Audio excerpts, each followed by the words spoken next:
sa ano, nagpunta sa COA office. Nandito na kanina. Biglang nagpunta daw doon. Ano kasi? Ha? Criminals. Hindi. Kamukha lang.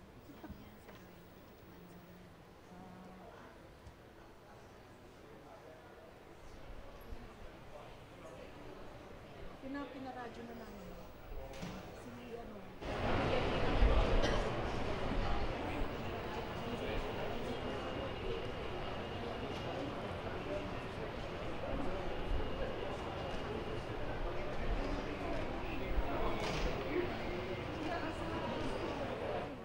Office ako nila. Sa atin?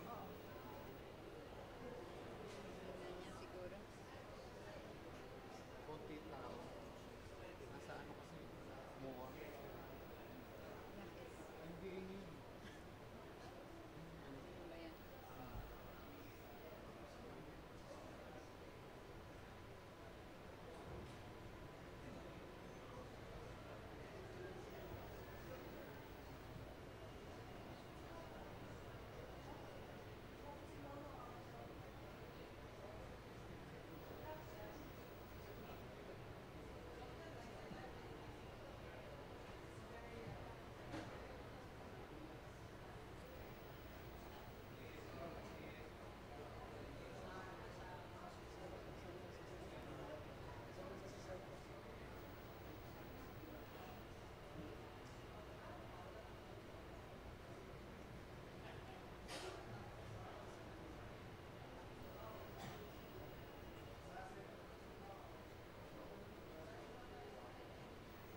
All please rise.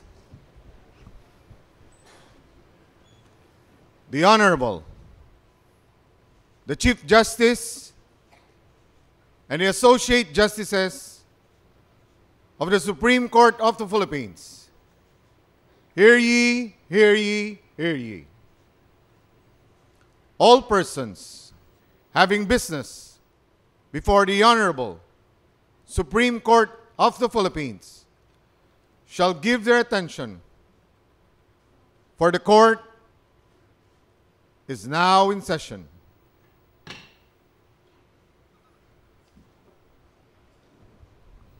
The Clerk of Court will please call the matter at hand. Called for today's continuation of oral arguments are the following cases. GR number 2085-66, Greco Antonius Beda Belica et al. Versus Executive Secretary Paquito N. Ochoa et al. GR number 2084-93, Social Justice Society President Samson S. Alcantara versus Honorable Franklin M. Dirilon in his capacity as Senate President et al. And UDK 14951, Pedrito M. Nepomuceno versus President Benigno Simeon C. Aquino III et al. Appearing as counsels for petitioners are the following. For petitioners Belgica, Gonzalez, Abante, San Diego, Alcantara, and Nepomuceno, Attorney Eduardo V. Bringas, Attorney Alfredo B. Molo III, and Attorney Nico B. Valderrama. As counsel for petitioner Villegas, Attorney Maria Romina M. Dalagan. For petitioner in GR number 2084-93, Attorney Samson S. Alcantara. For the public respondents, Solicitor General Francis H. Hardilesa, Senior State Solicitor Florin T. Hilbay, Associate Solicitor Emerson S. Bañez, Associate Solicitor Maria Graciela D. Base, Associate Solicitor Maximo Paulino T. Season III, Attorney Melbourne Pana. For the Senate Legal Counsel, Attorney Maria Valentina Santana Cruz. As representative from the House of Representatives, Attorney Leonardo B. Palicte III, Deputy Secretary General, Legal Affairs Department. As representative from Department of Budget and Management, Attorney Rowena Candice M. Ruiz, Director for Legal Service. Appearing as amicus curiae is Honorable Maria Gracia Pulido Tan, Chairperson, Commission on Audit. The Solicitor General shall have 30 minutes to argue today. Kindly proceed, Solicitor General, and the rest may take their seats.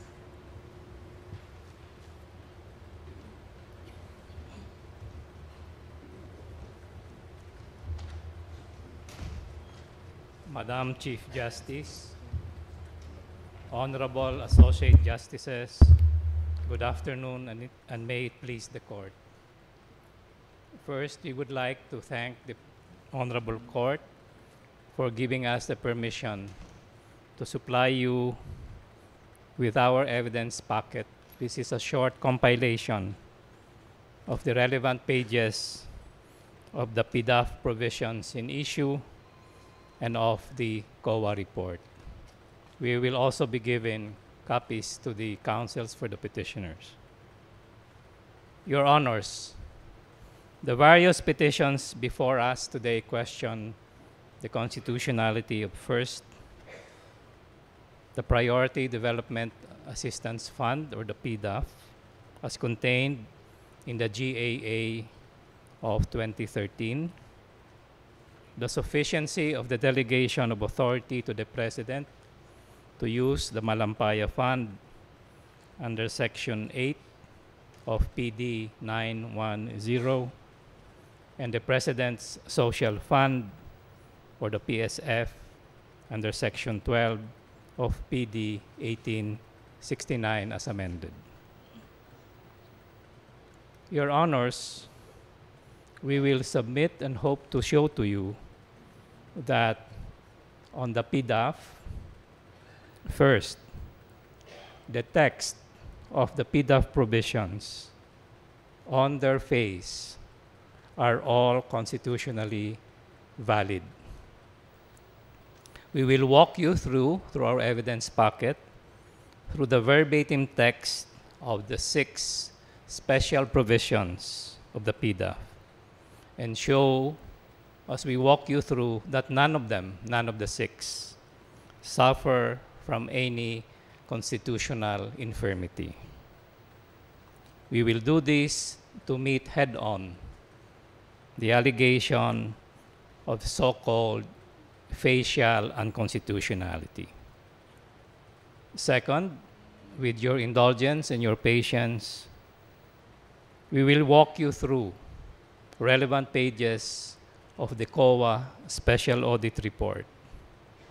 This is to meet head-on the argument that even if the Pdaf is not unconstitutional on its face, the COA Special Report is evidence that this honorable court should abandon its rulings in fil-consa, Sarmiento, and Lamp.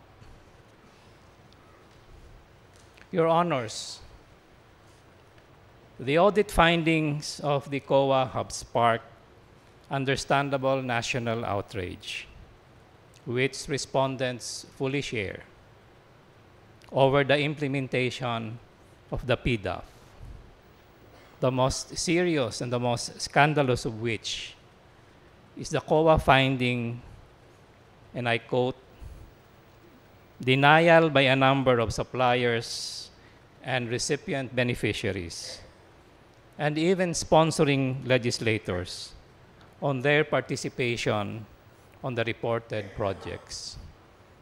End of quote. Plainly put, Your Honors, the COA was saying there was corrupt misuse of government funds through ghost deliveries. We will walk you through the COA report, though, to show to you that there are 4 and only 4 audit findings over matters of execution or implementation that implicate or relate to the members of Congress. And we will try to persuade you that despite these 4 references to the members of Congress, these audit findings do not justify the abandonment of the fil-consa ruling. We will try to persuade you that the flaws in the implementation of the Pdaf are better resolved through policy changes and executive actions, many of which are currently underway. We will ask this honorable court to take judicial notice that the government's investigatory and prosecutorial institutions have filed cases to prosecute perpetrators of ghost deliveries or those alleged to have been involved in kickbacks over the same ghost deliveries.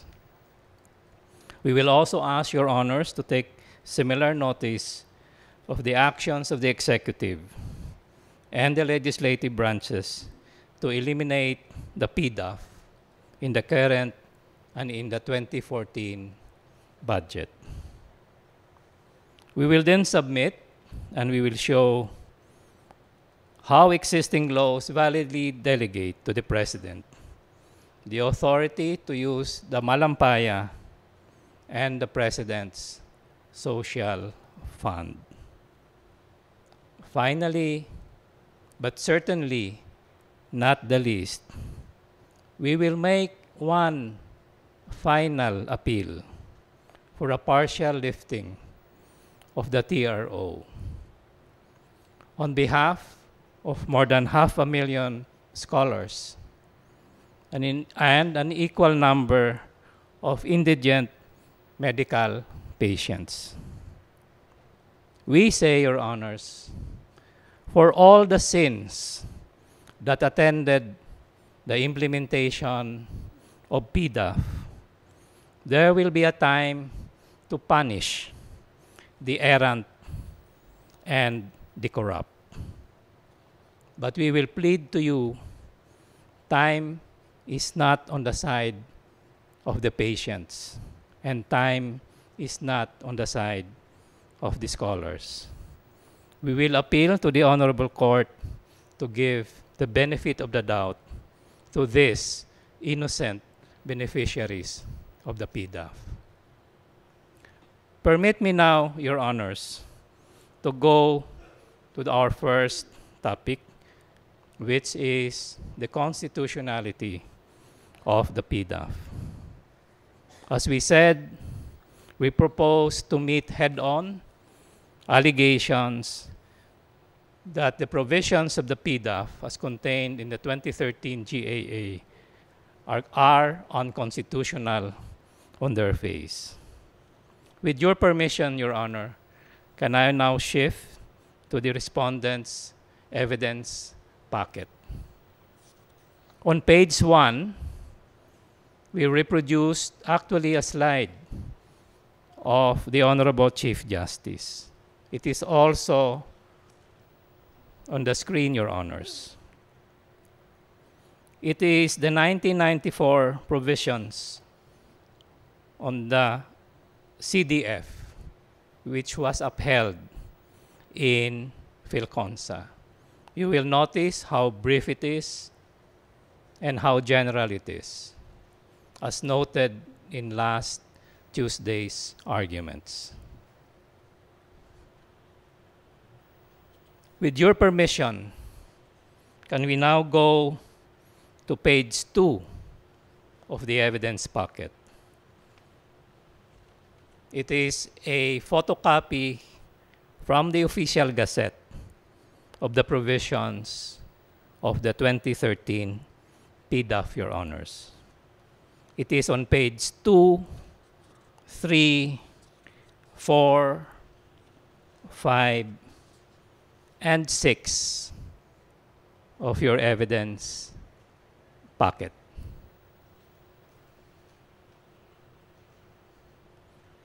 If you will kindly go to page 2, can we take the first special provision? The use of the fund on page 2, Your Honor. Special provision number 1. It will be used for priority programs and projects to be implemented by the corresponding agencies. We would like to call your attention, Your Honor, to the question of the Chief Justice the other day. Her presentation, which we will not repeat today on the slides. What struck us is you compare what we have on the screen, the 1994 CDF, and 5 pages of the 2013 Pdaf. This shows the evolution many years ago from a very short general provision to 5 pages of a very, very detailed menu and many, many special provisions. What do we make of it? We will try to persuade you that the Congress has moved to a regime of restraint and constraint. All of these special provisions are self-imposed limitations taken upon by the Congress. And as noted also at the last hearing, Your Honors, are very apt way to characterize the present state of the language of the Pdaf is, over the years, these constraints, these restraints have become stricter and stricter on the Congress and on the President. Can we go now, Your Honors, if you may, to page 5.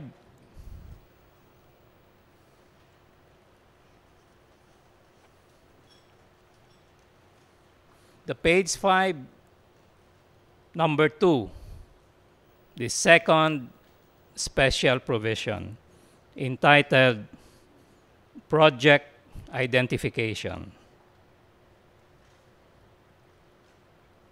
It says that projects should be designated from a priority list prepared by the implementing agency. Preference is given to projects located in 4th to 6th class municipalities. And then the line, Your Honor, which is very relevant to the issue at hand. The implementing agency shall submit to the Congress said priority list, standard or design, within 90 days from effectivity of this act. Last Tuesday, Your Honors, some arguments were made that the act of the implementing agency of submitting this priority list, since it is post-GAA, violates the separation of powers. With all due respect, we do not read this to be so, Your Honor. Our take is that the obligation of the implementing agency is merely to help the Congress understand, to aid the Congress understand from already a very, very detailed menu of priority projects. It is done in the spirit of transparency, and in any event, Your Honor, whether or not this provision is obeyed by the implementing agency, it is still the President who, at the end of the day, as they say, has the power to implement by releasing the funds. That is Section 2, the second special provision. The second paragraph of Section 2 also says that whenever a project is identified outside the district of a legislator, there must be a written concurrence from the member of the House of Representatives of the recipient district endorsed by the Speaker. Lest this also be taken as an argument, again, of crossing a constitutional line, with respect, we say this was put there by Congress as a matter to ensure comity among the members of Congress. They wanted the members of Congress to respect each other's district. And so if a donation is made in the district of another legislator, all that this means is the prior permission of the recipient district be made. We argue this does not cross any constitutional line. With your permission, Your Honors, may we go to special provision number 3. That is still on page 5. Legislators' allocation. And this flows into the next page, Your Honor, section 6. This allocates 70 million for members of Congress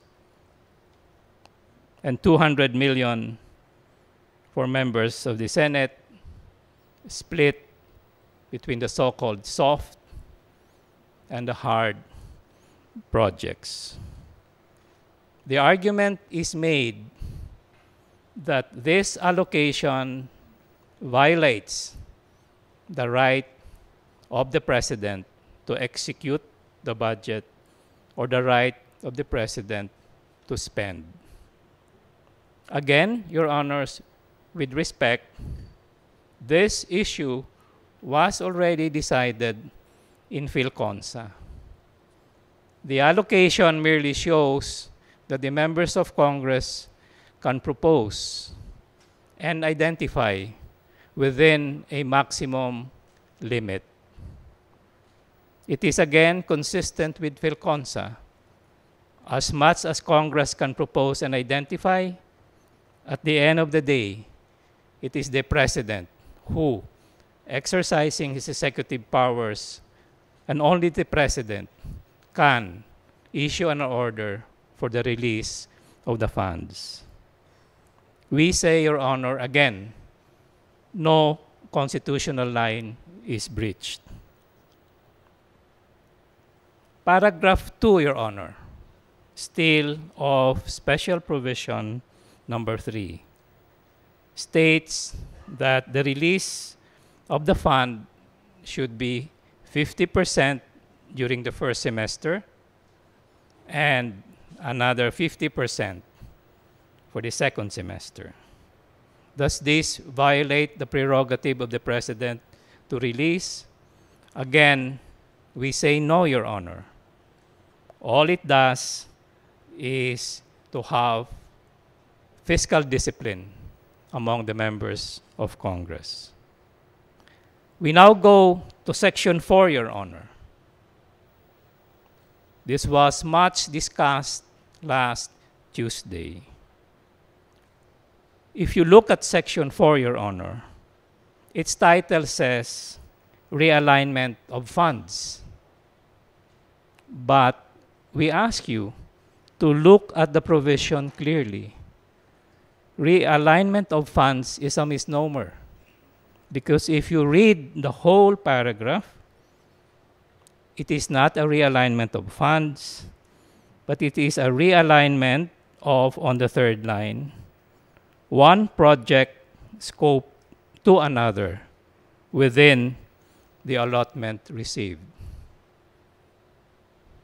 For example, Your Honor, a legislator identifies that his district needs a pathway or a catwalk going to a school. And then, because of certain contingencies after the identification, that choice is not practical. For example, somebody already donated the catwalk. Or the Parent-Teacher Association say the students need a waiting shed. That is the realignment of projects allowed under Section 4, Your Honor, not the realignment of funds under Section 525 of the Constitution. That is why, if you read carefully the conditions, it limits the realignment of projects only once, and provided there is no obligation that, or provided the funds have not been used up yet. And that is why certainly there is a delegation to the members of the cabinet to be able to move projects, but within the same category. And so again, we say Section 4 does not cross any constitutional line. And so with number 5, Your Honor, release of funds.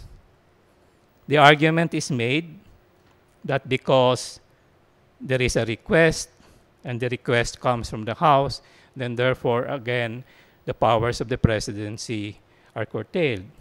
Our answer, Your Honor, consistent with fil-consa, this is just a request. It does not impair the powers of the president.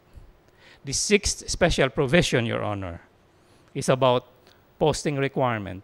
And by any reading, this does not cross any constitutional line, but in fact, reinforces the transparency provisions of the Constitution. In sum, Your Honors, we argue on its face, and that's why thank you for your patience, on its face, verbatim, the provision of the 2013 Pdaf are not unconstitutional.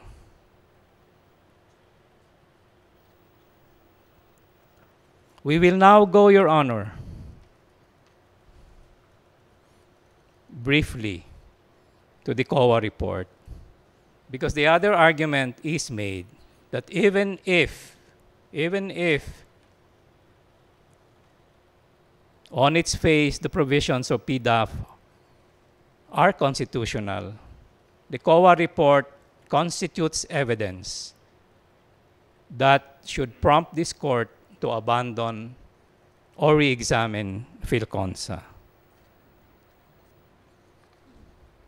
On page 8, Your Honor, we have what you said in lump.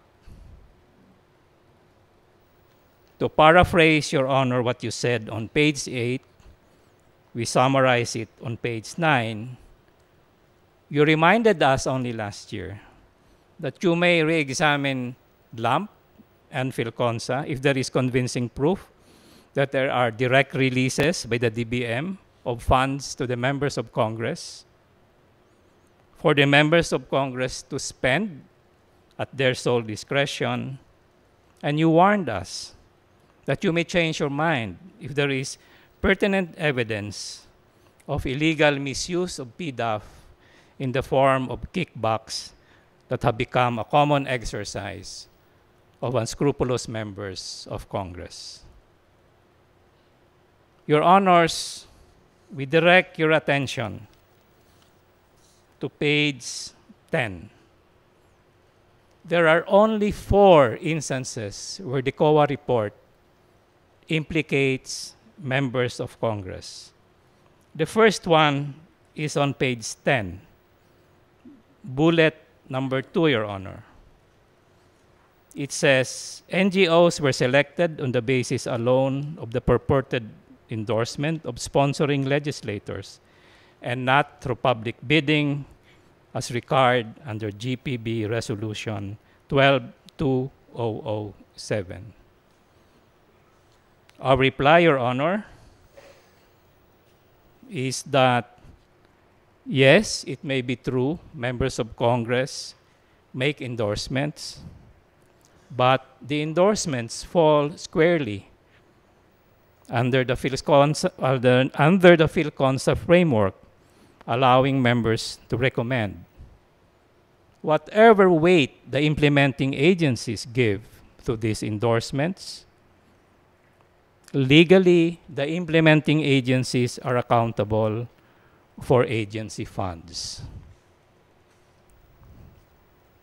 That, Your Honors, was what you held only last August in the case of De Los Santos versus COA. Still, on endorsement of NGOs, take the case, and we will take as an example, the position taken by one implementing agency, the Technology Resource Center.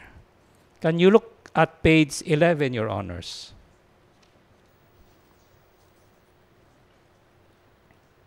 The management comment of the TRC is that their intervention in the projects tended to be more recommendatory as the projects were endorsed by the sponsoring legislators, and in almost all cases, they did not have a hand in selecting the NGO partners. But on the opposite side, Your Honor, is the response of the COA, and the response of the COA is very clear and straightforward. Under the State Accounting Code, Section 2, it is the responsibility of the head of agency to see to it that all requirements are met by the agency.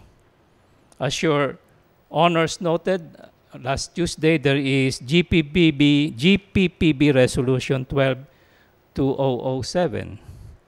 We call attention, Your Honor, that on top of that or alongside that, there is COA Circular 2007-001 dated October 25, 2007. This one is October 25, 2007, or later than the GPPB resolution of June 29. Again, under the COA resolution, it is the obligation of the implementing agency to make sure that the NGOs are properly accredited. The COA resolution also says NGOs, and I quote, retain their character as public funds. That, Your Honor, is the first mention of legislator. The second mention of legislator is on page 12 of your evidence packet, Your Honor.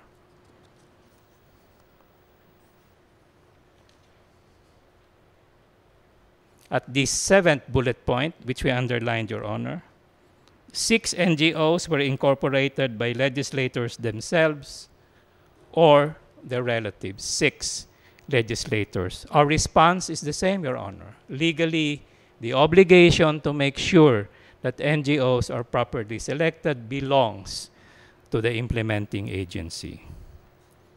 We go to the third audit finding, Your Honor, on page 13. It says, in the implementation of various livelihood projects, they were not compliant with the Procurement Act. These were not properly advertised and, in several instances, awarded to suppliers identified by the legislator and or questionable legal and physical existence. If you just read this, Your Honor, then you get alarmed. It says the suppliers are identified by the legislator. That is why we have taken pains, Your Honor, to show. Table 33 supports this audit finding. It is on page 14, up to page 15, 16, 17, 18, 19, and 20, Your Honor, 6 pages. When you would have gone through it, Your Honor, you will find out that in these 6 pages of the annex, there are only 2 instances where 2 legislators allegedly, purportedly recommended suppliers. And you will find that on page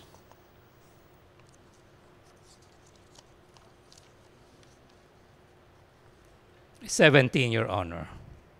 It relates to Sulhen Corporation. Our point, Your Honor, is if you read the audit finding, it gives the impression that this was rampant when the exhibit shows there were 2 and only 2 instances where legislators purportedly, again, supposedly recommended suppliers. And the last instance, Your Honor, is on page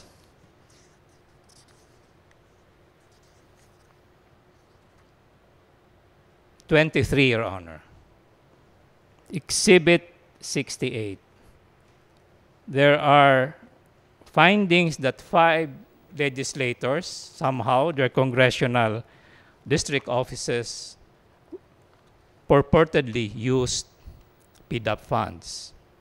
Again, the answer is it is the implementing agency which has the obligation to make sure that funds are used for purposes for which they are intended.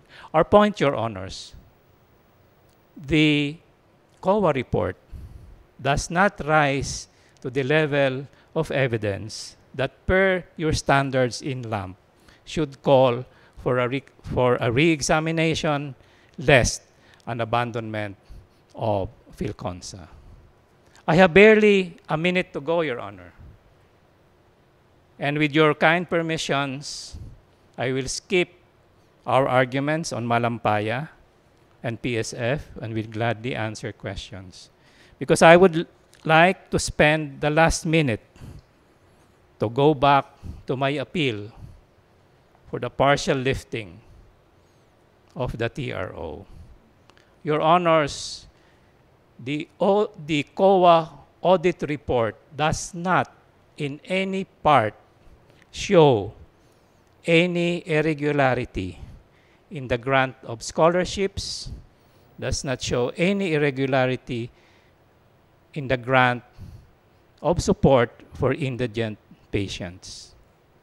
The more than 500,000 beneficiaries, Your Honor, the scholars cannot matriculate for the 2nd semester, and the patients are in dire need.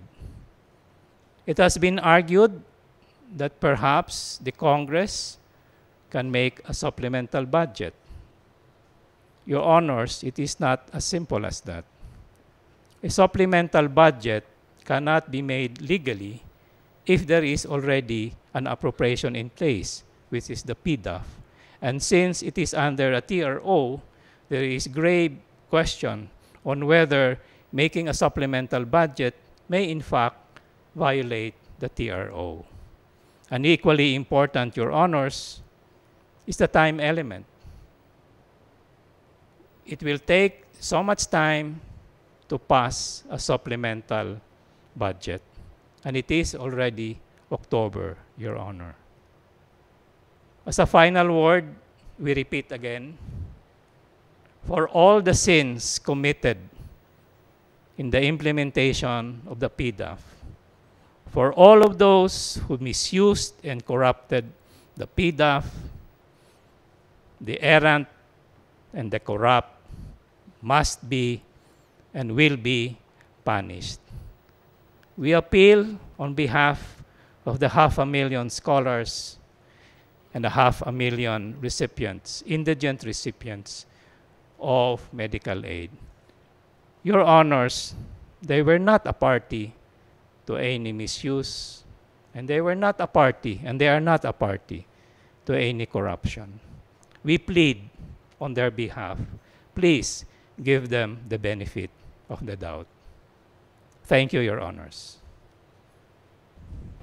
Solicitor General, the questions will be started by Justice Bernabe.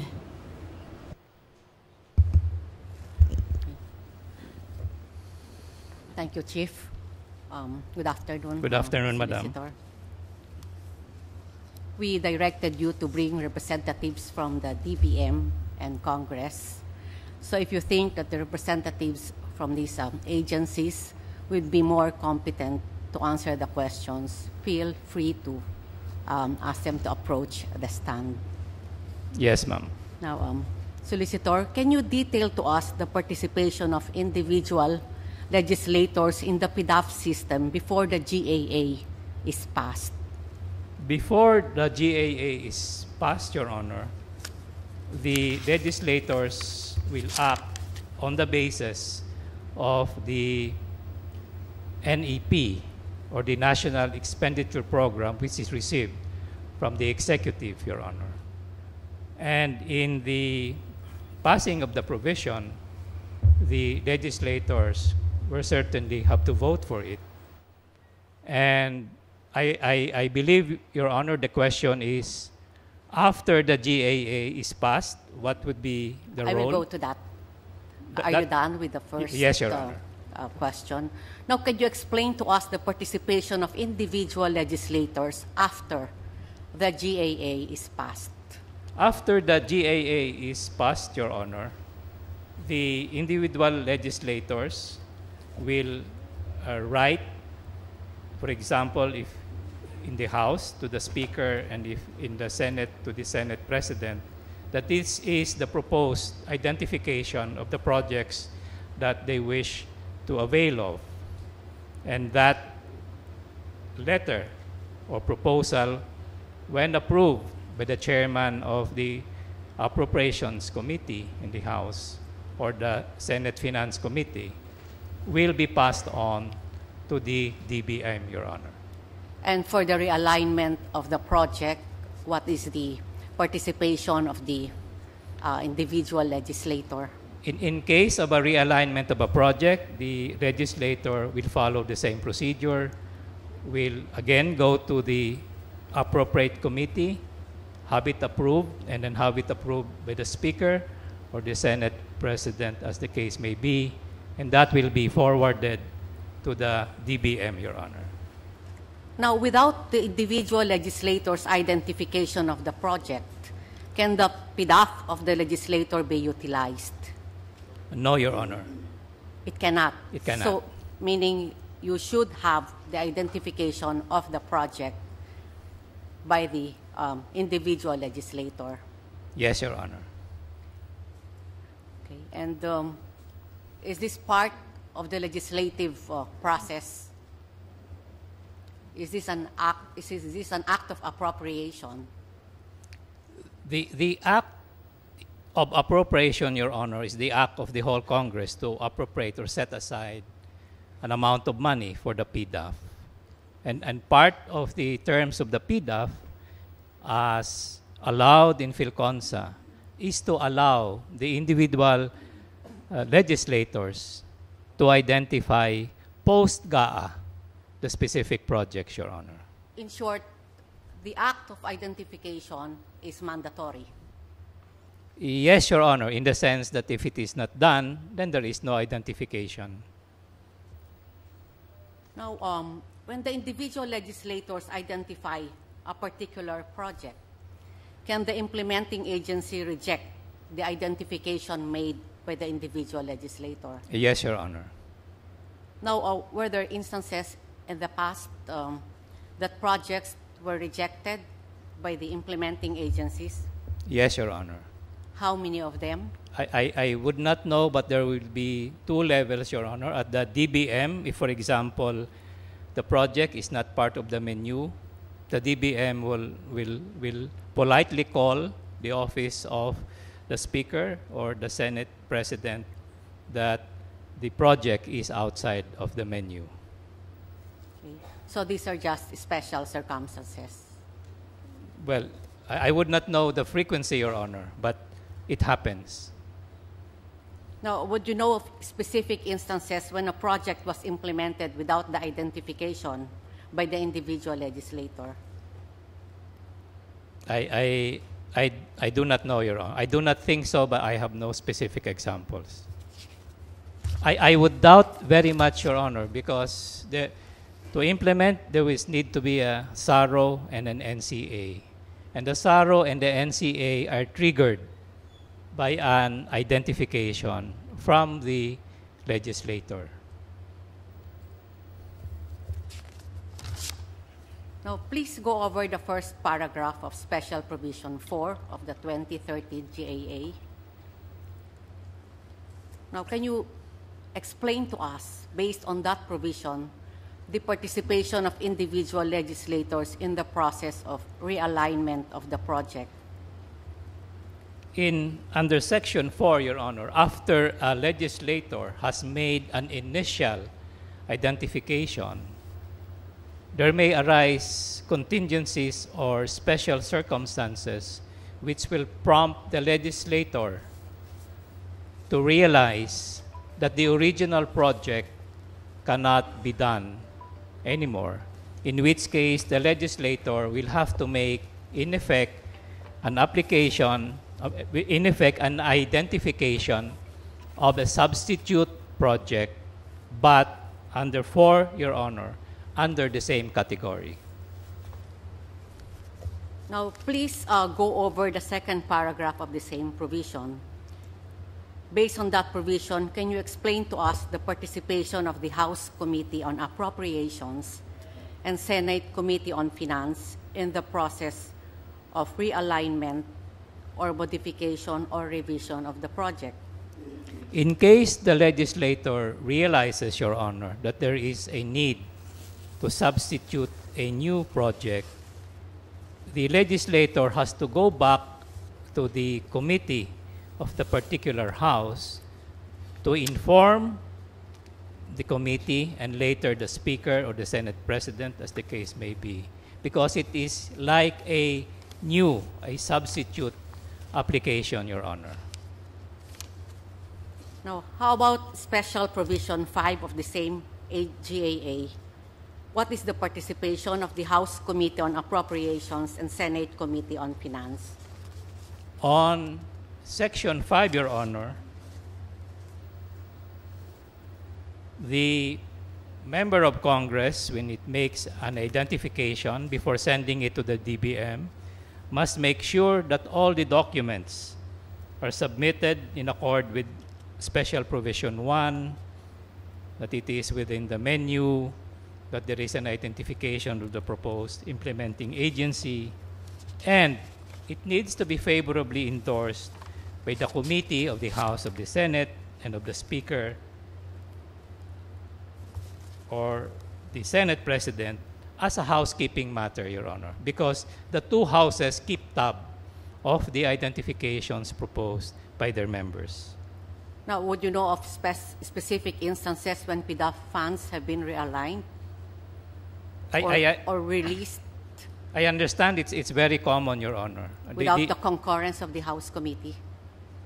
I would not Were there know. instances? I would not know, Your Honor. My understanding is that the DBM is very strict in looking for the endorsement as a matter of good practice and as a matter of making sure that as a matter of interdepartmental of the courtesy between branches of government, that whatever comes from the Senate or the House passes through the office of the Speaker or the Senate. It has also been explained to me, Your Honor, that this procedure is necessary. Otherwise, if individual legislators are allowed to on their own go to the DBM, it will pose administrative difficulties.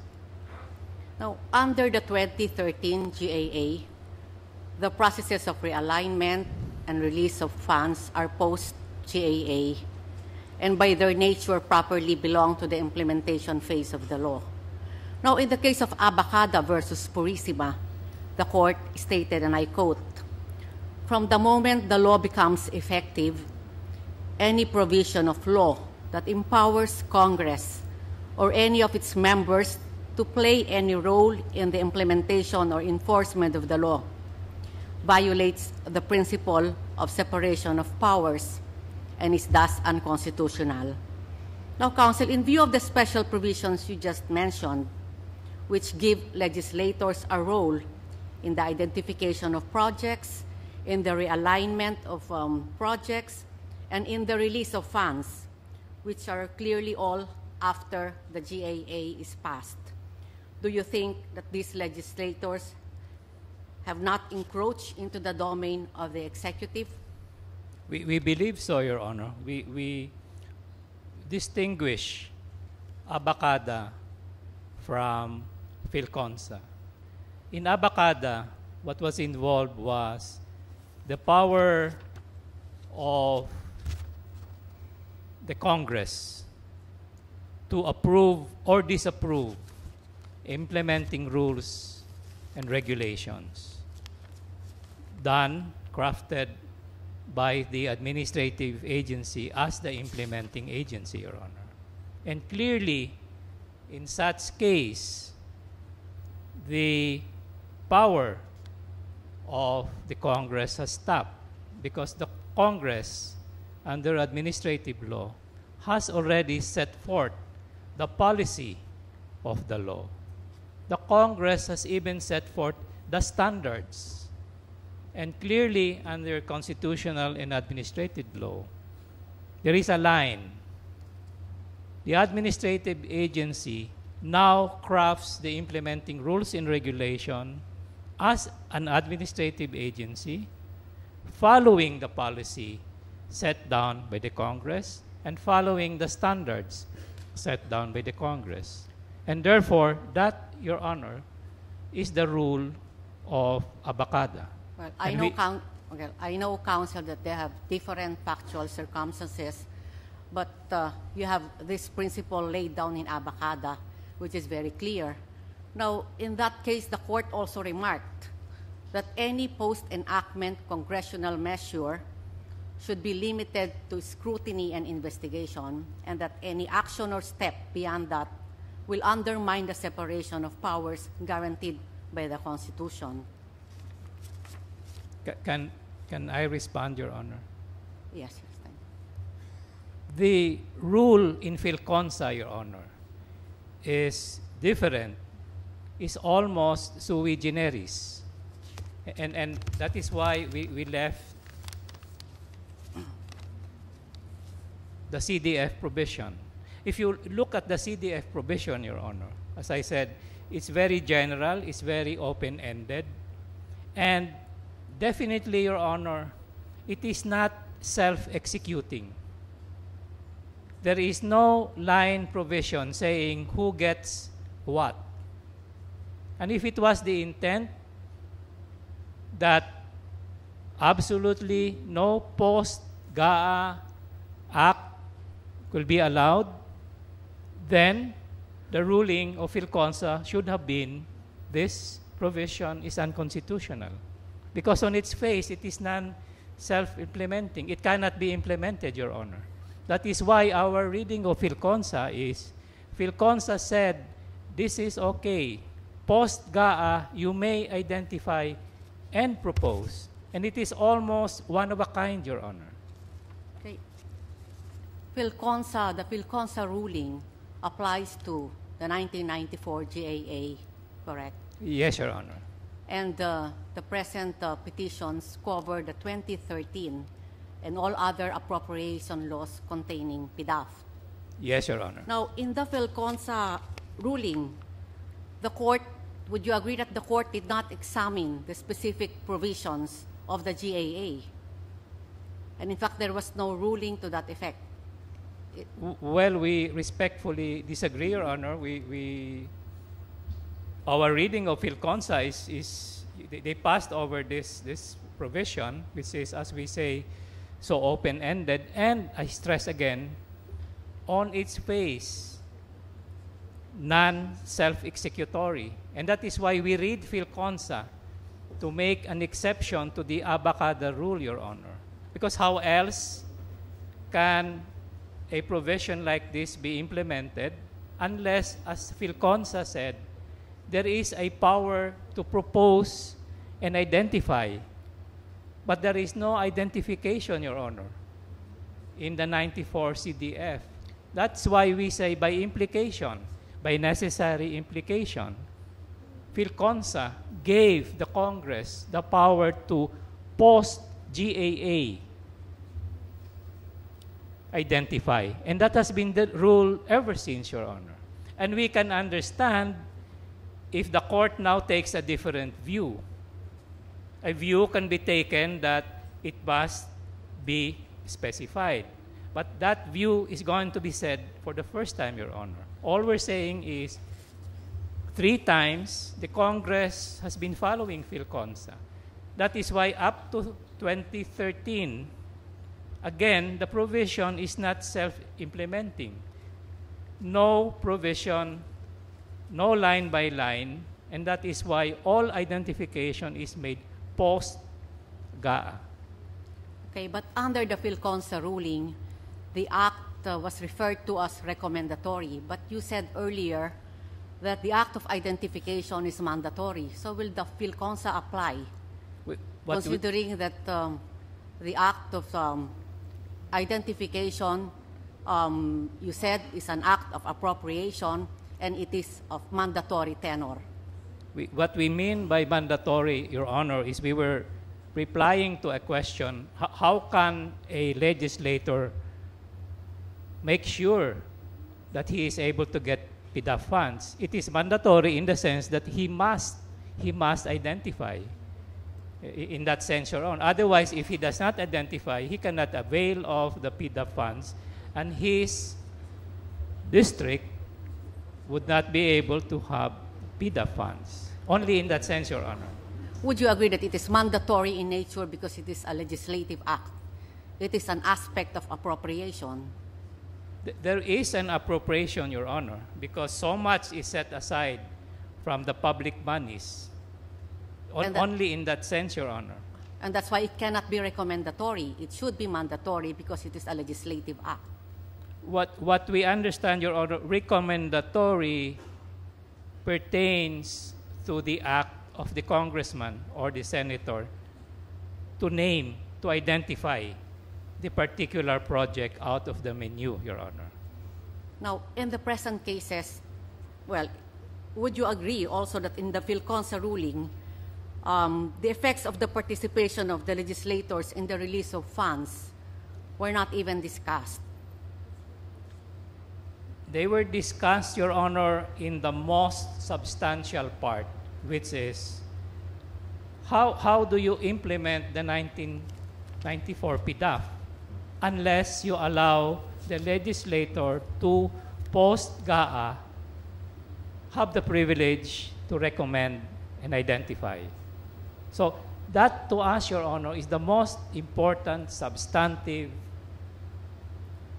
ruling of fil-consa. Otherwise, then the court in fil-consa could just have easily said, no, this is not allowed. And that is why, Your Honor, if I may briefly go to what the Congress has now done in the face of the public outrage, in the face of all of these criticisms.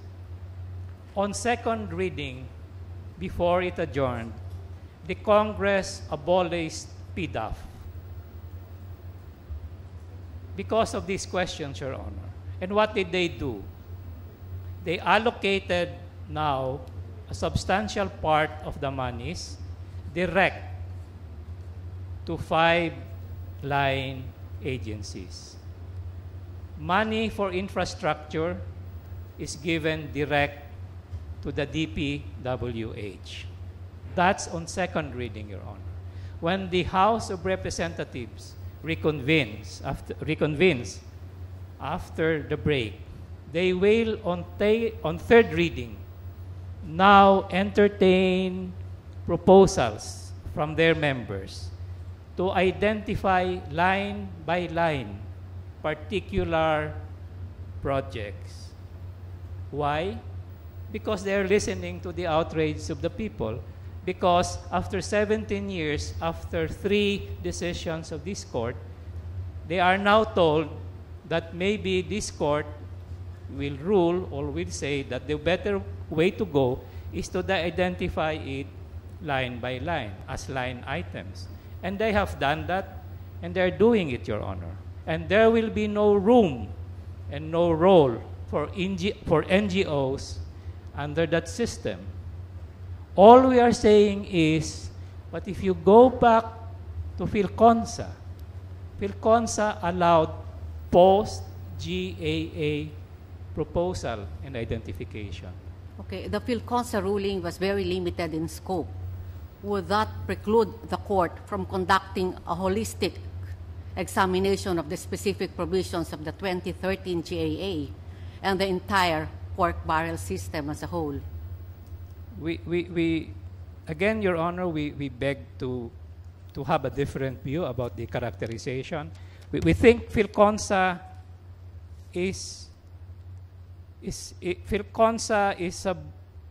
fil-consa was a ruling of the court, as I said, that allowed post-GAA identification. And with it will come many of the housekeeping items that will go with the post-GAA identification. Okay. And up to now, 17 years after, that is the present state of the law.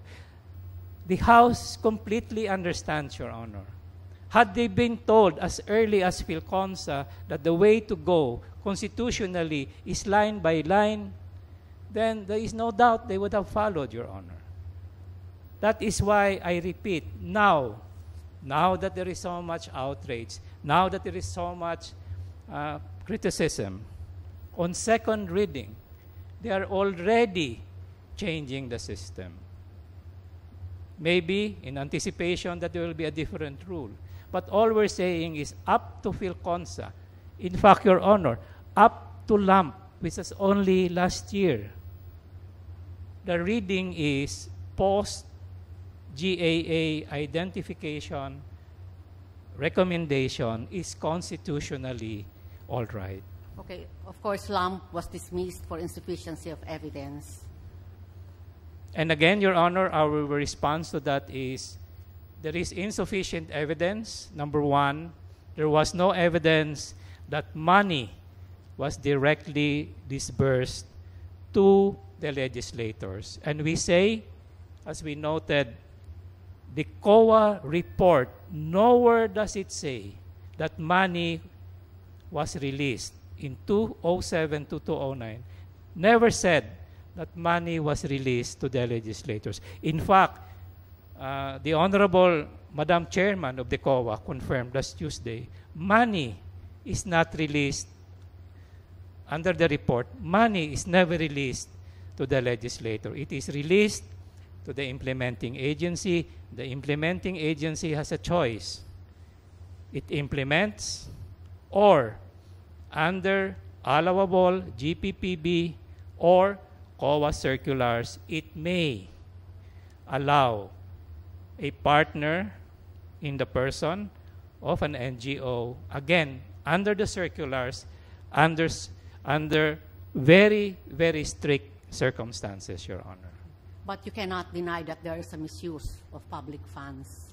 We through do the not COA report. we do not deny, Your Honor, and as we quoted, the COA report says suppliers denied that they supplied, recipients denied that they received goods or services, and even legislators denied that they were sponsors. And I said, Your Honor, bluntly, it means ghost deliveries. But, again, the question is, wrongdoing may have been committed, criminal laws may have been violated. The question to the court is, where lies the remedy? Does it lie with the Honorable Court, or does it lie with the political branches? The political branches, the executive, and the House have responded. The House has abolished Pdaf. That is as strong as a response as you can get to the findings of the COA, Your Honor. Solicitor, I'd like to go to another matter. In your comment, you stated that the executive and legislative departments intend to institute reforms by replacing the current Pdaf system with a defined program of line item budgeting. Now, can I infer from this statement that you recognize the defects in the current system? It is a recognition, Your Honor, by the executive and the legislature, by the House of Representatives, that things can be better. Yes. Okay. In your comment, you also have used the term forward-looking responses to describe these reforms. Now, do you think that these reforms, which have yet to be instituted, should prevent the court from ruling on the constitutionality of a system which is current and subsisting? And I'm referring to the 2013 GAA. Our respectful answer, Your Honor, is that certainly it is within the power of this court to exercise your power of judicial review. But it is an option for this honorable court, mindful of your power, that maybe you may allow the political branches to correct what you call mistakes and what we concede are mistakes. Maybe you may wish to consider that rather than the mistakes committed be corrected from the outside, meaning from this court, maybe, with respect, you may wish to consider, would you let the political branches, as you say it's their mistakes, correct their mistakes as a way to make it better for their constituencies? Okay. So the choice, Your Honor, lies with this honorable court. We say, with all due respect, it will be easy. Some think it would be faster. Some think it would be better that the correction comes from this honorable court. That is one view, Your Honor. But there is also another view, that your power of judicial review is a great power and it's a very awesome power. You can correct mistakes like this. You can correct mistakes of what the other day we called systems failure. But we quote, Your Honor, from James Bradley Thayer, a court should always think twice whether you want to exercise that awesome power of correction, Your Honor.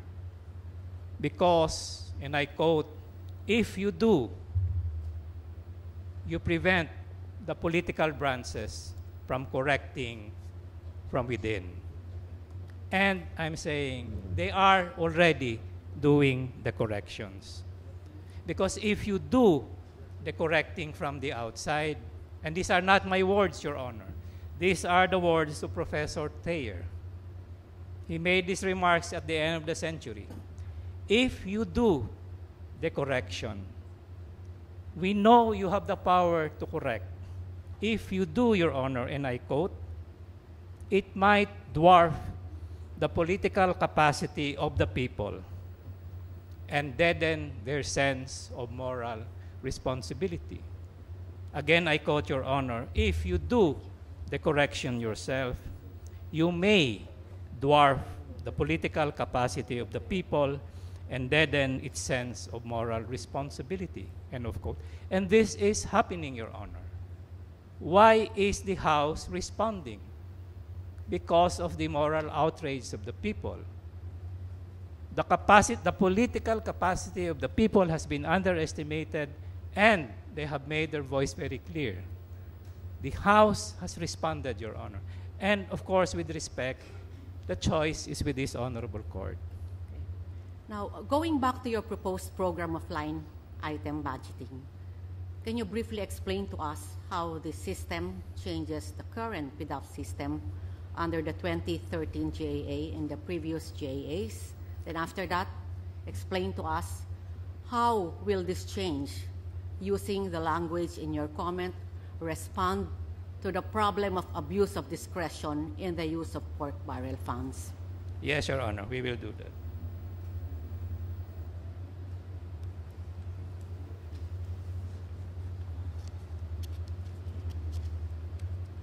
If Your Honor, please, this is what the House of Representatives has already done. First, it has abolished Pdaf. The item in the proposed expenditure program has been deleted. It was to be 25.4 billion. What was done? On second reading, Your Honor, 4 line departments, meaning CHED, Department of Health, Department of Labor, TESDA, and DSWD, they will get direct allocations for a total of 18 billion. For example, CHED will get 5.3 billion, DOH 4.3 billion, DOLE 2.2 billion, TESDA 1 billion, DSWD 5.3 billion. For scholarships in education, in health, hospitalization and medical assistance, employment, special programs for employment and training, and for DSWD assistance to persons in crisis. Meaning, Your Honor, this will now go direct to the implementing agencies. No more NGOs. The implementing agencies, these line agencies, will be richer. For example, education, 5.3 billion. It will now dictate who gets what scholarships. Now, on the hard, Your Honor, infrastructure, 7.1 billion will go to the DPWH. Again, when the Congress resumes its session, it will go into third reading. There is 7.1 billion for hard projects. This time, if individual members of Congress will want to have appropriations for their districts, they will have to put into the budget as line items specific projects. For example, if it's a project for the 2nd District of Negros, it will have to say X building, 5 million. It will have to say hospital building, 10 million. So there will be line items, Your Honor. So this completely changes the way these monies will be allocated and will be spent. Again, no more NGOs. Now, don't you think that the current malpractices have been deeply ingrained in the political departments, that any proposed reform will simply not work, or at the very least be circumvented? With respect, Your Honor, we take, for example, the misuse that has attended the participation of NGOs. As I said, since what the House has done and will still do will completely do away with NGOs, that is as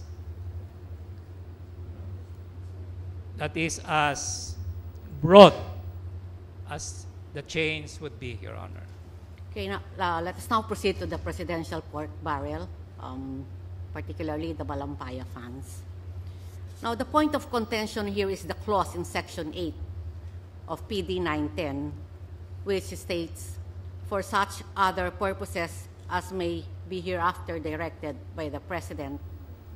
Now, in your comment, you argued that this clause is constitutional since such phrase is limited only to energy resource development and exploitation programs and projects of the government under the principle of iusdem generis. Now, petitioners point out that DBM Secretary Butch Abad publicly declared that Malampaya funds were released to the PNP, the Department of Agriculture, the National Housing Authority, and the Department of Agrarian Reform. Now, under these circumstances, could you still say that the Malampaya funds were exclusively used to fund energy resource development and exploitation programs? Don't these circumstances show how the executive department construed the phrase "for such other purposes" to refer to purposes outside energy resource development and exploitation? Can I have permission to look at my notes, Your Honor? Yes, Counsel.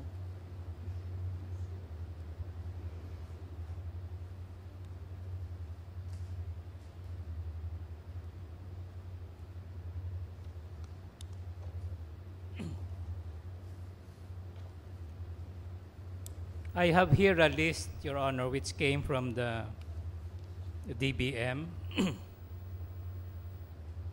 Disbursements in 2011. Can I go over the list, Yes, Your Counsel, Honor? please. To the National Power Corporation, fuel for SPUGs, SPUGs. These are the small power units, Your Honor. Subsidies to the small power units, the small cooperatives, 2 billion. So we say this is related to energy. There was a release, Your Honor, again in 2011, to the Department of Energy under the so-called Pantawid Pasada. You will remember, Your Honor, when there was a spike in oil prices, there was a subsidy given to, a fuel subsidy given to jeepney drivers and in proper, under certain rules, even to tricycle drivers. That was 300 million, Your Honor. And again, we say that was related to energy. DILG also got 150 million from Pantawid Pasada, Your Honor. Essentially, DILG was the implementing arm, I understand, for the tricycle drivers. There was a release to the Department of National Defense, Your Honor, 423 million for the acquisition of one Hamilton-class cutter. This is a Coast Guard and Navy vessel. Again, the purpose is to protect the facilities of the Malampaya find, which is in the West Philippine Sea. Again, there was another release for fuel for the small power units of NPC, 1.6 billion. There was a release again to the DND upgrading of security for Malampaya. This was, again, for the Navy and the fortifications along areas in the West Philippine Sea. There was a release to the National Electrification Agency called for the Sitio Electrification Program, 814 million. Again, energy related. And then there is a loan facility for missionary electrification. It's a loan facility for missionary routes. These are the cooperatives that do not make money, so they are being subsidized. It is a facility through the Land Bank, 3 billion pesos.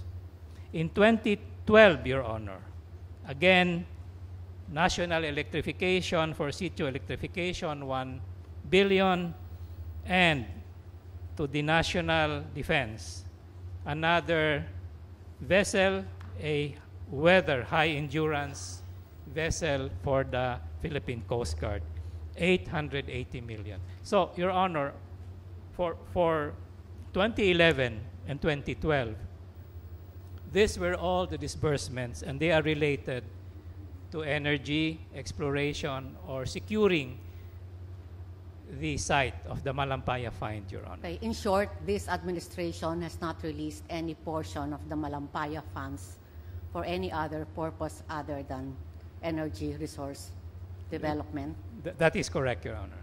Okay. Now, if you are saying that the use of the Malampaya funds should indeed be limited to energy resource development and exploitation programs, could we just drop the phrase "and for such other purposes" in the law? The Congress can drop it, Your Honor, by amending the law, Your Honor. Okay. So can we proceed to the President's Social Fund? The first paragraph of Section 12, or the PAG-CORE Charter, makes a specific enumeration of projects to be funded out of the President's Social Fund. Now, can you please read to us again what are these projects?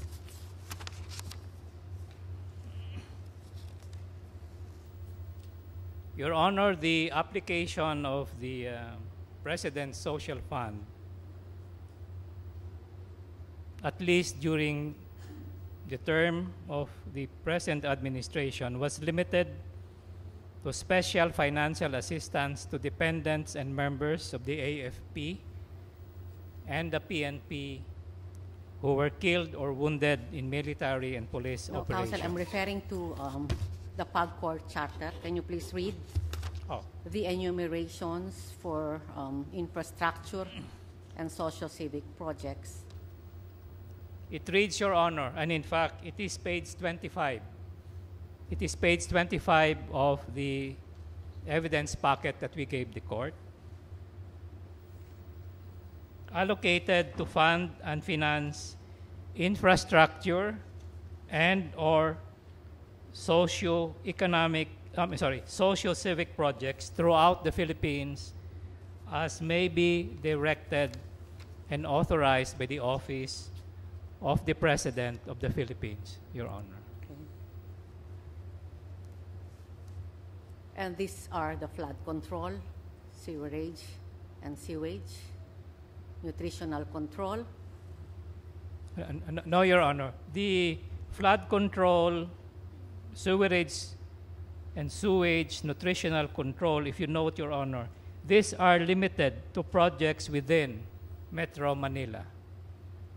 But the second paragraph says, in addition to the above priority infrastructure and socio-civic projects within Metro Manila, specifically enumerated above, there is a provision allowing the Office of the President to appropriate and allocate for infrastructure and socio-civic projects. Your Does this mean that the President is allowed to designate any other socio-civic or infrastructure project outside of the specific enumeration in the law? Oh, yes, Your Honor. Our position is that the President is allowed to appropriate and allocate for infrastructure and socio-civic. And socio-civic is a broad definition, Your Honor. And that is why, for example, our position is to give aid to the widows or the children of military or police officials killed in action is a socio-civic project, Your Honor. What is not a socio-civic project?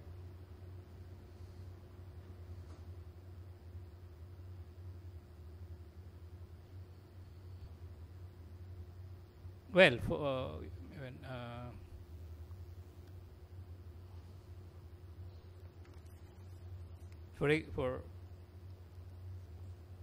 I find it difficult to, with all respect, to give an example, Your Honor, offhand, but maybe when we go to the memorandum. Great. Thank you, Counsel. I'd like to call on the DBM representative. Attorney Rowena Candice Ruiz, Your Honor, the Chief Legal of the DBM.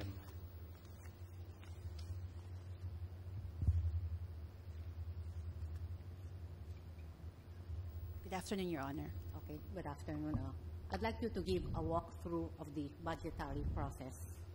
Your so Honor, that the board will completely understand how a budgetary process operates. Your Honor, are you referring to the process of approving of the budget? Yes. Okay. The follow. steps of the budgetary process. Yes, Your Honor. We follow, Your Honor, the process of the budget cycle as provided in the Administrative Code. It starts, Your Honor, with the budget call given by the DBM to the various agencies of the government to prepare their proposed budget. It is submitted to the DBM, and the DBM will now go through the evaluation process. We have the technical budget hearings, followed by the Executive Review Board, and thereafter we go to the DBCC for the final figures of the revenues and financing sources. Thereafter, we go to the President for final approval, and then submission by the President, Your Honor, to Congress. Congress will then deliberate the proposed budget following the requirements of the Constitution. Thereafter, the House of Representatives, Your Honor.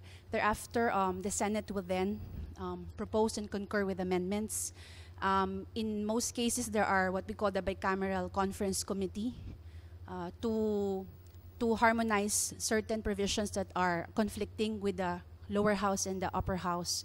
And then it will be submitted, the enrolled bill will be submitted to the President for his or her final approval. And that's the time when the President will then make his line veto items of the budget. Okay. After the GAA is passed, can you detail to us the participation of the DBM as well as the implementing agencies? Include also the participation of the NGOs in the process. Your Honor, you're referring to with respect to the release of the funds. Yeah. Okay, Your Honor. As a rule, Your Honor, we at the onset, upon the effectivity of the GAA, we issue the budget execution guidelines that will detail all of the requirements for every category of funds included in the General Appropriations Act. Thereafter, we issue what we call the agency budget matrix.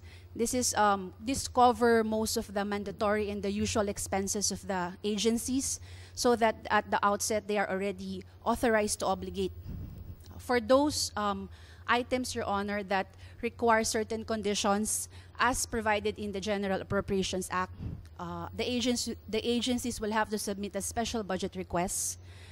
Upon compliance with the requirements provided in the GAA, the DBM will then issue the Special Allotment Release Order, or what we call the SARO.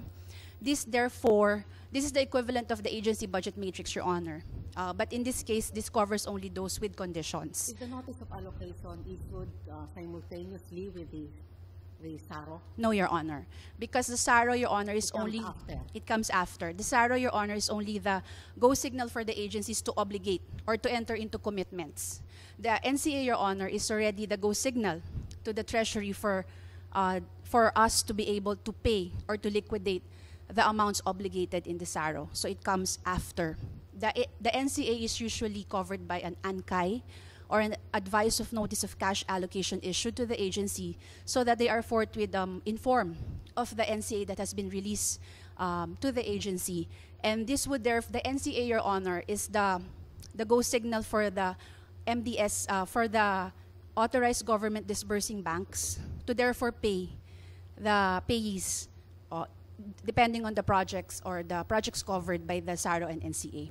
Are there instances that TRROs are canceled or revoked?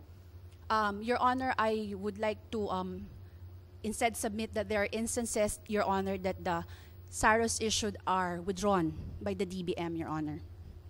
They are withdrawn. Yes, Your Honor. And in the They process, cannot be unilaterally canceled or revoked by DBM. when I say withdrawn, Your Honor, there is usually advice to the agency, or in instances, Your Honor, that the agency themselves would be requesting for a realignment of the projects or the details of the projects. Therefore, Your Honor, there would be certain changes in the TRRO that is issued by the DBM. Okay. Now, is it possible for the DBM to release funds to the implementing agency without the identification of the individual legislator or the concurrence of the House Committee on Appropriations and Senate Committee on Finance? Your Honor, are you referring to funds sourced from Pdaf? Yes. For funds sourced from Pdaf, Your Honor, as we were going through the records of the agency, we did encounter certain releases from the Pdaf that did not have any endorsement by a legislator. But I could not recall offhand, Your Honor, that particular Would you know project. how many in number? No, Your Honor. This is only in preparation for the oral arguments that we came about that particular release. Are there few or many? I could not recall, Your Honor, but certainly not as many as the releases with the concurrence of the legislator. Okay. Now, does the TBM's protocol require some form of endorsement from the legislators before you authorize the release of funds to the implementing agencies? Your Honor, again, may I qualify only for those sourced from the Pdaf?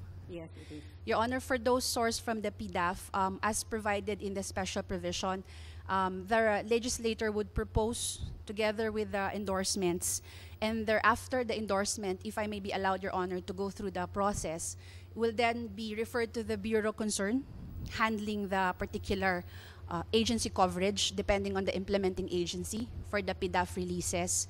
They will then evaluate compliance, Your Honor, with the menu. Thereafter, this will be endorsed to the Office of the Secretary for final approval. Okay, thank you. I have no further questions, Chief. Attorney Ruiz, Your Honor. Luis. R-U-I-Z, Your Honor. Ruiz. R-U-I-Z, Ruiz. Kindly continue to represent for us the Department of Budget and Management. I will walk you through the EO 292, Yes, Your Honor. the Administrative Code of 1987. Okay. Are you familiar with what the statute provides on the authority to use savings? Yes, Your Honor. Is there any other provision on realignment other than sections 39 and section 42? Your Honor, there's about one or two under the Annual General Appropriations Act. One No. Just under the administrative code first. Your Honor, as far as I could recall, the provisions you just mentioned. Only 39 and 42. As far as I can recall. Okay, let's go through section 39. Authority to use savings in appropriations to cover deficits. I don't expect you to have it with you now. May I be allowed, Your Honor, to get my administrative You code? have your... Yes, okay. Your Honor. Kindly read it for us.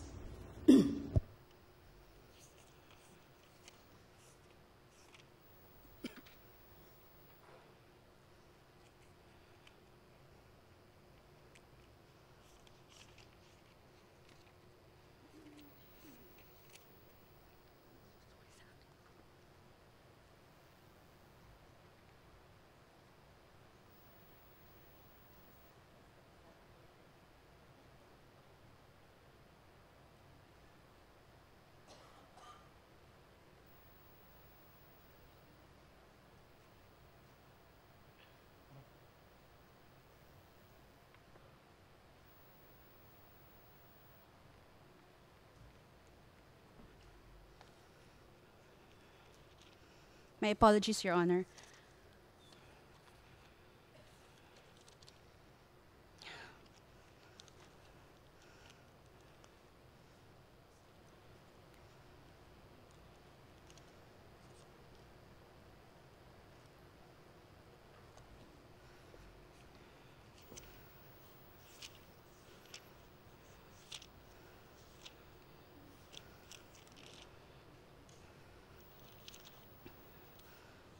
Your Honor, I'm sorry, which section?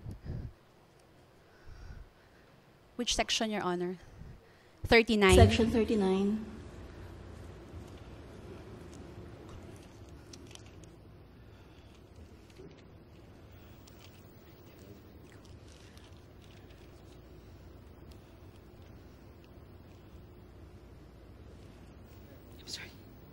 Your Honor, Section 39, authority to use savings in appropriations to cover deficits, except as otherwise provided in the General Appropriations Act.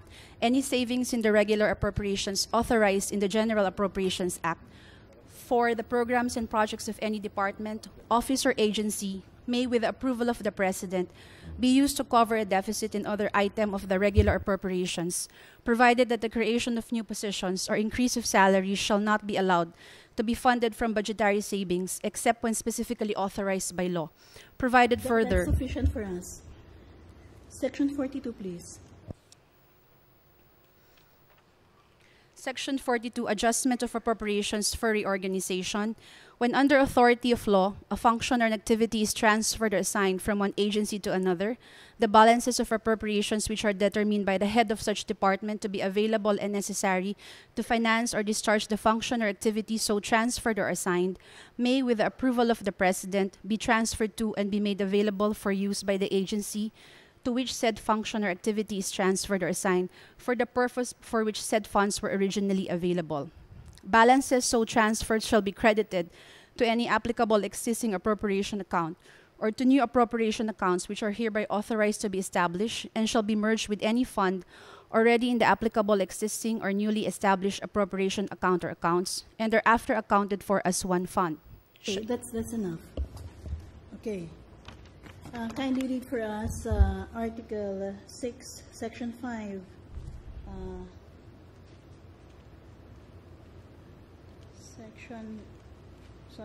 Section 25, subparagraph 5 of the Constitution.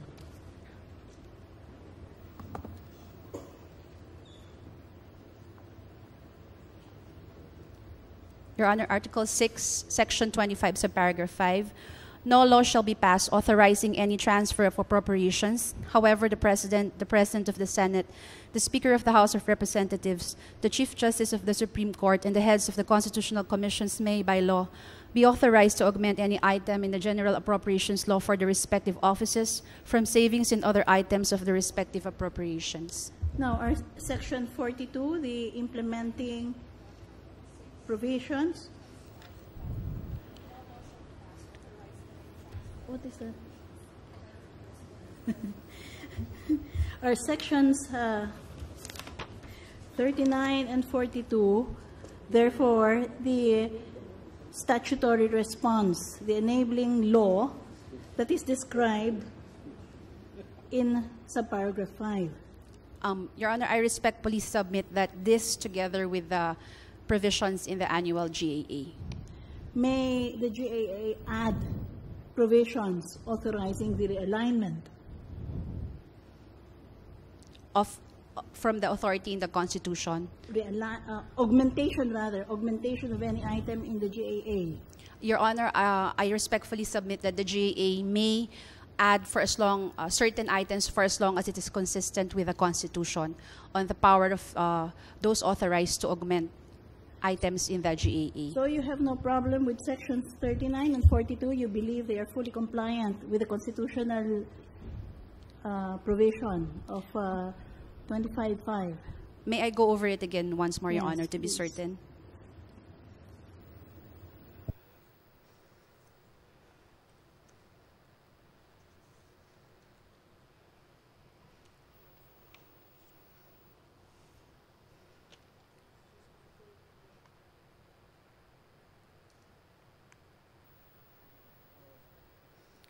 Your Honor, the provision of Section 39 and the first paragraph of Section 42, as earlier read, are, to my mind, compliant with the provisions of the Constitution. Walk you through many realignment provisions of many GAAs over the years, and you tell me what your sense of these realignment provisions are. Can we please start with the first slide?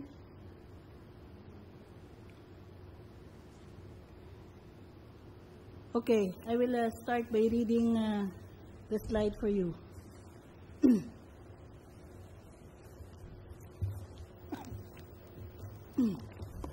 Remember yesterday, we had already noticed the fact that in the 1991 CDF, it was the first time that an indication of the lists to be submitted by legislators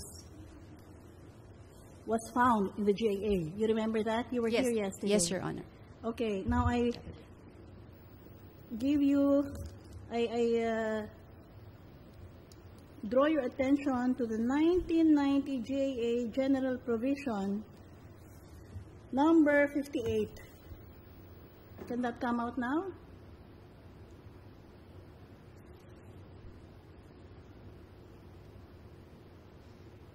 You can see it there? Okay, but we cannot see it from here. It's all right. Can you read it for us, please? Your Honor, Okay. Please read it for us because we cannot see it from the screen facing us. Your Honor, Amount appropriated. the amount appropriated in this act for the construction, replacement, rehabilitation, and completion of school buildings, hospitals,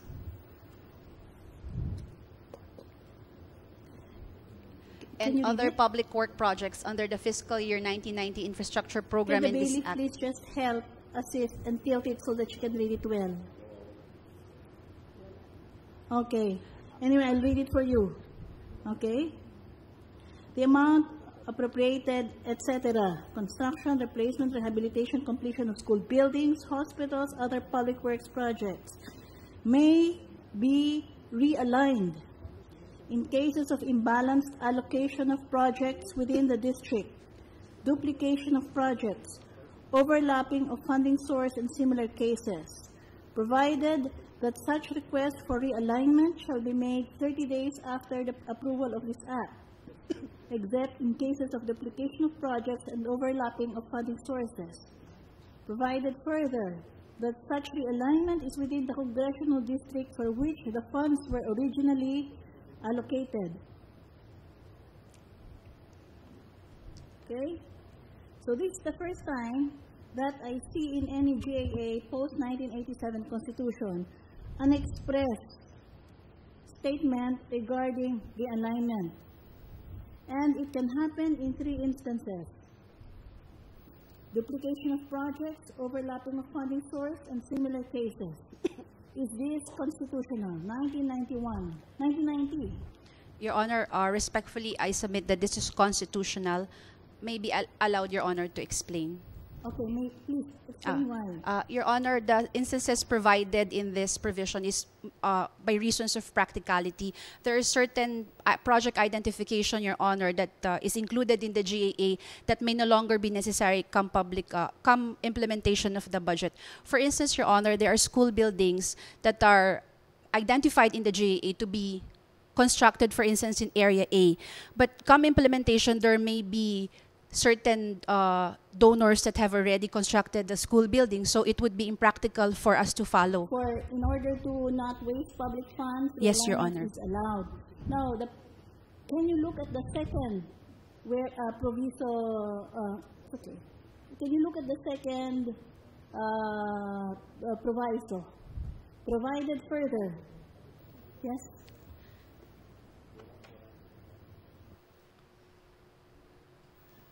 With the permission of the Honorable Chief Justice and of the Court, Your Honor. And I say this with all respect, Madam Chief Justice and Your Honors.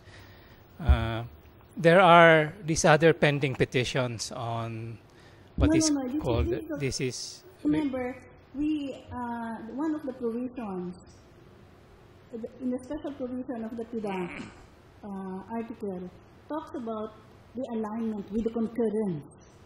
I'm not talking about realignment per se because I'm going to precisely talk about the second proviso. And allow me to read the second proviso. We submit, Your Honor. Thank Okay. you. Second proviso. Okay, I will read it.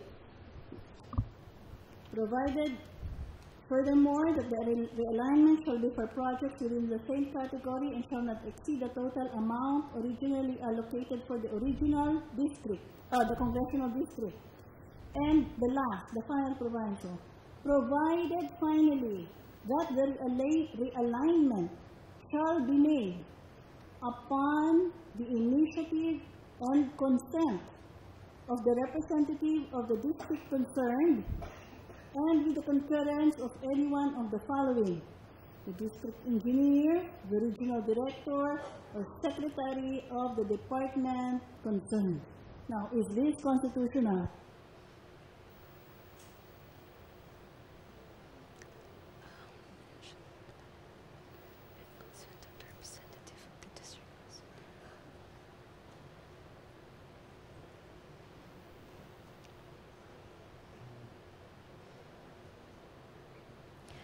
Your Honor, the way I understand the provision as implemented, Your Honor, it simply refers.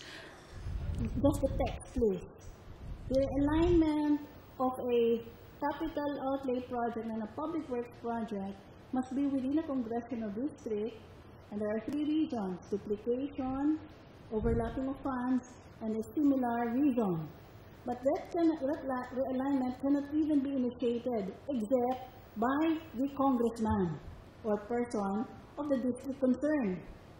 And the participation of the officials of the line agency concerned is only to concur with the initiated request for alignment by the representative of Congress. Is that constitutional?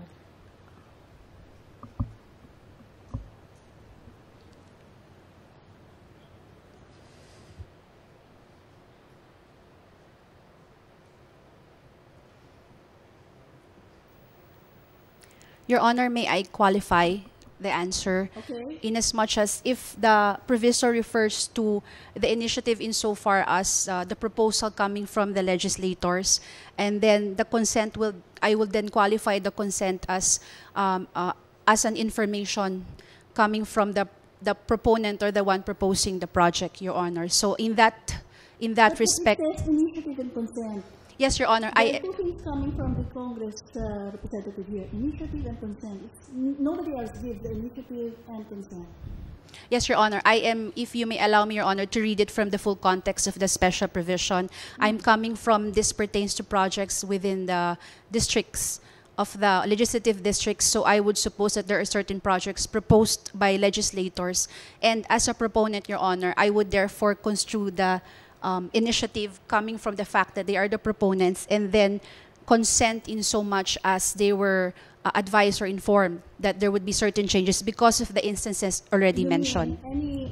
So what is the concept of realignment in the Constitution? It can realign funds in the JA. Apparently, there is authority for that under the JA itself, no? Yes, Your Honor. Whenever there is a duplication of project. Yes, Your Honor. But in other words, when it was passed, they did not know that the project is already there. Then they find out that the project was there. And the congressman suddenly says, realign this to another project. So, this is a post-GAA identification of a project. Can this be done?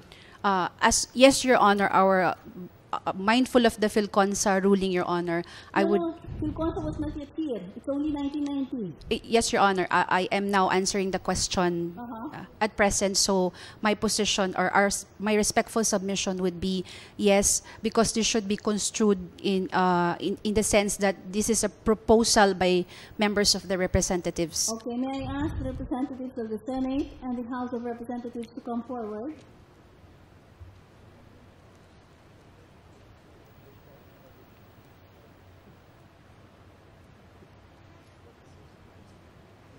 Attorney Cruz?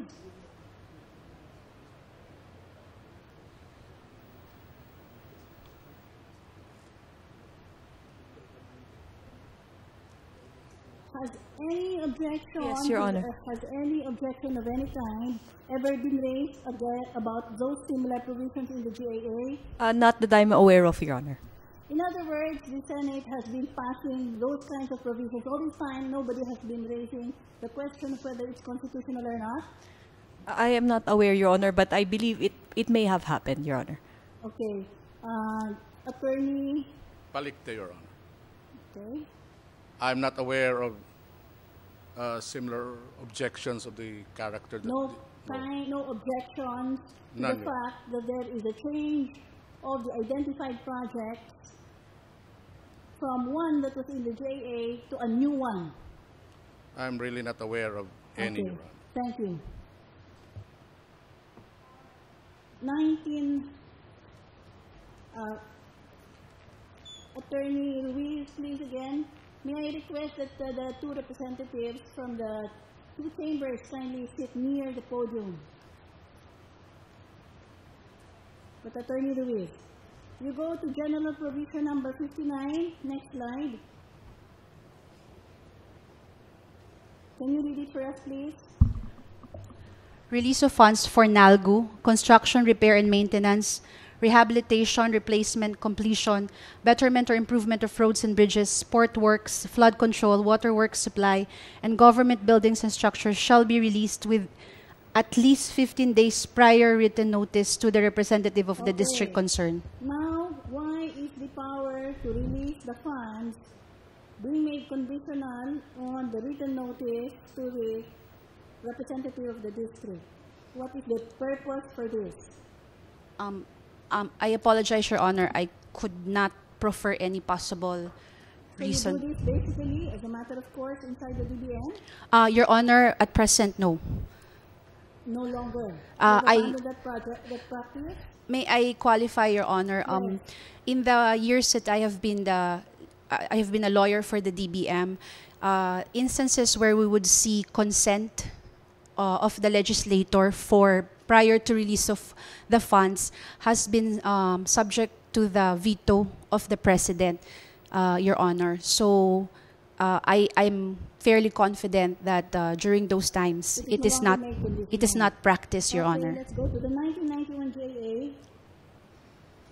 Please read the portion after the first proviso. Provided further that such realignment is within the congressional district for which the funds were originally allocated. 45 days after the receipt of? Ah. No, kindly go to the end. Your Honor, it's not being flashed. Pardon? Your Honor, it's not being flashed in the last there. Okay.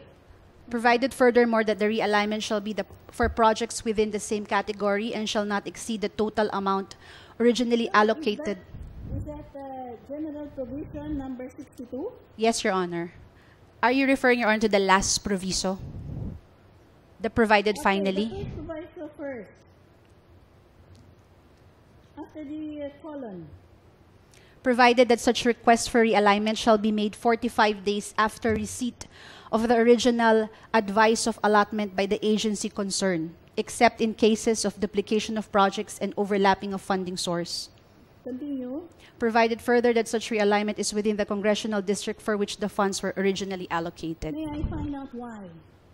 This, what is the sense in which the alignment is going to be made 45 days after the receipt of the original advice of allotment? May In I... other words, it had just been released and then 45 days after there is a discovery, it has to be realigned. Can you please explain that to us? Your Honor, may I prefer a possible explanation, Your Honor, Okay. not necessarily the final explanation. I would suppose, Your Honor, for operational efficiency with respect to the implementation of the projects, that it would not be advisable to have realignments at the last quarter of the year in order to complete the project, Your Honor, and to ensure that the projects are fully implemented within the year. So I would suppose So that... the assumption is within 45 days, there has not been any substantive money spent on the original project. Yes, Your Honor. Or perhaps, Your Honor, that within this period, certain overlapping or certain reasons that would justify realignment have been brought to the attention of the agencies concerned. 1991 GAA, Special Provision 62, further provisos, and the alignment for projects within the same categories, still the same language. The final proviso, still the same language. Okay, the alignment shall be made. Okay? Upon initiative and consent of? The representative of the district concerned. Okay. Now, this is already the second time that the realignment power is being discussed. Now, was there nobody in the DBM or in either House of Congress that said that we should have been with the approval of the President? Your Honor, with all due respect, I could not. Okay, I'm not in the position to answer. From Congress, that since this is within the DPWH, then realignment shall only be by the President. I am not aware, Your Honor, if there was any such. From the House of Representatives? I'm sorry, Your Honor, this is a 1991 law. As far as I can remember, I do not recall of any Objection. On that ground. General Provision 63, next slide. Saying, requiring that the releases shall be at least 15 days prior written notice to the representative of the district concerned. Until now, you have no idea why it is so? Your Honor, yes, considering it's the 1991 GAA. No idea? No idea. Why the congressman has to be informed that the money is about to be released? Yes, Your Honor. Okay. 1992. General Provision 64.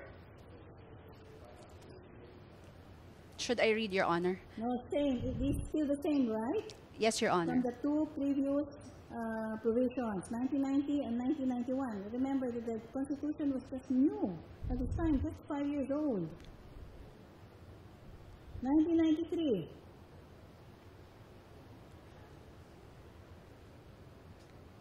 Okay? Same provision.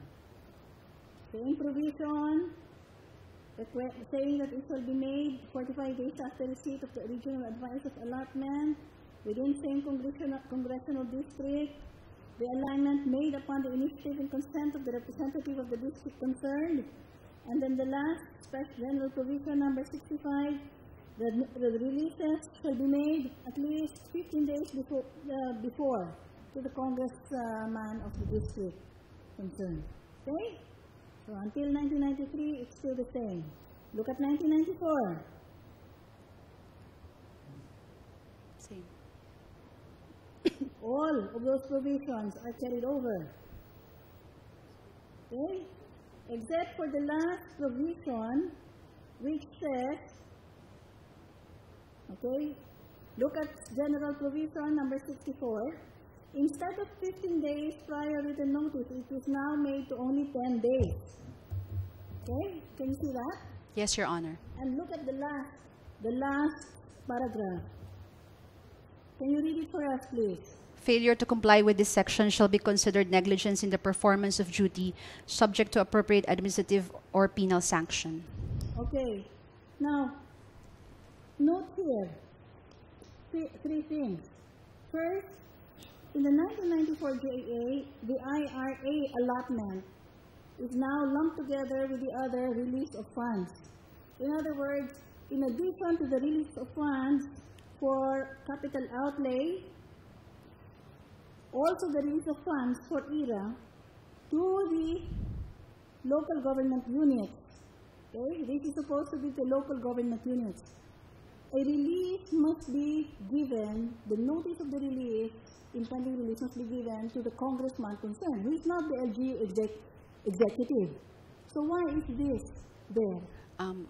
Again, Your Honor, respectfully, I could not prefer any explanation. The two representatives of Congress, did nobody from the LGUs object to the fact that the congressmen will have to be informed before the releases are made?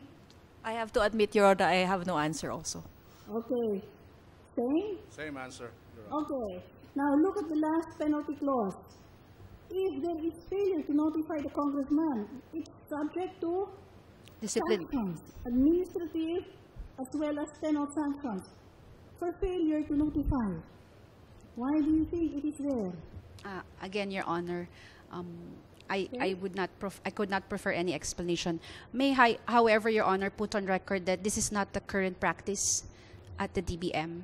Your Honor. May I be allowed, Your Honor, to put on record that this is not the current practice in DBM, Your Honor. Okay, it's not the current practice, but still we need to understand what has been happening these past 2 decades.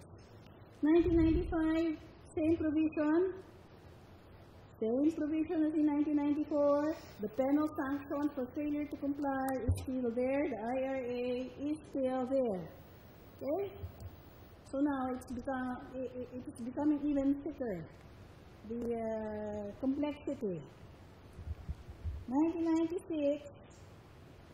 Okay? Look at the provisions quickly, especially the highlighted provisions. Same provisions? Yes, Your Honor. Okay, still there? Penal sanctions still there? Okay, now please go now to the 1997 JA because there is now a new provision here.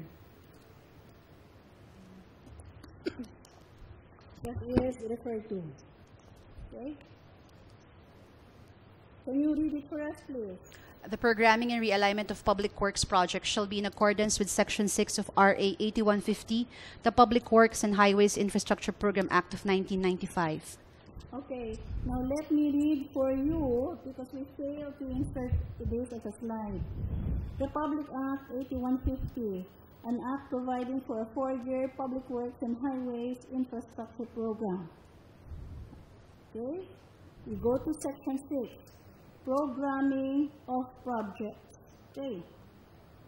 Annually, within the approved expenditure ceiling, the projects herein provided shall be programmed by the DPWH in consultation and coordination with the respective oversight committees of the Senate and House of Representatives.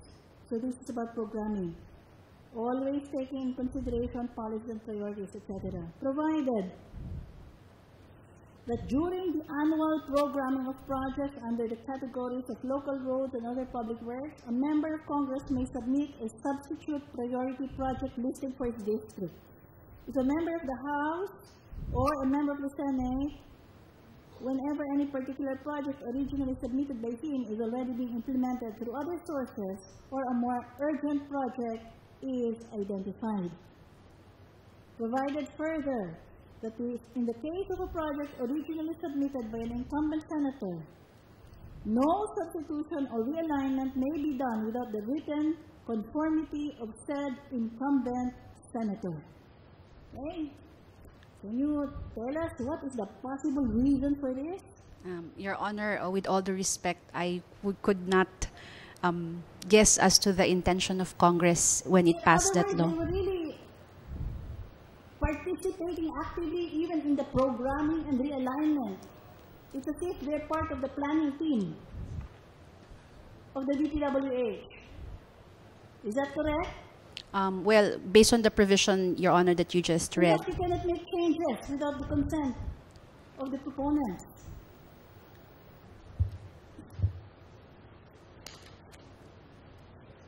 Okay. General provision number 72, notice of release of funds. Allotment shall be made with at least 10 days. Same, carry over. Failure to comply, same, penalty. Failure to comply with the written notice to release. Okay, now in the 1998 GAA, there is now a change. The request for reallocation or realignment shall be made not within 45 days, but within 20 days.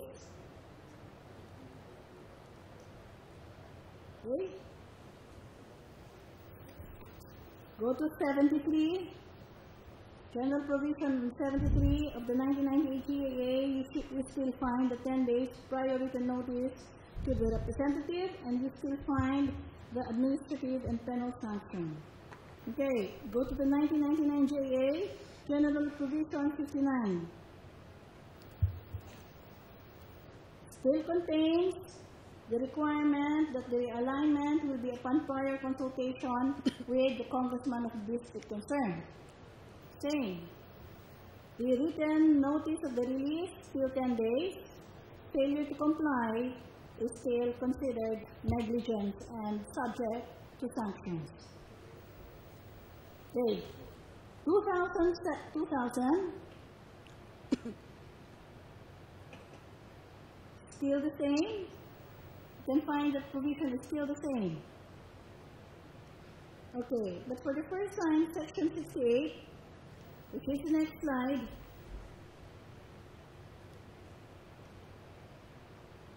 the copies of the releases shall be furnished the House Committee on Appropriations and the Senate Committee on Finance. This is the first time I've seen the House committees spoken of as part of the bodies to whom the reports on the fund releases must immediately be made. Okay. 2000 GAA, same. 10 days prior written notice. The alignment will be with prior consultation. Section 66, again, talking about the automatic release to the regional offices, but talking about the fund releases to be made to the appropriate committees of both houses. Okay? 2002, still there, but there is a video message saying that it must be subject to guidelines to be formulated by the appropriate agencies. 2003, still carried over. 2005, it is still carried over.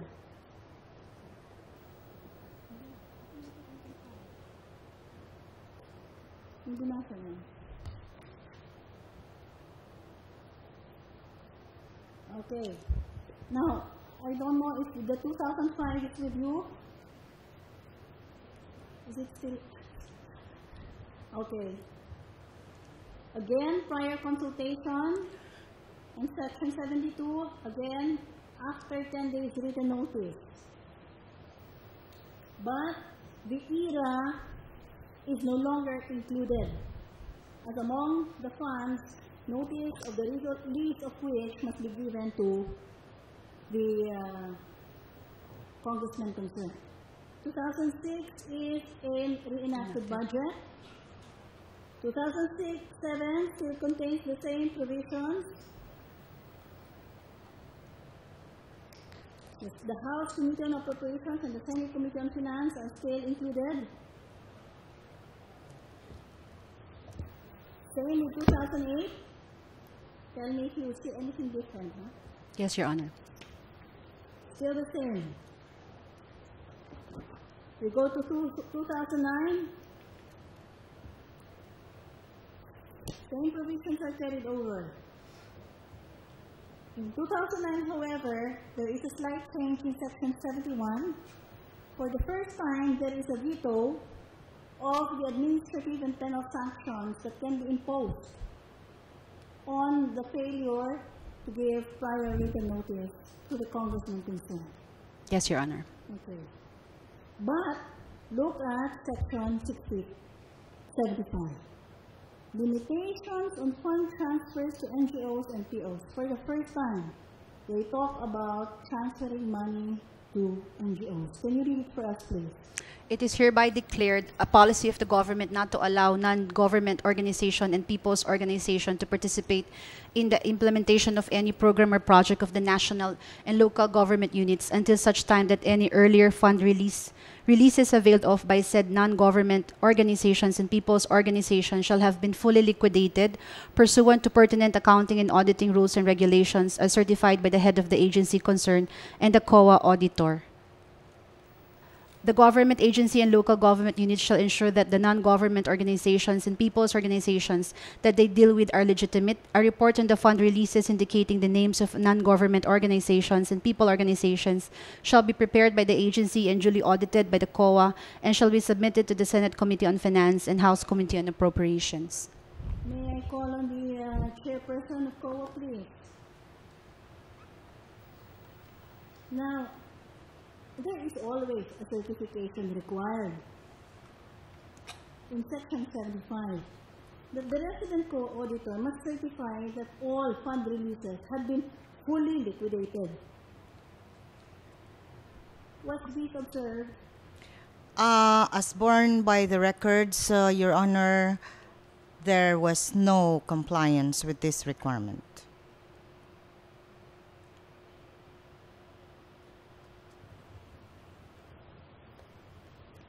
Now, in the second paragraph of the same section of the JAA, first sentence, it says that the government agency and the LGU shall ensure that the NGO and people's organizations that they deal with are legitimate. Was there a declaration by the agencies that they, in fact, were you able to find anything there that says that they have found that these NGOs are legitimate? Not from the side of the implementing agencies, Your Honor, but rather on the side of the proponent legislator in many cases, who was a party to the memorandum of agreement with the NGO itself and the implementing agency. There is a specific provision in the MOA, almost like a template, which deals with a representation on the part of the legislator that the NGO he has proposed is legitimate and bona fide and has a track record of performing and delivering such projects as are the subject of the MOA. So we saw that in many cases, Your Honor. MOA itself will be self-serving declarations.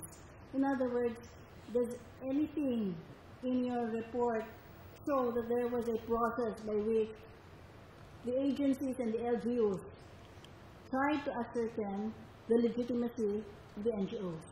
Yes, Your Honor, under COA Circular number 97-002, it is required that the BAC, the Bids and Awards Committee of the implementing agency, be constituted also as a selection, as the selection body to process and vet and screen the NGOs who may wish to participate in the project.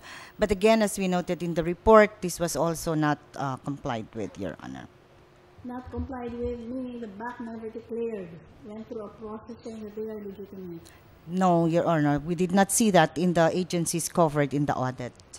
Now, the report on the fund releases are to be audited by the COA, and the audits are to be submitted to the Senate Committee on Finance and the House Committee on Appropriations. Was this done? Again, per records, we did not see anything to this effect that was ever done, Your Honor. By the COA. Of course, we remember that you came in only in 2011. Yes, Your Honor. From the legal representatives of the House and Senate, please.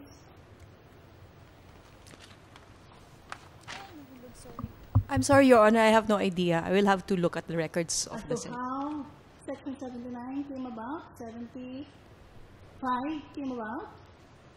I'm sorry, Your Honor, I cannot give any explanation. Okay, would you remember any report being made by COA on the fund releases to NGOs? I'm sorry, no. I cannot speculate on The this, two- Your Honor. the I two do not know. representatives have no idea No, about Your Honor. idea, Your how Honor. Section 75 came about. Yes, Your Honor. Nor do you have any idea whether the House committees and the Senate committee ever received any report. I have no idea, Your Honor. Same answer, Your Honor. Thank you. 2010, please from BBM.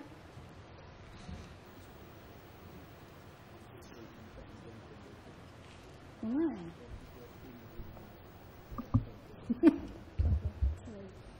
2010, are these the same provisions that you can find? Yes, Your Honor. Section 71. Okay, but now it includes, for Section 71, a copy of the fund releases made by the DBM shall be furnished to the implementing unit. Did you do this for 2010? What do you mean, Your Honor? Do you mean if I was the one who did the provision? No, did DBM furnish the implementing agencies, because this time it is the DBM, which will furnish the fund releases Yes, Your Honor. to the implementing agencies. You do this. Yes, Your Honor, based on the information given. Okay. Section 72 is still the same. Section 76 is the same as Section 75 with the previous provision on NGOs. And it still carries the same requirements. Yes, Your which, Honor. according to the COA chairperson, were not complied with. Section 2011. Okay, now I want to find out, for the first time, why are lump sum appropriations to be released only upon consultation with the representatives of the congressional districts? Can you explain to me why?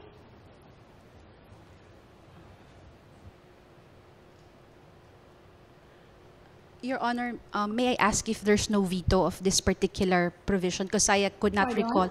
If there's no veto of this particular provision, since I could not recall from memory General Provision number 71. No veto. Why are our congressional representatives now required to have their say about the releases of lump sum appropriations?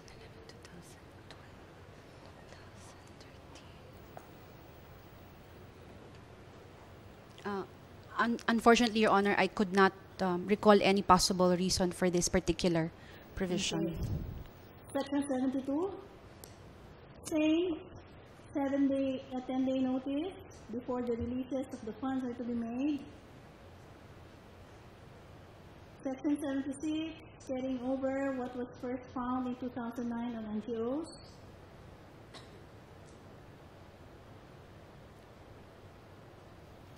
Section 57 of the 2012, again, requiring prior consultation before there is a reallocation or realignment of capital outlays in their congressional district. 2012. There is just a small amendment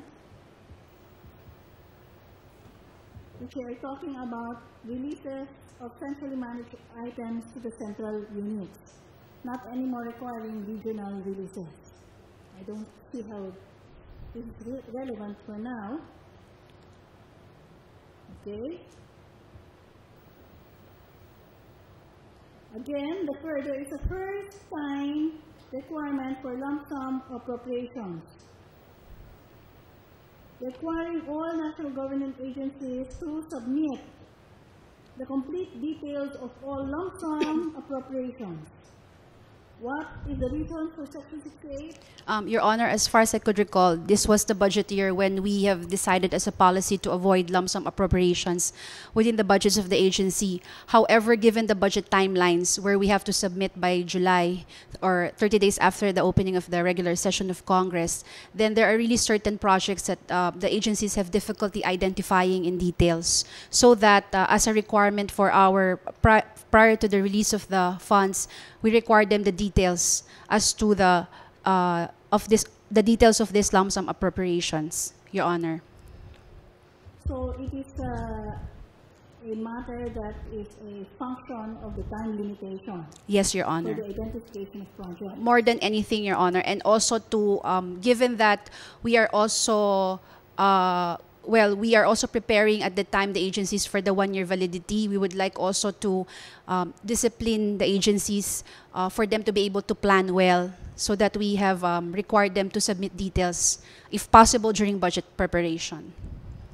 Section 72 is the same as NGOs, except that there is a change to the name civil society organization. I won't ask you anymore why, but if you have an idea why there was a change, I'll be glad. Your Honor, I think it was also this time that participative budget was introduced, so that we are also asking from various civil society organizations at that time. our understanding is that CSOs will cover both NGOs and POs, so it would be best to refer to them for consistency as well in the use of the language in the GAA and all of our circulars, Your Honor. Okay. 2013, Section 67 is the same. Section 68 is the same. Section 72, there is a change from full liquidation. I don't understand why there is now a 70% cut-off of the latest fund transfer. What does it mean? Your Honor, if I may refer you to the phrases in the bracket below. This was subject to the veto of the President, and in the veto message, the President precisely required full liquidation consistent with COA rules, despite the provision mentioned in the GAA. The Solicitor General, please.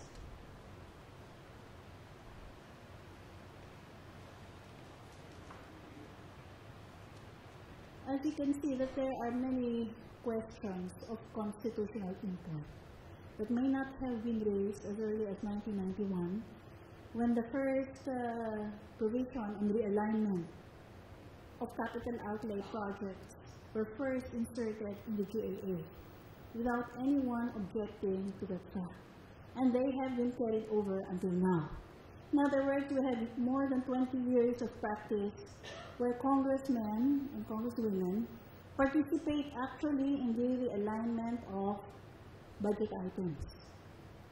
Is this constitutionally objectionable? On the part of the Pdaf provisions, Your Honor, we maintain that the participation, as I said in my presentation, are such of a level still consistent with fil-consa. On the other general provisions, Your Honor, I'm not quite prepared to answer the question of constitutionality because this goes to the general nature of realignment, Your Honor, for which, given the limited time in the advisory, our research and in fact our fact-finding was limited to Pdaf, Your Honor. Okay. Now, there are two problems that I see here that you must answer. Whether the realignment power can be shared first with the department head, that's that issue. It's not here. But for this particular case, with a representative of Congress. And I want you to address that in your memorandum. Because here we can find that a budget that had already been identified, budget item, can be actually changed afterwards. But the change can only happen with the concurrence, initiative, and consent of the members of Congress. Now, those GAA provisions that were flashed, apart from the 2013, are not actually being questioned now. But the same questions, the same constitutional problem, still there. Meaning, to what extent should this court draw the line for congressional participation in the budget execution stage? We will do that, Your Honor. Okay. Now, yesterday, Attorney Molo was answering my question regarding the proposition that at this point, it may be possible to allow Congress to itself devise the solution to this impasse. And your plea has been to allow Congress to do this. My question to you is quite practical. Since 1991, it has been recognized that they participate, even in DPWH projects. If they have been doing this since 1991, and we find that post-budget approval actions all are to be considered as unconstitutional, and we revisit fil-consa, what guarantee do we have that in fact corrective measures will indeed be undertaken by Congress? As a start, Your Honor, the process has already been, the first steps have already been taken As I said, the provision on Pdaf has been removed. The allocation for the then or the erstwhile so-called soft projects are now given direct to the line agencies. And the erstwhile hard project allocation is given to DPWH. And by the time of third reading, the House will make sure, and we have their assurances, that all infrastructure projects will be identified line by line. As we speak, Your Honor, the special provisions are not yet been drafted.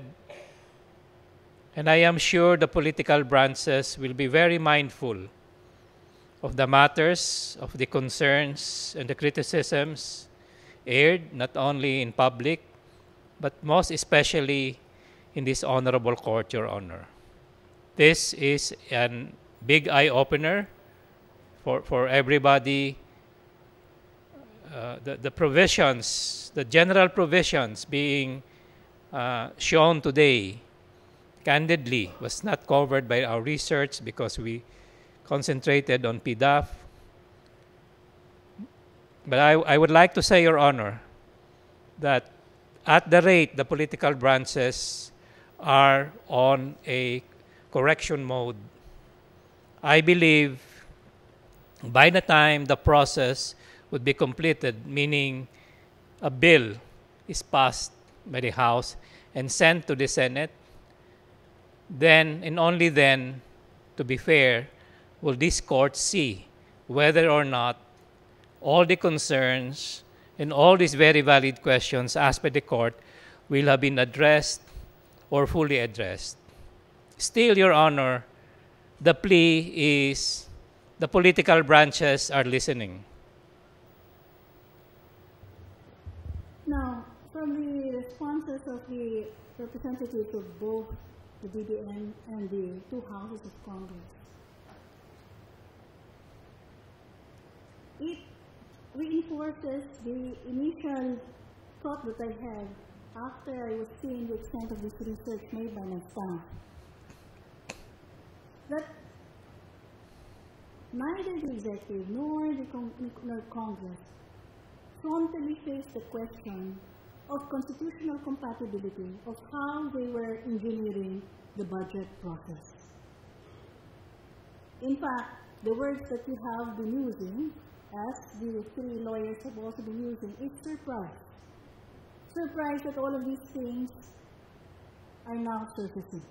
In fact, I thought that what the 2013 Pdaf provisions did was to codify in one section all the past practice that had been done since 1991. In a certain sense, we should be thankful that they are all now in the Pdaf special provisions. But it only highlights to us that there are many constitutional issues we have to confront. It is not therefore wiser for us to come up with a full decision on this matter, so we could clarify, special provision by special provision, the constitutional problems that will be faced if such reappear in another form, in one part of the budget, or in a special appropriation law, or even in a special statute governing the implementing agency. That, Madam Chief Justice, that could very well be one view. And the advantage of that view is once this honorable court, exercising its power of judicial review, puts in black and white the guideposts, then the political branches will know where the lines are drawn. And without detracting from the power of this honorable court to do so, again,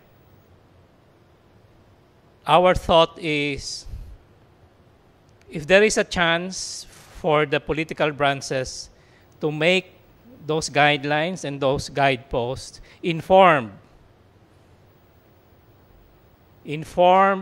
by all of the concerns raised in this honorable court and in the public, one can view it as an alternative way to have guideposts.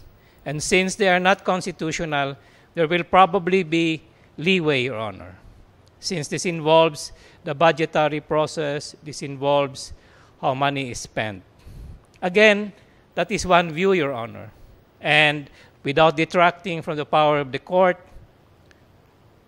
the view of the OSG is caution, Your Honor, because it is an awesome power and it is a most difficult decisions. Do you make the bright lines now, but when you do that, they become constitutional? Or do you allow the political branches to make statutory guidelines? I fully understand if the guidelines are again not perfect, there will be more litigation. But again, the advantage of that view is you let the political branches make the correction, Your Honor. That one we submit to the court. The court is decided to come together and deliberate in this with all possible speed. So that part of the apprehension that we will not be able to act in due time is not really a serious concern. But what is of greater concern to me right now is to imagine Congress again embroiled in a debate, trying to fashion and draw the constitutional lines that may have been blurred simply because of the practice of 22 years, where there has been participation in budget execution, where you basically have possibly really less economy of time than if the court were to move forward and rule with definitive clarity on the issues that have been presented. Again, with respect, Your Honor, I would submit that the House of Representatives has, I would characterize with all deliberate speed, from the time the COA report was publicized, I would say with all deliberate speed, the executive branch expressed its reservations, and in very quick order, the House of Representatives Appropriation Committee struck out Pdaf, and in very short order, on second reading, struck out Pdaf and made the new allocation. In a week's time, Your Honor, they will meet. My understanding is in about a week or 2 weeks at most, they will have on schedule a third reading of the bill, and that will be sent to the Senate. And again, Your Honor, at this point, the House of Representatives will be very mindful not only of the special provisions, but of all the general provisions to which we have been made aware of today. Thank you, Solicitor General. I have no further questions. Justice Capo. Mr. Solicitor General, you are asking this court to defer or delay or dilly-dally in resolving this case, to allow the political branches to craft a resolution to the Pdaf issue. Is that correct? Yes, Your Honor. You remember, counsel, we were students then, and the president then, President Marcos, through the OSG, pleaded here in this court that he be allowed to shut down Congress, to issue decrees, to rule by decree, to reform society. The court agreed, unfortunately, and we had a disaster for several decades. Now, in the 1986 Constitution, the framers, to stiffen the spines of justices, put there that the power of judicial review is not only a power but a duty. And they even gave this court an extraordinary statutory power to strike down any act of any branch of the government that constitutes grave abuse of discretion amounting to lack of jurisdiction. It is our solemn duty. We have taken an oath to faithfully apply the Constitution. And you are asking us to defer, to suspend the performance of our solemn duty to faithfully apply the Constitution. I think you are asking us, you are asking too much of this court, counsel. Let me move to another point, counsel. You are asking us to lift the TRRO to release the Pdaf. But the executive department has announced several times, and even up to yesterday, that they have already abolished the Pdaf.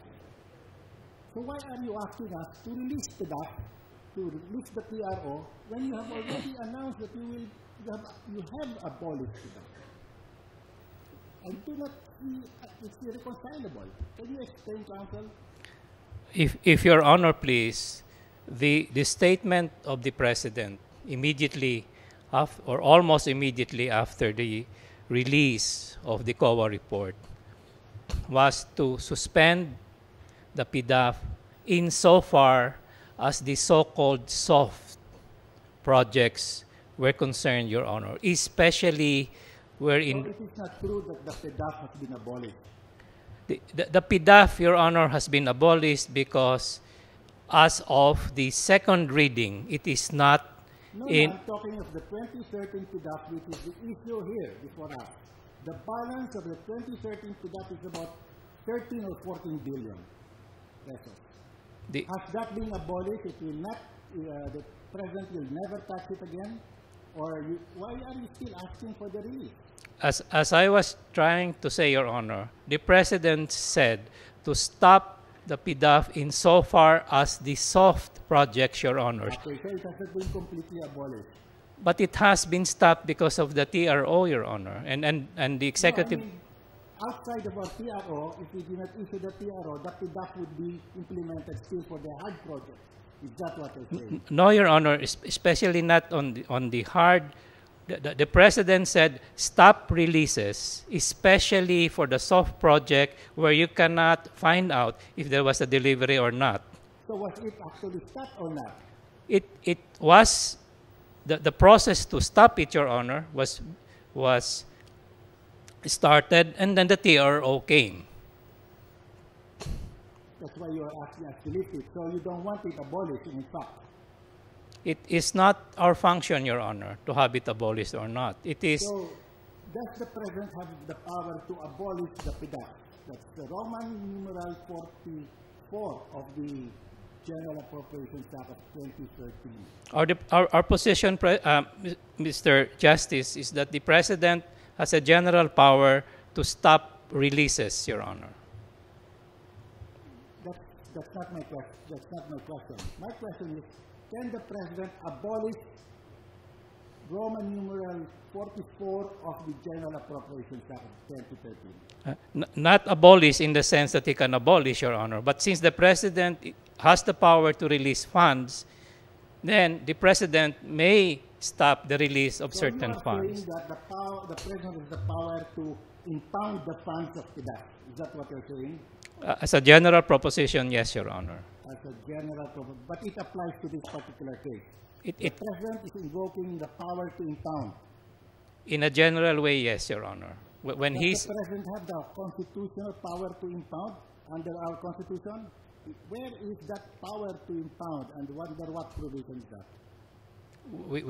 That's why, Your Honor, I'm saying, as a general proposition, the President has the power to speed up release or not to release. And whether as a whole it is to impound is an open question, Your Honor.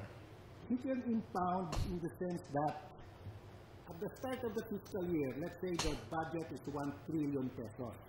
There are several projects, several programs, but January 1 of that fiscal year, the revenue collection is enough to fund only 50 projects. So he has the power to prioritize. He will only fund 50 projects. That is his power. But assuming, and this is highly improbable, that on day 1, January 1, there is in the National Treasury, free from any obligation, 1 trillion pesos to fund the entire budget. Does he have a choice not to fund any of those programs or projects? That is why our answer, Your Honor, is a general answer. What is the General Appropriations Act a law? It is the act of the Congress, Your Honor, appropriating or setting aside certain monies. But it is a law. Yes, Your Honor. And the President has taken an oath to faithfully execute the law, correct? Yes, Your Honor. And so the President cannot refuse to implement the General Appropriations Act, correct? Well, that is our answer, Your Honor. In the case, for example, of the Pdaf, the President has a duty to execute the laws. But in the face of the outrage over Pdaf, the President was saying, I am not sure that I will continue the release of the soft projects. And that started, Your Honor. Now, whether or not that... I will grant the President, if there are anomalies in a project, he has the power to stop the releases in the meantime, to investigate, and that is Section 39 of Chapter 5 of Book 6 of the Revised Abuse Code. That is the power to suspend further expenditures, to suspend payment. But it is just to suspend, because there could be anomalies, and you have to because of your oversight power, you have to investigate. But that is not the power to save money. That is not the source of savings. You just suspend it temporarily. So at most, the President can suspend. Now, if the President believes that the Pdaf is unconstitutional, can he just refuse to implement it? No, Your Honor, as we were trying to say, in the specific case of the Pdaf, because of the COA report, because of the reported irregularities, and this court can take judicial notice, even outside of the COA report, you have the report of the whistleblowers. The President was just exercising precisely the duty to stop certain parts of the Pdaf, Your Honor. That is correct. You've seen the COA report, there are anomalies, you stop and investigate and prosecute. He has done that, but does that mean that Pdaf has been repealed? No, Your Honor. Pdaf remain until this court rules. It is in the statute books, Your Honor. Pdaf can be legally abolished only in two cases. Congress passes a law to repeal it, or this court declares it unconstitutional, correct? Yes, Your Honor. The President has no power to legally abolish Pdaf. Yes, Your If Honor. he does not believe that Pdaf is constitutional, then he can bring a case here and question its constitutionality. Yes, Your Honor. Okay. Now let us go to the constitutionality of Pdaf. In fil-consa and in LAMP, we said the Pdaf provisions are constitutional because the identification of the project by the legislature was only recommendatory, not mandatory, correct? Yes, Your Honor. That was our decision. Now we go to the Pdaf of 2013. It says here that any modification, that is special condition number 4, this last paragraph, any realignment, any modification and revision of the project identification, blah, blah, blah, blah, shall be favorably endorsed by the House Committee on Appropriation and the Finance Committee of the Senate. What do you understand by favorably endorsed? Does it mean there must be concurrence? If the concurrence of the House Committee or the Senate Committee, if the implementing agency wants to change the project identified by the legislator. What is the meaning of favorable endorsement? The favorable endorsement, Your Honor, is a favorable endorsement of the decision of the lawmaker to Let us say, change the project, Your Honor. I'm a legislator, congressman. I have 70 million for the year. I will now identify my project. I will have 5 million to buy anti-rabies vaccine. And this will be distributed by a hospital in my district. Later on, I changed my mind. I will now use the 5 million instead of anti-rabies vaccine, it will be for anti-dengue vaccine. The implementing agency will follow me, correct? Yes, Your Honor. Now, if let's change the facts. I now identify 5 million from my Pdaf for anti-rabies vaccination to be distributed by my office. The implementing agency wants to change it. They say, oh, there are very few dogs there, wild dogs. That's too much. 5 million is too much for your district. Why don't we spend it to buy mosquito net, anti-malaria program? Because there are a lot of people there who suffer from malaria. But I refuse. So they go to the House Committee. The House Committee supports me. What can the implementing agency do? They have to follow the House Committee, correct? No, Your Honor. Our reading of the law is that if the implementing agency does not favorably endorse it to the DBM, then the DBM and the Executive Department may choose not to implement, Your Honor, because it is an executive. The second paragraph of provision 4. Any realignment, modification, and revision of the project identification shall be submitted to the House Committee on Appropriations and the Senate Committee on Finance for favorable endorsement to the DBM or the implementing agency, as the case may be. The implementing agency wants to change the project. They want the mosquito nets instead of anti-rabies vaccine. Because it's a change or modification of the project that I have identified, it has to go to the House Committee, correct? Yes, Your Honor. And the House Committee must favorably endorse the modification that, suggested by the Department of Health. It says on the text, Your Yes. Honor. So if there is no favorable endorsement, then the Department of Health change what I have identified. I want anti-rabies vaccine. They want mosquito net.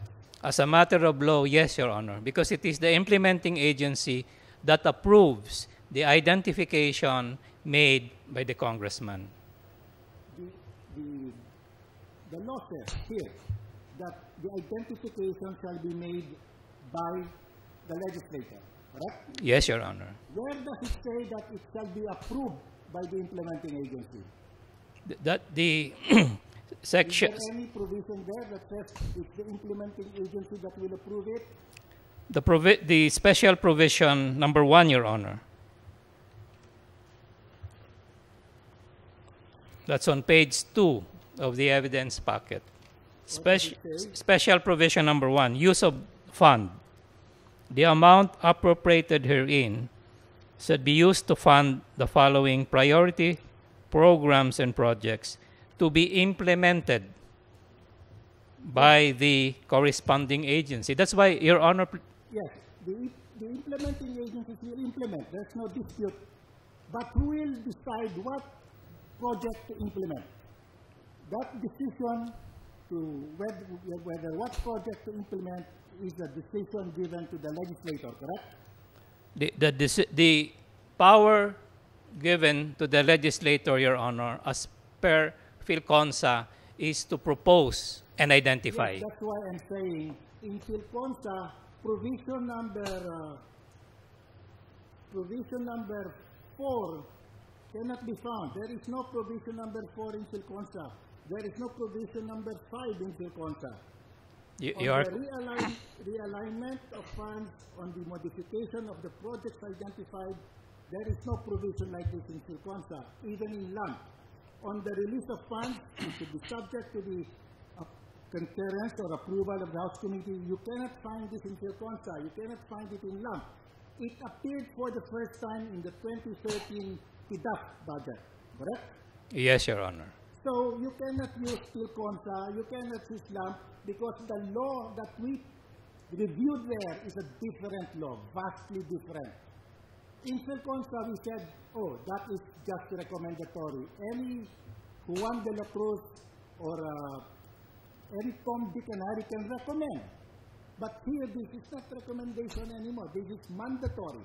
It's binding on the executive that the project identification of the legislator can be changed only with the concurrence of the House Committee.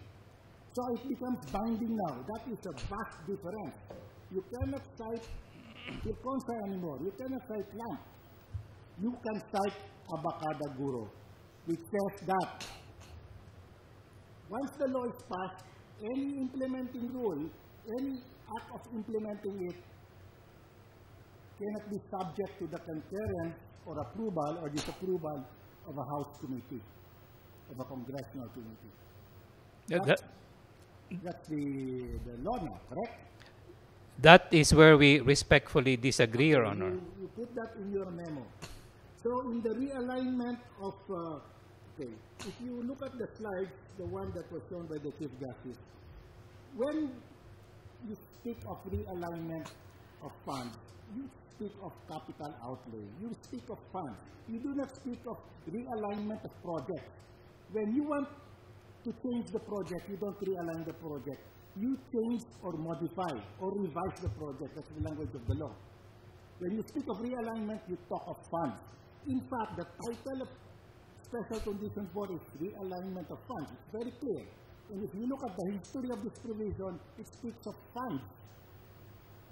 So how can you say that the realignment of funds here, clearly realignment of funds, speaks of modification or realignment of project? May I answer, Your Honor? As we said, Your Honor, yes, it is true. The head note of paragraph 4 says realignment of funds. But if you read the balance of the paragraph, it talks expressly about realignment of projects. And we invoke the rule of statutory construction, that the head note is just a head note, and what governs and applies is the substance. And the body talks of realignment of projects. That is why we respectfully say this does not trigger an analysis of 25(5) of the Constitution. There is an error in the designation, Your Honor. No, so under 4, you don't talk of savings. As I tried to explain, this is an example of where a congressman starts with sponsoring a catwalk or a pathway. Circumstances change, somebody donated, and he changes the project to a waiting shed, provided there has been no expense yet under those conditions. You follow that example of yours. So when when the legislator chooses a pathway as his project, the fund is put in that pathway. Now he wants it to be a waiting shed. That fund will have to be transferred. So there is a realignment of the fund from the pathway project to the waiting shed project. It's still a realignment. If you're talking of changing the project, in other words, if the fund has not yet been committed to the pathway, you are talking of changing the project. That is modification and revision of the identification. But it still requires concurrence.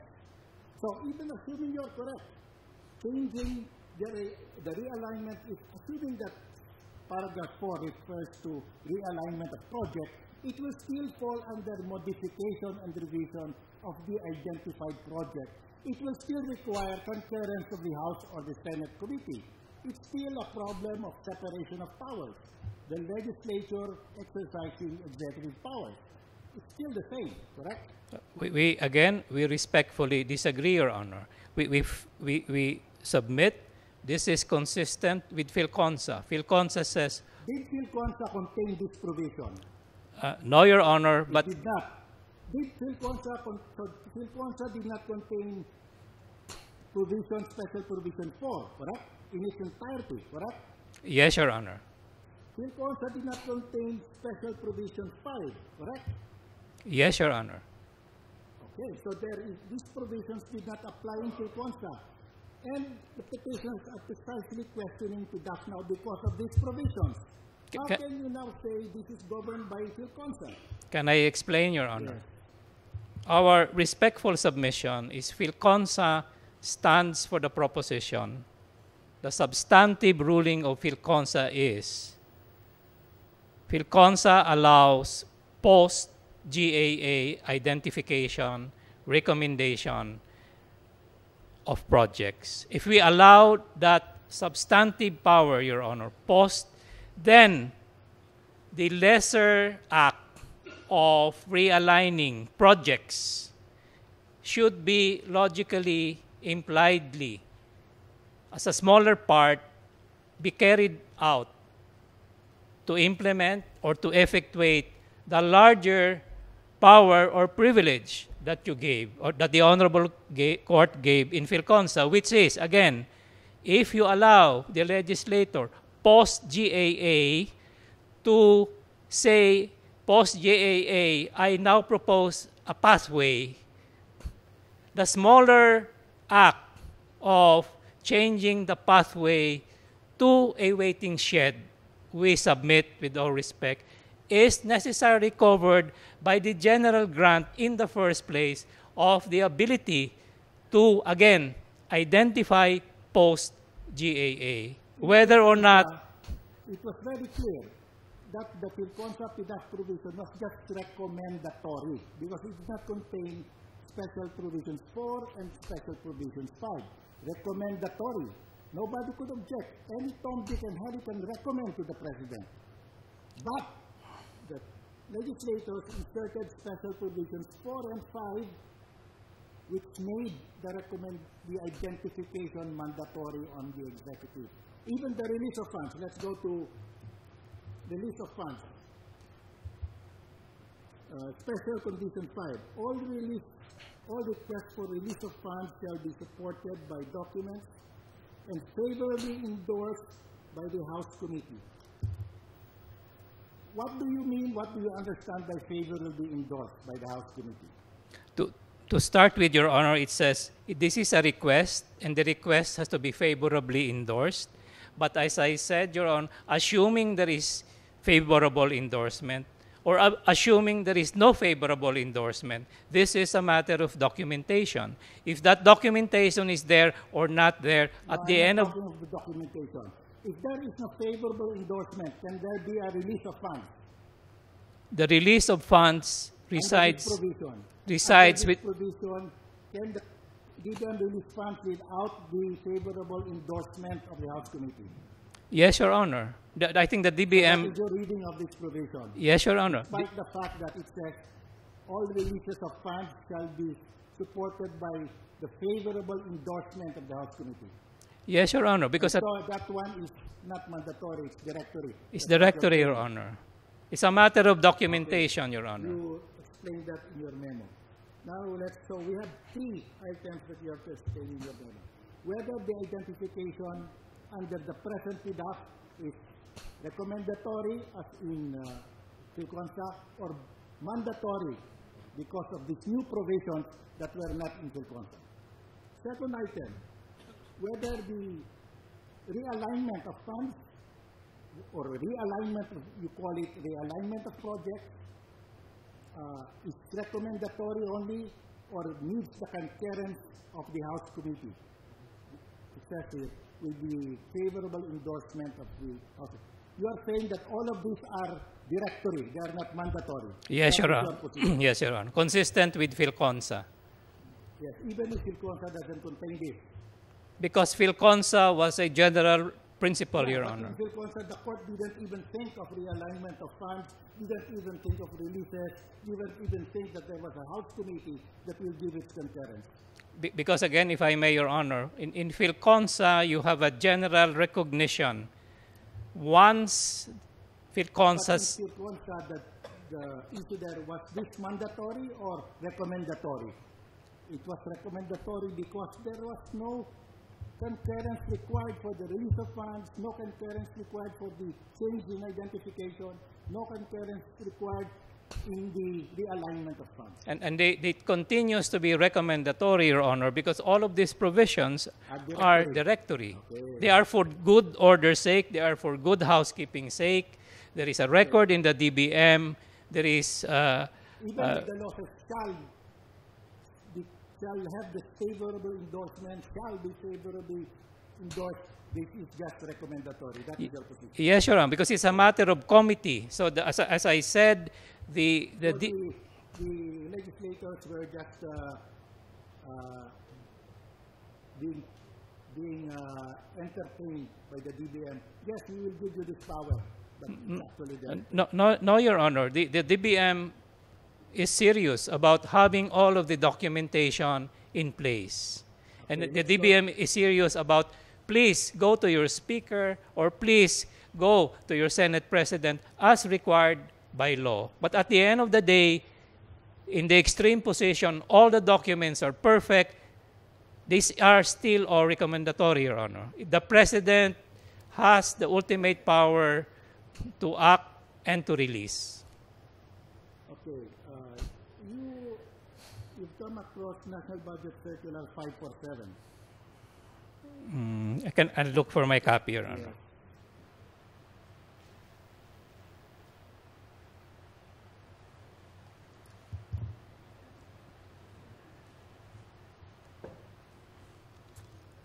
Yes, Your Honor. Look at paragraph 4.31. Paragraph 4.3 says, requests for realignment shall be supported with the following. 4.31, a written request from the proponent legislator. Okay? In case the requesting party is the implementing agency, the concurrence of the proponent legislator shall be obtained. You are saying that this is directory. Yes, Your Honor. Okay. So everything here it says, it shall be supported by the concurrence, favorable endorsement of the House Committee, the Senate Committee, all of that is directory. They are required for good orders. But they are not mandatory. They are required, Your Honor, for good order and good housekeeping and as a matter of committee to an equal branch. But the legal effect we maintain under fil-consa is, at the end of the day, with or without these requirements, the inherent power of the President to execute gives him the power to release. Mandatory? What language would you suggest to make it mandatory? That precisely is what fil-consa is all about, we respectfully suggest, Your Honor. That you cannot provide any language. It will be unconstitutional. Because it can only, as fil-consa says, go as far as to recommend. If the interpretation of the word shall be favorably endorsed, if it is mandatory, it is unconstitutional. That is your position. If the interpretation is shall be favorably endorsed by the House Committee, if that phrase is not directory but mandatory, it will make that provision unconstitutional. With all due respect, Your Honor, that cannot be constitutional because, again, under fil-consa, under separation of powers, Okay, so now we are in agreement. In other words, you agree with me that Congress cannot mandate in the Pdaf that any release of funds shall be subject to the concurrence of the legislator. Any change in the identification shall be subject to the concurrence of the legislator. And if the legislator identifies a project, it cannot be binding on the implementing agency. That is your position. If it will be binding, it will be unconstitutional. The position, Your Honor, is the Congress can put all of those provisions, as I said, as a matter of restraint, as a matter of constraint, and for good housekeeping. But even if the wording used is mandatory, you will not read it as mandatory. You will read it as directory. That is your position. Yes, Your Honor, because... So language doesn't matter because you don't want to hear to read that word. No, Your Honor. Language is important because the language says... But if we are here, we read it. It says the concurrence of the Senate committee must be mandatory. You still think it's directory. But I'm sorry, Your Honor, it doesn't... But what I'm saying... No, if Congress now, because you say it's directory, they will make it now even more direct. They will say the concurrence of the House Committee The identification by the legislator is mandatory. Will that be unconstitutional now? The answer, Your Honor, is precisely they did not use that language because they are guided by fil-consa. Fil-consa says you can appropriate. You can appropriate. If this court interprets the phrase favorably endorsed as mandatory, then we will have to declare this unconstitutional. Following your argument. We will respectfully submit to the court. But what we're saying, Your Honor, is that that is not what the law says. The question really here is whether the phrase favorably endorsed by the House Committee with the concurrence of the legislator, whether this is just directory or mandatory. That is the core issue here, correct? Among other issues, Your Honor. Okay, let's go to the among others. The President has the 9-item veto power, correct? Yes, Your Honor. And if you look at the history of the 9-item veto power, this was first introduced in the Philippines in the Jones Act of 1916. Yes, Your Honor. Okay. That the Governor General has the power to veto line items in the budget passed by the legislature. Now, in the U.S. Constitution, federal Constitution, there is no veto power on line items by the President, correct? Yes, Your Honor. And why did the U.S. Congress give us autonomy law? The Jones Law is the Philippine autonomy law, giving the Governor General a line item veto power. The reason is simple. All 43 of the 50 states in the U.S. gave their Governor Generals a veto power on line items of the budget. That's why the U.S. President, since the time of Thomas Jefferson, have always asked Congress, give us a line item veto power. Because how can we control wasteful spending? So the reason why there is a line veto power in the budget given to Governor General in the U.S. is to control the pork barrel system, correct? That's the history.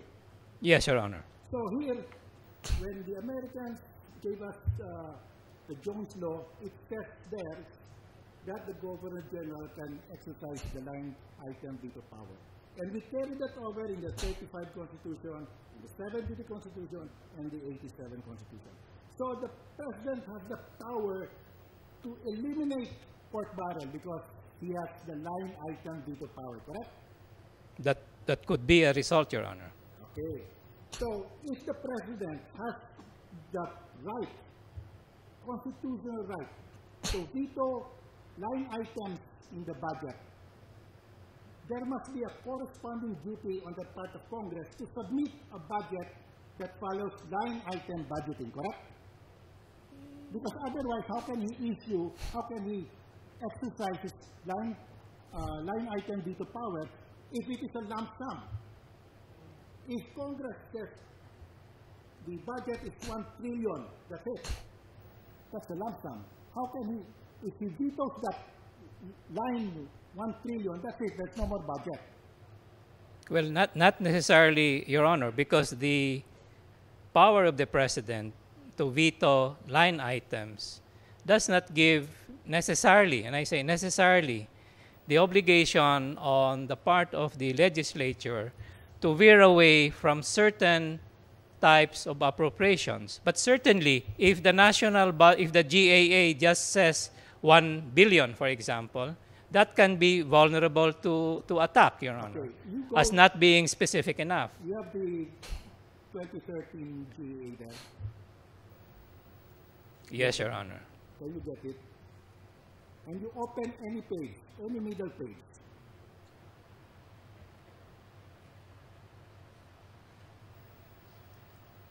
You open any middle page. Okay. There are line items there, and corresponding to that line item, there are amounts appropriated, correct?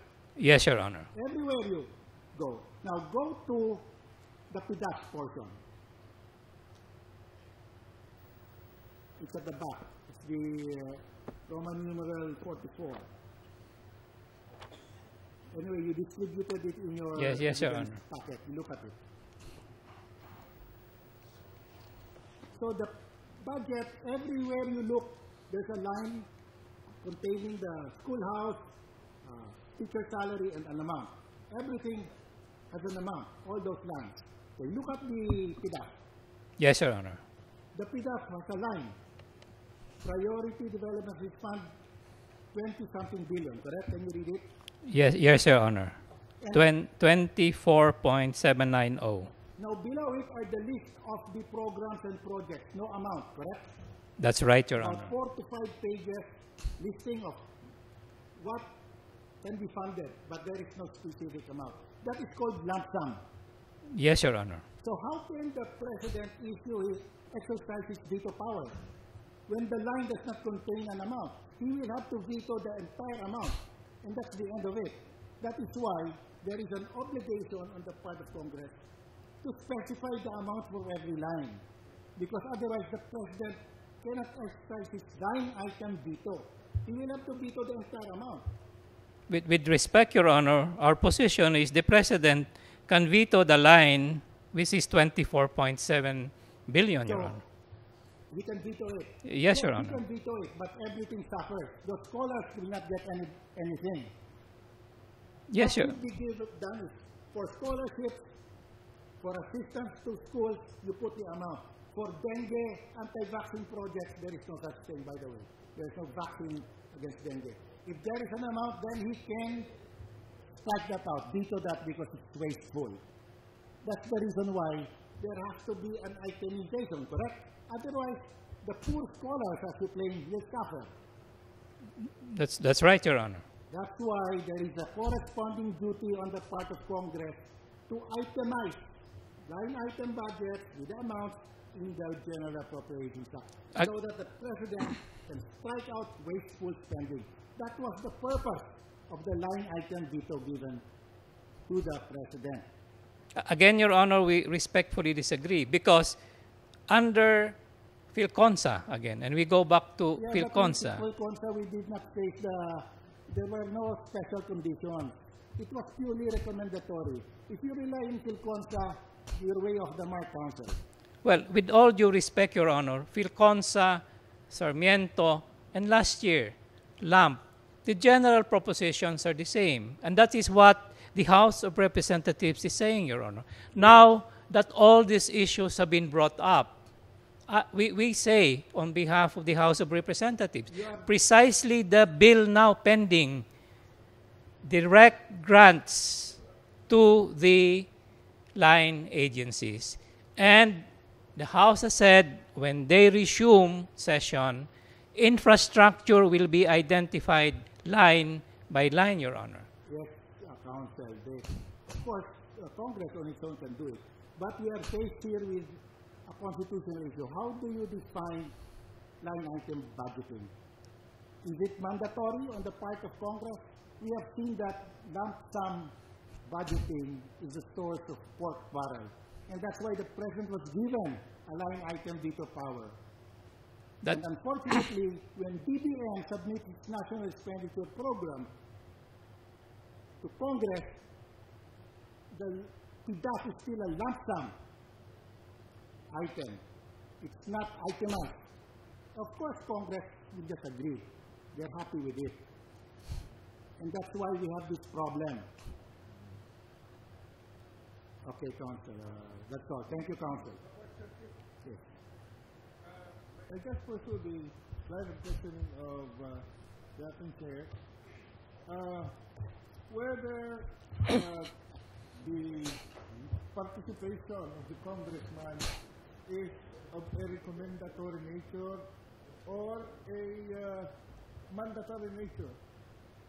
What is the reason, especially the constitutional basis, for the President to allow a congressman to participate in the implementation of his budget?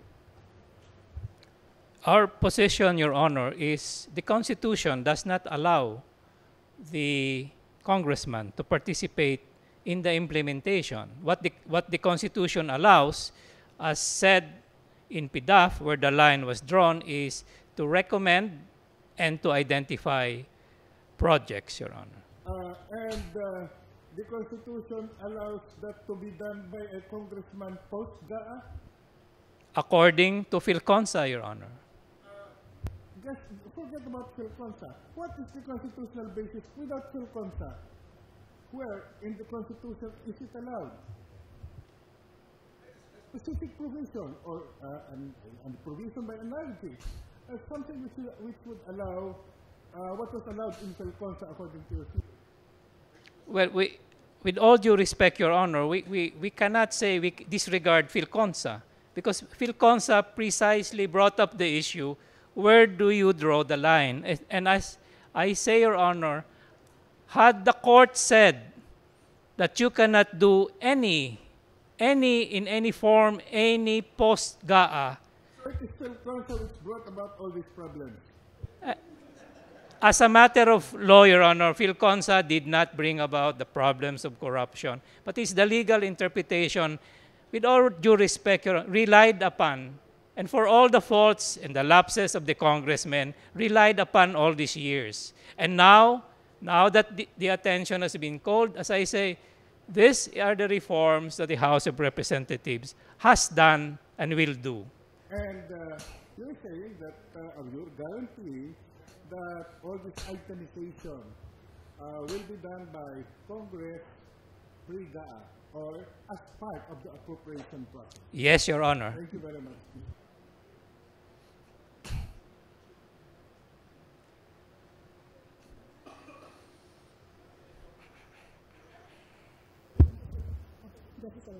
Justice Abad.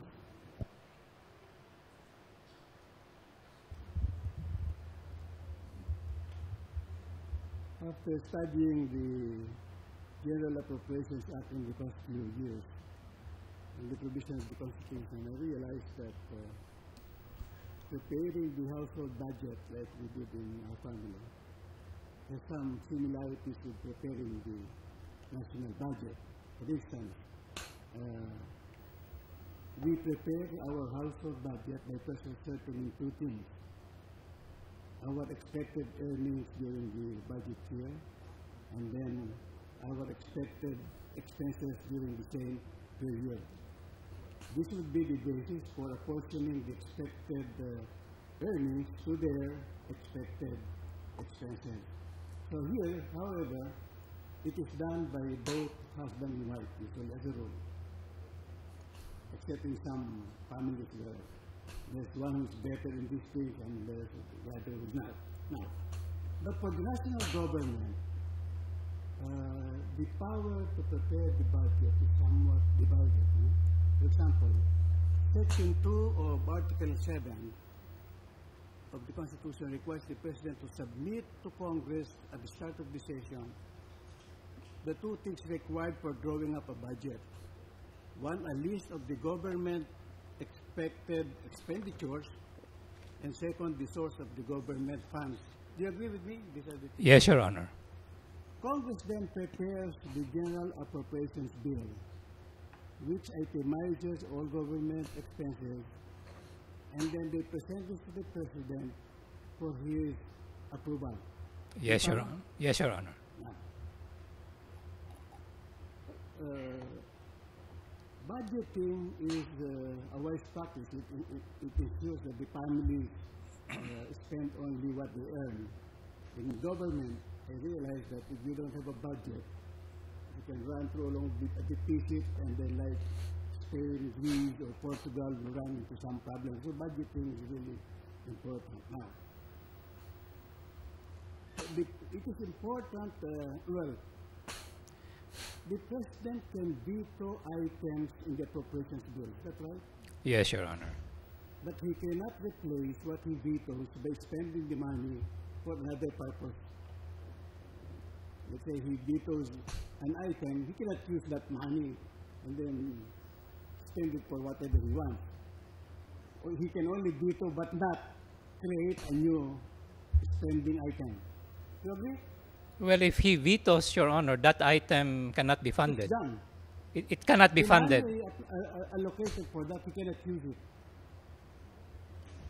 And, well, he cannot use it in the sense that, if there is no appropriation for that amount, then under the power of the Congress, the power of... He can apply for a new special appropriation, here's the money. But he cannot, on his own, veto an item and then use the money and decide where he wants to spend it. In that general sense. I'm sorry, Your Honor. Oh, the President can do that. Okay. No, Your Honor. I'm sorry. What I'm saying, Your Honor, in your example, there is an appropriation for 1 million and the President vetoes. Let us say 100 million. The President vetoes a line item for... We, for the same year, use that 100 million and on his discretion, choose where he wants to spend it. That's why I'm trying to understand, Your Honor, your question. There is an item for 100 million and the President vetoes 100 million. So 100 million is vetoed. 100 million. Money that money is not appropriated for that purpose, so there is no appropriation of 100 million. That's what I mean. So the President cannot create another item that's not in the budget and use it. May I vetoed item X. After there's no item Y, he gets the money from item X that he vetoes, put it in item Y that he creates. Can you do that? May I respectfully decline to answer, Your Honor, because there is this other upcoming petitions. The upcoming petition. Yes or no, whether he can use it for a new non-existent, there are, with all due respect, Your Honor, there are these upcoming petitions on the DAP. And I have not, in all candor, studied yet because I had to prepare for this Pdaf petitions. So prepare a memorandum. Include that in your memorandum. Because for what I know, even when I was in first year law, we understood that no money can be spent without an appropriations in law. Since there is no appropriations for expense Y, to my mind, it cannot be spent. The President cannot spend it. But you said you need to study that. No, if that is the question, Your Honor, I agree with you. No money can be spent if there is no an appropriation. So, if that is an item for a budget 100 million for X, he vetoes it. Therefore, there's a 100 billion that is unappropriated. You agree? So far. Again, Your Honor, I say there is no appropriation for 100 million. As far as that goes, I agree with you. So explain that if it was vetoed, the 100 million is no longer part of the budget. There is no, the proposition. Whether that 100,000 pesos that is earmarked for that item, the President can create item Y, which is not in the budget, and get that 100 million and use it for item Y. Again, as a general proposition, if your question is there is no appropriation for item Y, then the answer certainly is because there is no appropriation and the power of appropriation belongs to Congress, then there is no money, Your Honor. Well, anyway, so I thought my question is clear now. So clearly, the power to decide what work, activity, or purpose will be funded with public money essentially belongs to Congress. You agree with me? Yes, Your Honor. Okay. But the spending of the money for the purpose it is appropriated by Congress belongs to the executive department.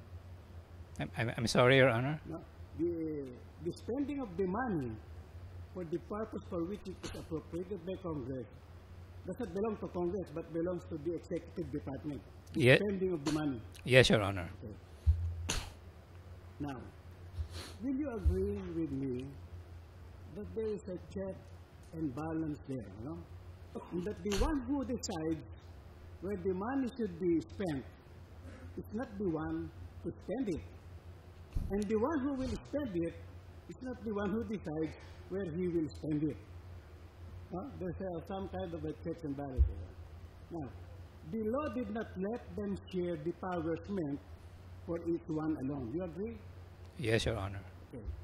As one who will spend the money that was appropriated, has the executive department issued rules for how its agencies will implement the legislator's choice of the project? Is there such a rules and regulations issued by the executive department on how to deal with Pdaf for the pork barrel? Well, we go first by what the Congress. Well, we go by what the Congress has laid down. There is a special rules that will try to protect the government. Rules that precisely will see to it that the matter of spending the Pdaf will be done properly. Because the way I look at it, in the last so many years, the government or the people has been a victim of misspending of the Pdaf. Is that wrong? There is, Your Honor. There is, Your Honor, and it's not even just an executive rule. It is the law, Your Honor, the state accounting code. The state accounting code is a PD. It says all heads of agency. That's an accounting rule. No, Your Honor, it is a law. It is a law. It is the state accounting code. Yeah, well, that's the state accounting. It is. That's why I'm saying, Your Honor. Executive part. Not the accounting, is the recording and check and all. But it's important, Your Honor, because as the COA itself said in the report, Section 2 of the accounting code says... There's no separate executive into one governing view. There are, Your Honor. Can you give us copies of that? Yes, Your Honor. As I said, there is the COA circular of 2007, and as the Chief Justice pointed out, there is a GPPB circular. There is, of course, the Procurement Act, Your Honor. I'm asking for executive regulation. You're answering me with COA. I'm asking whether there is an executive department issued implementing rules to deal with Pdaf. We will give you copies, Your Honor, of the national budget circulars of the DBM. All right. Now, dealing with Pdaf precisely.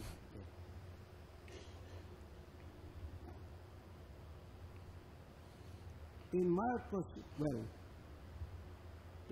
time, he issued the Malampaya law that gave the president broad authority to decide where to spend the incomes from the country's gas fields. Now, did Congress, during the time that its members have been enjoying these pork barrel funds, ever attempt to amend the Malampaya law so Congress can get the money, about 25 billion, and be the one to decide for what it will be spent? Has there ever been any attempt by Congress to do that? I do not. I do not know, Your Honor. Okay. I'm looking for it also. I've not found now. Don't you think that this has resulted in you get your 25 billion Pdaf and I get my 25 billion Malampaya that we can promptly spend the way we want. No? The President has his 25 billion Malampaya and the Congress, the Senators and Congressmen have their 25 billion Pdaf. Does not sound like that? It does not, Your Honor. The Malampaya Fund under Presidential Decree 910 has specified uses and applications, Your Honor. Surprisingly, the amount is about the same. No, Your Honor. They are not the same because Malampaya is not a year. They're not saying exactly the same. No, can I explain, Your Honor? They are not the same, Your Honor. My understanding, the balance is... The balance, as I understand, is 130 billion. Annually, I was looking at the annual. I know the balance is big. I do not know the annual proceeds. It's about 25 billion from Malampaya and then 25 billion from Pdaf. So my point is this. fil-consa did not yet see the ruinous consequences of the subtle yielding of the constitutional check that one department exercised on the other department. Okay? Nagiging walang pakialaman, no? So even when certain lawmakers were giving money to NGOs contrary to the provisions of the GA itself, you pointed out well, the executive department has permitted the releasing of money to such NGOs because they can be done only through the executive department. And those anomalous uses of the Pdaf has taken place. I'm not referring to the Pinoy administration, no? Because as you pointed out, this has been, in fact, the government filed actions against in the days of 2009, etc., no? Earlier. So this is something that I don't blame the administration. But I'm saying that because of the mutuality of interest, there's been a yielding of some of the checks.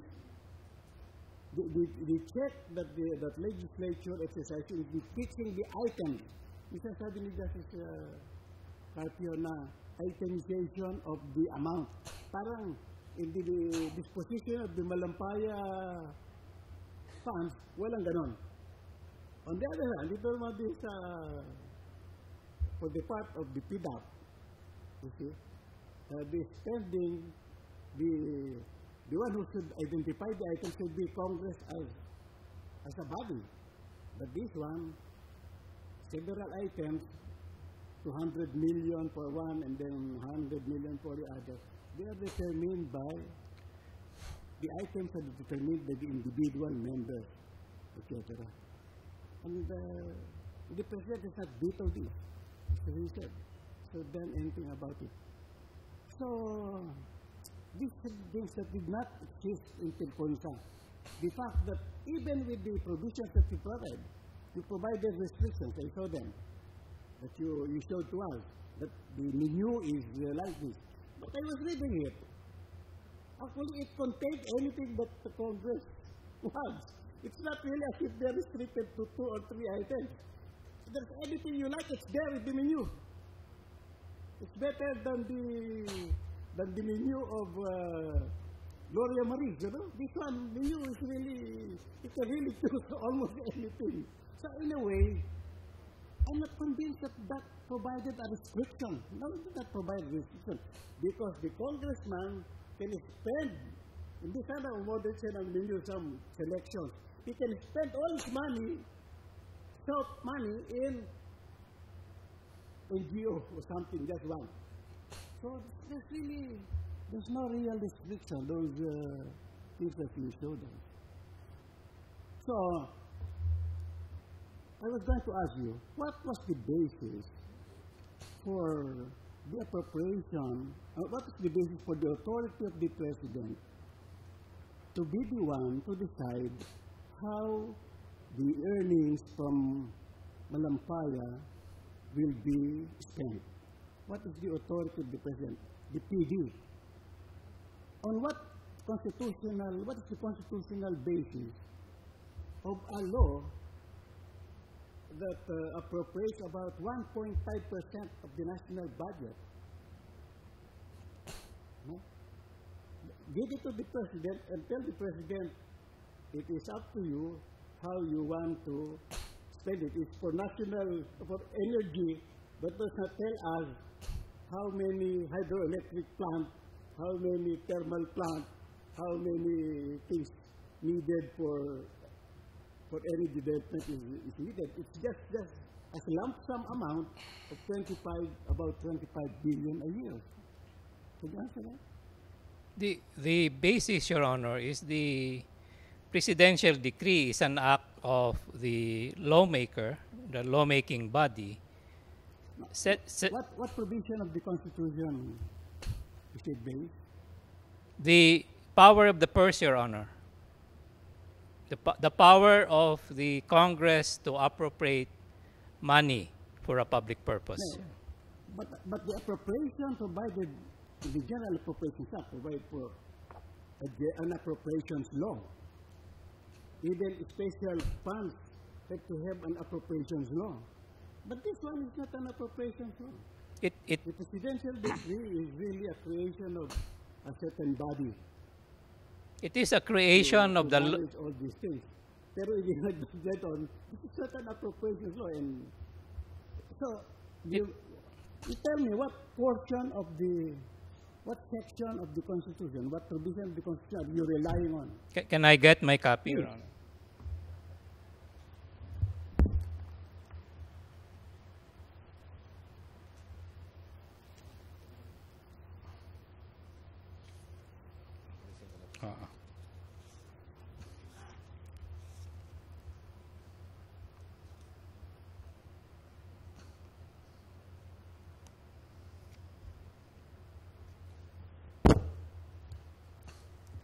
Section 29, paragraph 1, Your Honor. No money shall be paid out of the Treasury except in pursuance of an appropriation made by law. So, we are speaking of appropriation. And what does the other provision of the Constitution say about appropriation? What are the limitations of these? How is appropriation made? And that's the one I'm looking for. Now I'm familiar with this one. What portion of the Constitution provides for method of appropriation? Because there is one, Section 25, special, no, there is the General Appropriation Bill, and there is the Special Appropriations Bill. Where does this fall? Pursuant to an appropriation made by law. The law, Your Honor, is It's not an appropriations law. Well, that is where we respectfully disagree, Your Honor. PD 910 appropriates money from the proceeds of the Malampaya operations, from taxes, and the share of the government in the royalties, Your Honor. So it appropriates money for a public purpose, exploration, and such other purposes, Your Honor. So the authority is Section 29, paragraph 1 of the Constitution. Yes, but this one, no money shall be paid out of the Treasury except in pursuance of an appropriation made by law. And to what does it refer? Section 29. It refers to the previous provisions that refer to manner of appropriating money. So if this is the case, if you say that Congress can pass a law and say we are appropriating all earnings from income tax for the payment for the Department of Education, pwede yun. Because the law appropriates money, hindi siya General Appropriations Act, appropriates money or earmarks all payments of income taxes for the Education Department. Pwede yun. Yes, Your Honor. Because there is a law, well, that's good. And it appropriates. Thank you. Thank you, Your Honor. Yes, ma'am. I noticed that in 2010, the list of the projects and program under Pdaf is quite short. Yes, Your Honor. And the appropriation then was about 10 billion pesos. Now, the following year, 2011, the budget was increased to 24.7 billion, more than double of the 2010 budget for Pdaf. Yes, Your Honor. And the list has become very long. And that also was followed in the succeeding year up to 2013. As your materials would show, there is now a long list consisting of 4 pages. It would seem that the list would practically include all the public service or government service that is being discharged by the government agencies already covered by the General Appropriations Act. Can you explain why there is a need to have another list naming the same government agencies which are already covered by also by the General Appropriations Act, when this list can practically be incorporated in the portion of these government agencies. Why is there a need for this? You are right, Your Honor. The need follows what was explained in fil-consa. The need or the theory is that the legislators, especially the members of the lower house, should be given the ability to steer projects to their districts so that they do not have to wait for such social services to come from the national implementing agencies. That was the theory which was approved in fil-consa.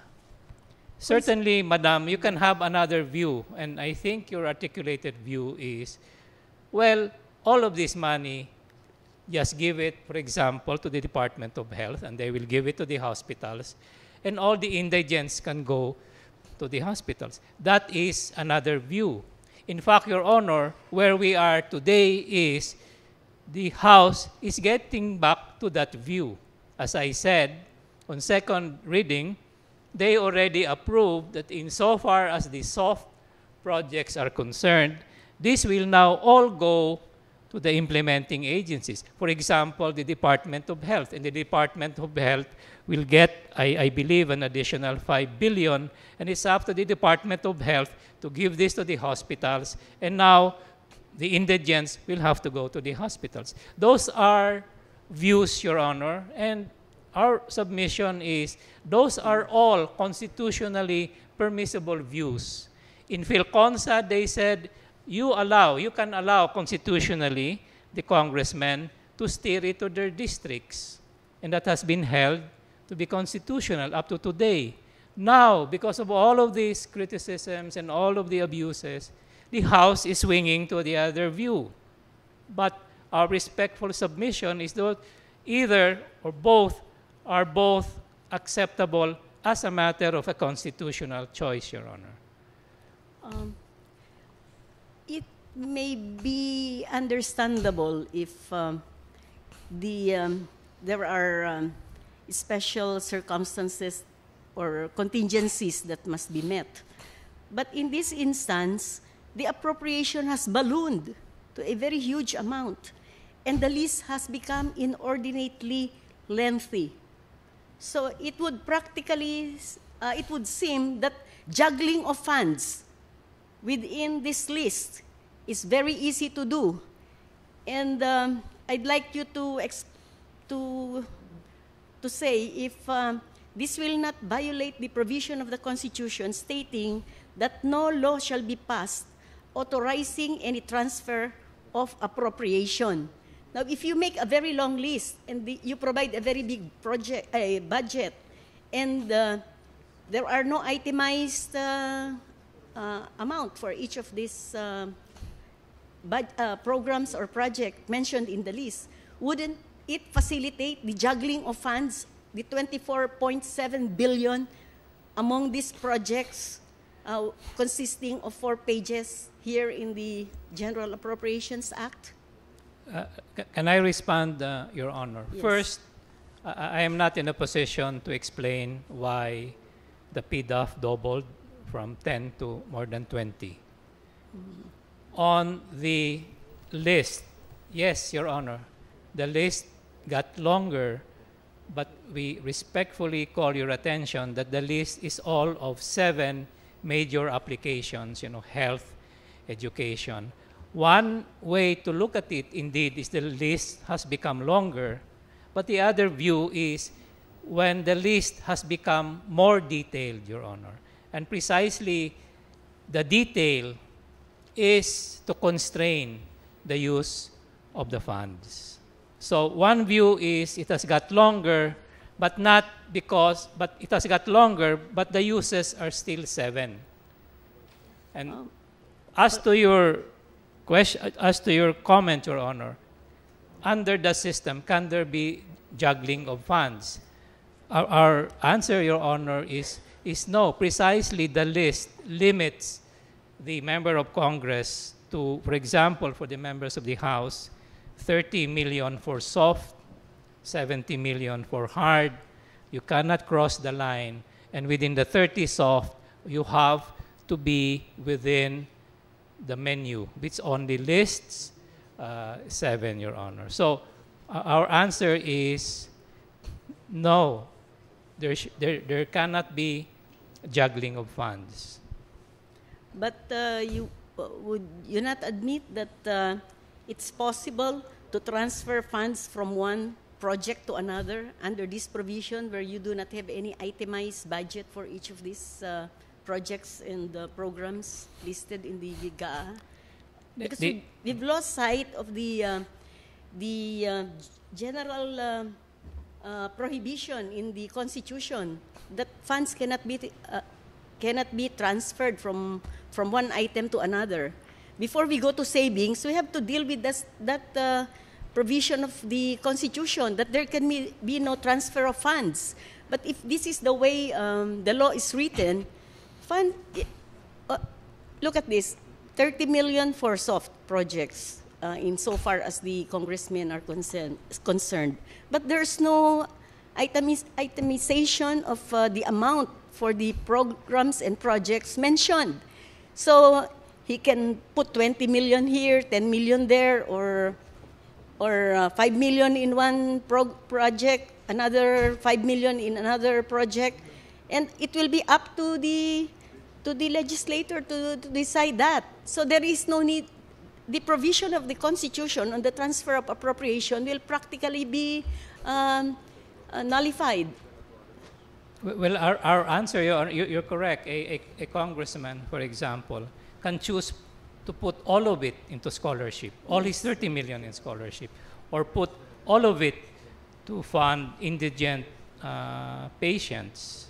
So to that extent, there is no juggling, Your Honor. But that is what fil-consa allows. Fil-consa allows post-GAA identification by the legislator, and provided he sticks to within the maximum limit of 30, that one view is that system allows him to serve the needs of his district, so that the constituents for from the district, for example, of a congressman from Rizal, will have direct access to the services, for example, of the National Kidney Institute, rather than that constituent take his chances. If you give the money to the National Kidney Institute, then he has to line up. That is one view, Your Honor. All we're saying is that is constitutionally permissible. The other view is give all of that money to the Department of Health, because they are in a better position to know how much goes to PGH, how much goes to Kidney Institute. And they will have their own system who will get access to that, Your Honor. That is another view. And that, I said, is the view the House is going to. It will deprive the constituents of the congressman from this certainty, from the advantage that if he goes to his congressman, the chances of getting money for dialysis is better than if he goes straight to the Kidney Institute. But again, those are two views, Your Honor. You can argue that the Kidney Institute, as professionals, they will have a better system of determining who gets access to dialysis. Those are choices, Your Honor.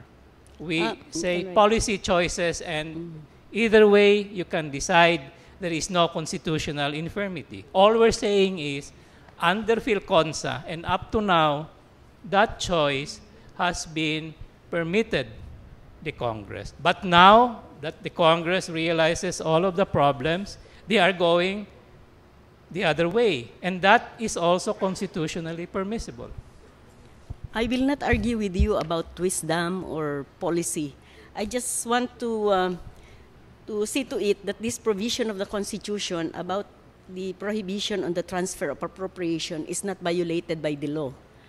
It has nothing to do with wisdom. It has nothing to do with policy. It's just question of complying with the clear language of the Constitution. As I see it, with this formulation in the GAA, you don't even have to think about savings because there's no savings to speak of because there's no budgetary item. There's no such thing as augmentation too because there's no budgetary item to augment. We agree, Your Honor. So the provision of the Constitution about transfer of appropriation and about savings and augmentation of savings will practically have no effect in the way that the GAA, insofar as the Pdaf is concerned, has been formulated. So the question now is this a clever way of going around the provision of the Constitution? I want you to take note too that there's no realignment of savings or augmentation of savings. It speaks of realignment of funds. It cannot speak of realignment of savings because there are no budgetary items. So probably that is the reason why realignment is used rather than augmentation of savings. Because there can be no, before you can have savings, you must have specific budgetary items. And you don't find that here. We so, agree, it's just one fundamental issue that I'd like to be clarified on. Perhaps, Your Honor, we can take comfort that the fears of the justice about juggling of funds, you know, if we take the COA report, which covers 2007 to 2000 up to 2009, there is no finding, there is no audit finding about juggling of funds. But I agree with you. Most probably there will be no savings because certainly the natural tendency of a member of Congress will be to maximize the release of the funds so that the basic social services will reach his or her constituents. But we will cover in the memo your concerns, Your Honor. Good evening, Counsel. Good evening, Justice. The good news is, since I'm the most junior justice, probably this will be the last set of questions. The bad news is I have 3 pages of questions. But let me start with the Malampaya funds, and for this purpose, I want to express some surprise that the government is locating the power to promulgate Presidential Decree 910 and the PCSO law as well as the PAGCOR law under Section 29, number 1. If we please can flash slide number 23. Because in Section 29 of Article 6, there is a paragraph 3. For purposes of the record, can you please read paragraph 3? I'm sorry, section 29, paragraph 3. paragraph 3. Yes, Your Honor. All money collected on any tax levied for a special purpose shall be treated as a special fund and paid out for such purpose only. So there is a difference between the general fund mentioned in paragraph 1 and the special fund mentioned in paragraph 3. Yes, Your Honor. And for that purpose, in both instances, it's Congress that initiates. Except that in paragraph 3, it can be a separate law because it's a special fund. Yes, Your Honor. From the special purpose fund that we find in the General Appropriations Act. Yes, Your Honor. Basically, the special purpose funds are lump sum items that are found in the General Appropriations Act. Yes, Your Honor. Now, taking a look again at that provision, subparagraph 3, what are the limitations in cases of a separate law for purposes of allocating the special fund? It says, Your Honor, and I may continue the quote, if the purpose for which a special fund was created has been fulfilled or abandoned, the balance, if any, shall be transferred to the general funds of the government. Generally, it even says in the first sentence that it must be levied for a special purpose. Yes, Your Honor. It cannot be carte blanche authority given to the President or any other instrumentality of government. Is that not correct? We agree, Your Honor. In that instance, therefore, would you admit that that clause in PB 910, which actually gives an all-purpose authority to the President, is unconstitutional? No, Your Honor, because the Levy for a special purpose shall be treated as a special fund and paid out for such purpose only. There can be no purpose if the purpose is everything. Is that not correct? But with due respect, Your Honor, the purpose is not everything. The purpose of the Malampaya Fund. No, I mean the last clause that was the subject of our TRRO. For such other purposes as may be determined by the President. Yes, Your Honor, but the such other purposes qualifies the preceding general purpose, Your Honor. Okay, by the way, the funds in the Malampaya Fund, are they in the nature of a fee or in the nature of a tax? That is. If it were in the nature of a fee, then Section 29 will not apply. But if it were in the nature of a tax, then Section 29 should apply.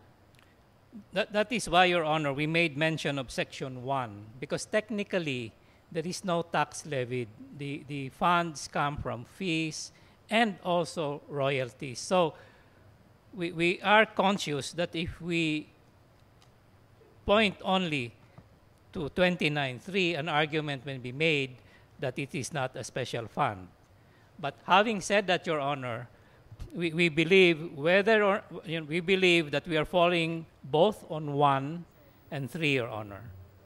Perhaps in the memoranda of both parties, they can tackle the applicability of number 1 and number 3, as well as whether the nature of the Malampaya funds in 910 are fees or taxes. Yes, Your Honor. You mentioned that the position of the current government is to spend only for energy-related projects. Is that not correct? Yes, Your Honor. Has the government repealed Executive Order 848, issued on October 13, 2009? This is the executive order that actually allows the use of the Malampaya funds for any purpose whatsoever. I do not think so, Your Honor. What about Joint Circular number 3, also issued on January 30, 2008, of the DPM, DOE, and the DOF of a similar nature? Has this already been repealed by the executive? I'm sorry, Your Honor, I'm not familiar with Circular 3. But so perhaps also in the memoranda of the government, an explanation why there seems to be no executive issuance containing the interpretation now of the Solicitor General that clause in the end part of Presidential Decree number 910 is only for energy-related purposes. We will do that. Thank you. We go to another point. This is on judicial review. During the last oral argument, some of us mentioned that there may be a systemic failure. Can you tell me if any of these things are not true or did not happen? The National Expenditure Program coming from the Office of the President communicated to the Congress already contained the proposal for Pdaf. Yes, Your Honor. Yes. So in the budget preparation itself, the President already proposed the Pdaf, otherwise called by the petitioners as part of the court body. Second, it took 19 years for Congress now to decide to make it a line item. Is that true? Yes, Your Honor. Yes. And with respect to the Pdaf in Title 44, can you agree with me if it's true that the availment of the Pdaf was almost by all of the members of the House as well as the Senate? Almost. I mean, it's not 100%, but there is an overwhelming majority. Almost, Your Honor, yes. And the COA report, the special COA report covering 2007 to 2009, only came out in 2013. Yes, Your Honor. And it is not a review of all Pdaf, but only a Pdaf of only 3 years, 5 years ago. Is that not correct? Yes, Your Honor. I mean, 6 years ago, to be exact. Yes, Your Honor. There are resident auditors of the Senate and the House, as well as each and every department in charge of the Pdaf. Is that not correct? Yes, Your Honor. As a matter of fact, there is only one bureau in the DBM which has something to do with the release of Pdaf, and that is Bureau G. Is that not correct? I believe so, Your Honor. Yes. So there are resident auditors, but the COA report finding anomalies in terms of the Pdaf can only cover 2007 and 2009, and is only a special audit. Is that not correct? Yes, Your Honor. And that there can be about 6,000 notice of disallowances coming from the special audit. Is that not correct? Yes, Your Honor. Mentioned by the good chair of the Commission on Audit. And that 6,000 notice of disallowances will of course be contested. Is that not correct? Yes, Your Honor. Which will mean therefore that for each and every one, there can be cases that will be filed not only with the Ombudsman, but also with the Sandigan Bayan, and perhaps even by judicial review with this court. Is that not correct? Yes, Your Honor. Can you imagine the kind of pressure that our system will be taking because of that? Is that not correct? Yes, Your Honor. Yes. That the prosecution in terms of the Napoles cases, of course we do not know the facts yet, but there was an announcement by the Ombudsman that it will take her not more than a year in order to be able to file the proper information if warranted in the Sandigan Bayan. Is that not correct? Yes, Your Honor. And in the meantime, we are talking about a magnitude of 14 billion, still unextended in terms of the Pdaf.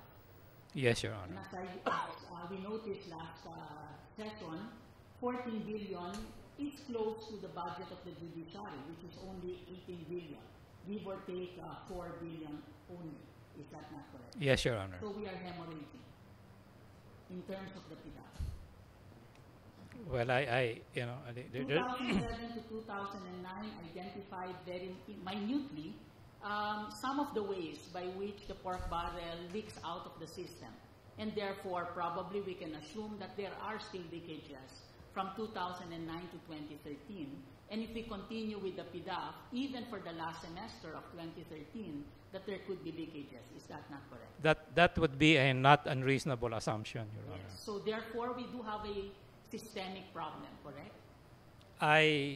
Again, the characterization of a systemic problem or a systemic failure is something that reasonable people can disagree. We have a big problem. The concept of grave abuse of discretion amounting to excess jurisdiction, that power granted to the Supreme Court by the Constitutional Commission and by the people through the 1987 Constitution. That cannot mean only that we can do away with some portions of the political question theory, but can it not also mean situations where there may be no other agency that can come in to put a stop to something that is happening of this level other than the Supreme Court? That can be, Your Honor, but as I had earlier said, our plea is that is a very, very awesome power of the court. The exercise of that awesome power, because there is corruption indeed, is something for this court, Your Honor. I agree that it may be an awesome power, but are we not confronted with as awesome a situation as may be happening today? And indeed there are, Your Honor, and it goes back to the question, which branch of government is going to do the correction? Okay, now we go to that. There is still the second semester of 2013 where the Pdaf has been stopped by a TRRO. Is that not correct? Yes, Your Honor. Is your position that we abandon that TRRO, we do not rule on this case, and we allow that to be expanded? No, Your Honor, my authority from the House of Representatives is only particularly with the scholarships and the indigent patients, Your Honor. My point is, we do have to make a ruling on this case because there is the 2013 expenditures that are still there. And therefore, without that ruling, as pointed out earlier, I think, by Justice Carpio, unless the President exercises extraordinarily his power of impoundment, which will become another constitutional issue, by the way, then therefore, we do have to make a ruling on this case. Is that not correct? Yes, Your Honor. Capable of repetition but evading review. Are you familiar with the phrase Counsel. Yes, Your Honor. Sandakas versus Executive Secretary, among others. Yes, Your Honor. Yes. Is this capable of repetition but evading review? It arguably is, Your Honor, but again, I would direct. The first law that we found containing a pork barrel was Act 2022 in 1922. And then, of course, the Chief Justice walked us through all the provisions in the General Appropriations Law from 1990 to 2013. Yes, there may be an aberration, perhaps in 2014. But after 2014, can you give us the assurance that there will be no kind of pork barrel forever in this country? The assurance could go only as far as the present House of Representatives is concerned. And they have, as far as the second reading goes, deleted Pdaf, Your Honor. Again, capable of repetition but evading review. That is true, Your Honor, but we respectfully bring to the court that it just puts into question which department of government is going to make the correction. Our respectful view is give the political branches the chance to correct the system. Okay. I'm curious. You mentioned the words of James Bradley Thayer. Yes, Your Honor. Correct. Are you referring to the 1893 article, The Origin and Scope of the American Doctrine of Constitutional Law? Yes, Your Honor. This was 1893. Yes, Your Honor. And there has been responses to this. Is this not correct? Yes, Your Honor. And his premise is that the court may exercise something more mature than other branches of government. Is that not correct? Yes, Your Honor. So we should assume that of the three departments of government, it is the Supreme Court that is most mature. Because that is the implication of Thayer, which was, of course, the argument by several authors, for instance, Gary Lawson, who said, we cannot assume that any one branch is mature or immature. The other refutation, perhaps, was done by John Hart Ely, which says the Supreme Court should come in not because of its maturity, but because it may want to reinforce democracy. Is this not correct? That is true, Your Honor. Yes. And by the way, maturity may not be expressed by any department or instrumentality of government, but would you agree with me that hashtag Million People March and the statements made by the public in different venues, including social media and through mobilizations, don't you think that our people are mature and that they constitute the core of our politics and democracy? We agree, Your Honor, and that's why our argument is the House. And therefore, there is no danger that if we participate in that dialogue, we do not stunt or dwarf the maturity of our politics. Again, Your Honor, our respectful submission is the House is listening. They have put all the respect due to the voice of the people. They are correcting. And our respectful submission is give the political branch the opportunity to first correct. And our people spoke as a sovereign by creating a constitution of the republic, and it created the words that are found in Article 8, Section 1, and second paragraph, which gave us the power also of judicial review. Is that not correct? Yes, Your Honor. We do not in any manner say that the court doesn't have the power. In fact, Your Honor, we are not invoking the political question doctrine. We recognize that. We're just saying the political branches are correcting. They are changing course. And that is as far as we can respectfully submit to the court, Your Honor. Because the political departments are correcting, it will not mind that the Supreme Court also uses its power within the limits of our concept of judicial review to assist in the correction. Is that not correct? Yes, of course, Your Honor. On the TRO, slide number 25, the DBM issued a circular with respect to our TRO. Its interpretation is that when a SARO has already issued, next slide, when a SARO has already issued and has been obligated, it will not be covered by the TRO. Are you aware of this DBM circular?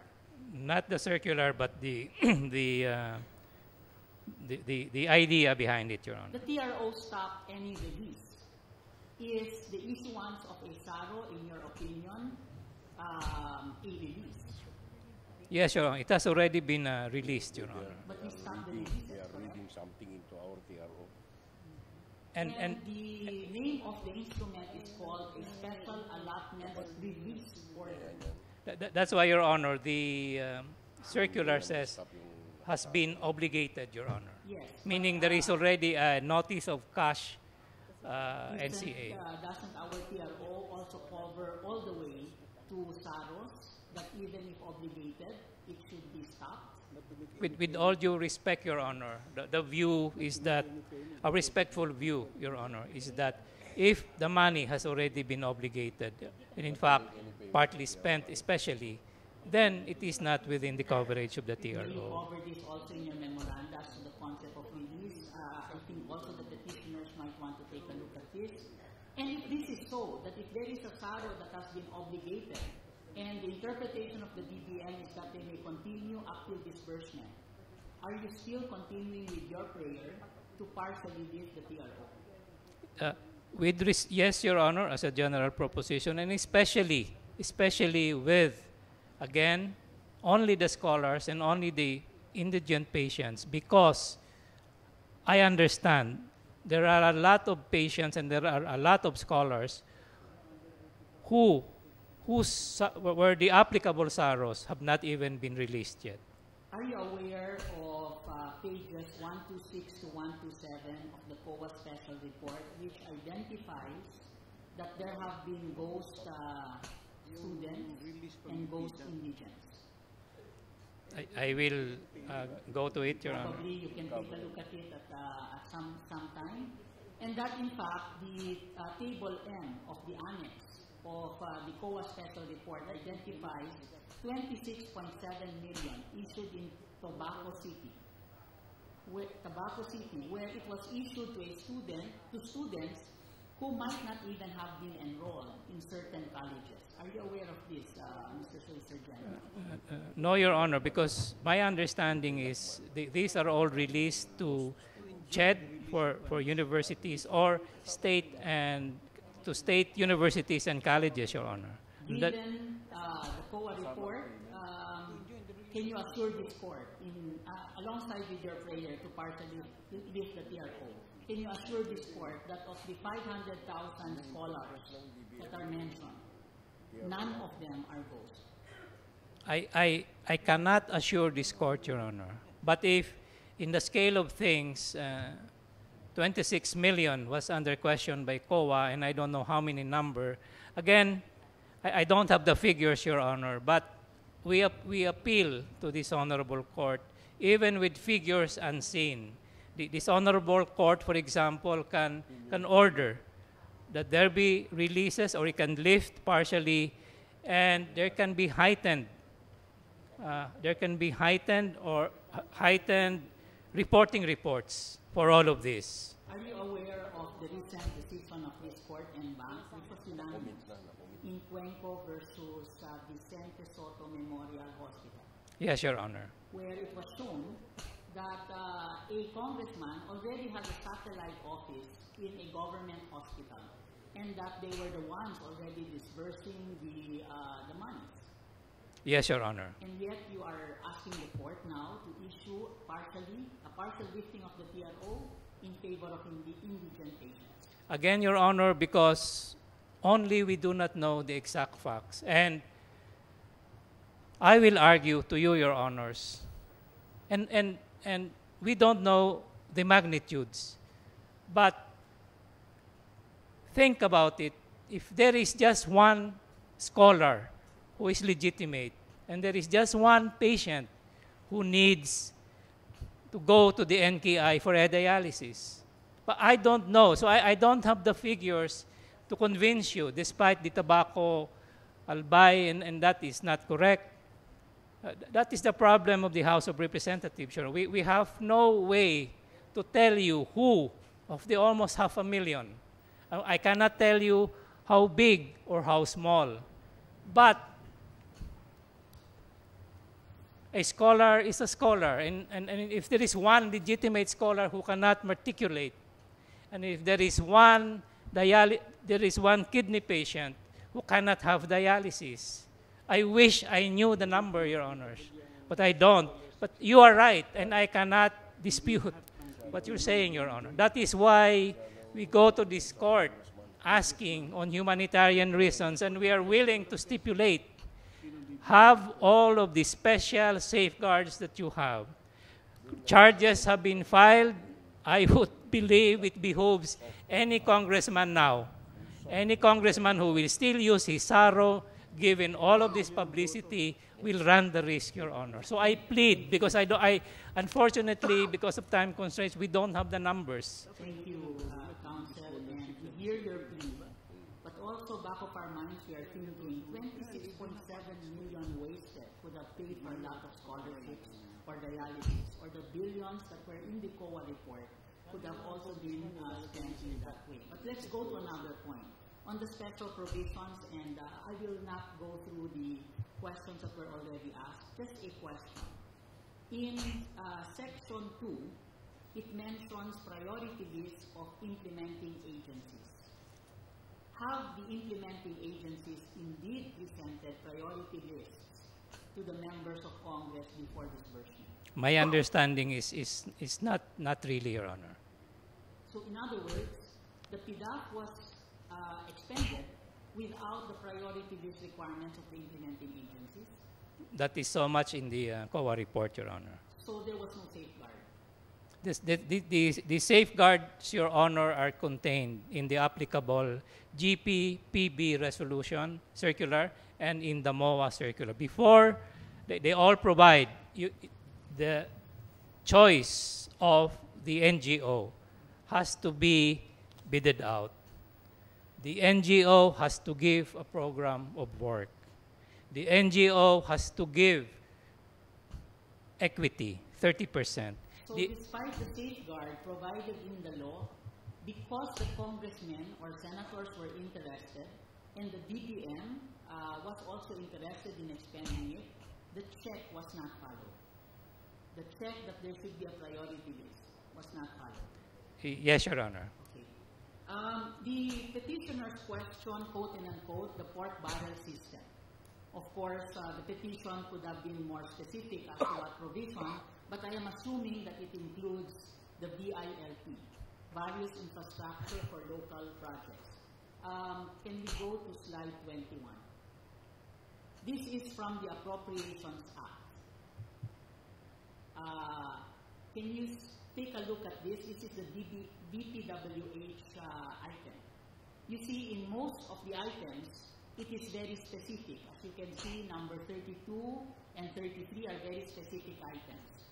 But if you start to look at 34 and 35, especially 35, it says various infrastructure, including local projects nationwide, without any specifications. Counsel, do you think this is an appropriate item? This is a valid item? Yes, Your Honor.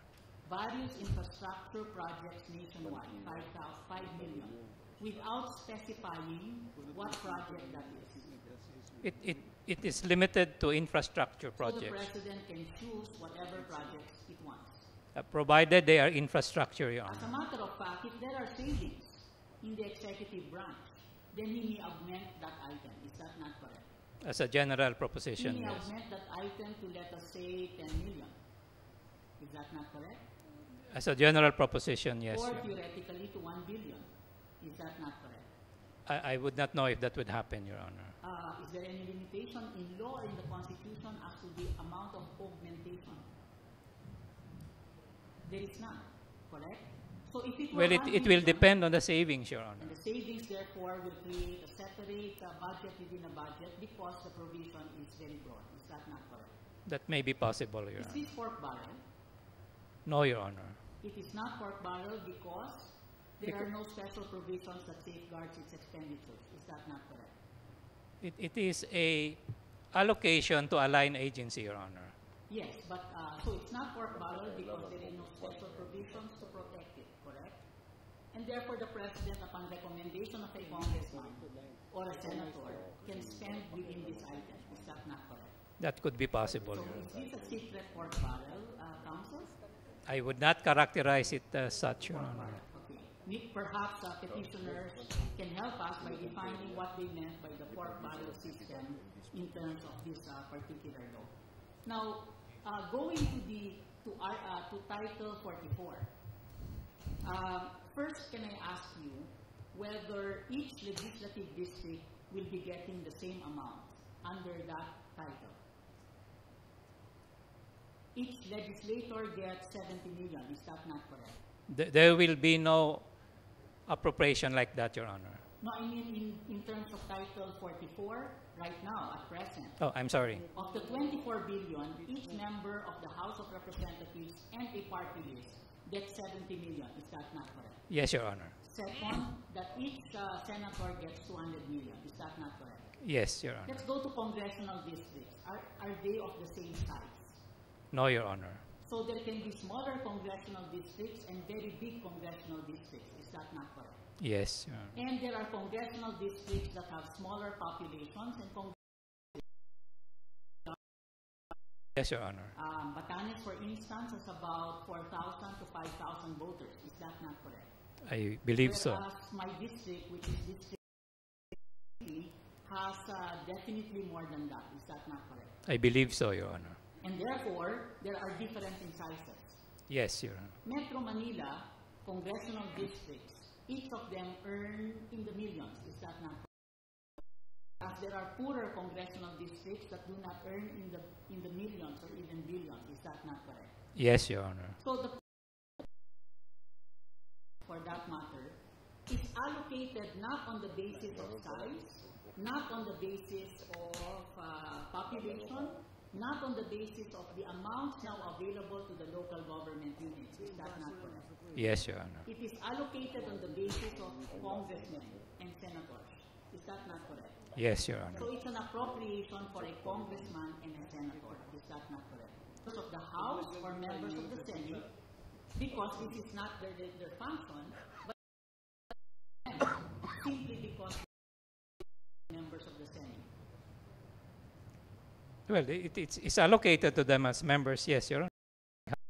Can you tell us how for the office of the Solicitor General is for you, or is it for the office? For the office, Your Honor. The allocation for the Supreme Court, is it? For the office, Your Honor. So you have here an item in the budget which is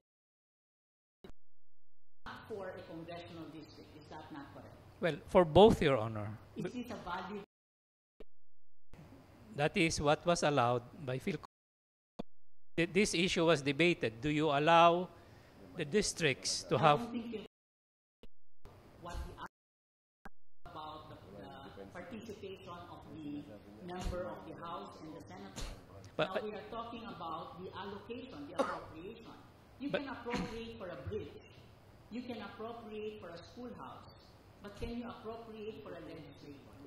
With all respect, Your Honor, implicitly, yes, you are right. The decision did not cover it, but implicitly, fil-consa covered. Can you give the districts these types of allocation, Your Honor? Can you tell us what the logic is in dividing by the number of members of the House and the senators a pie of 24 billion? Is there any economic reason that supports this? As fil-consa says, Your Honor, it was to address the clamor of the members of Congress that they need allocation direct to the districts. Says that will not be funded. So far, the court has not been invited to make a ruling on what an appropriate item is.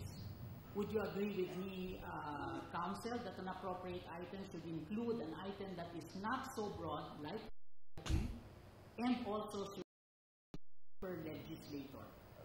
I would argue, Your Honor, that the VILP broad as it is, because it is under infrastructure, is constitutionally permissible. Local government units are tasked as part of the executive branch to spend for its locality. Is that not correct? Yes, Your Honor. Spending is in fact implementing their own projects. Is that not correct? Yes, Your Honor. Yes. And local government under our Constitution, under Article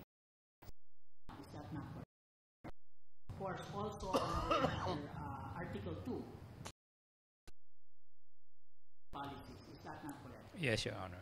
Now, what member of the House of Representatives can also spend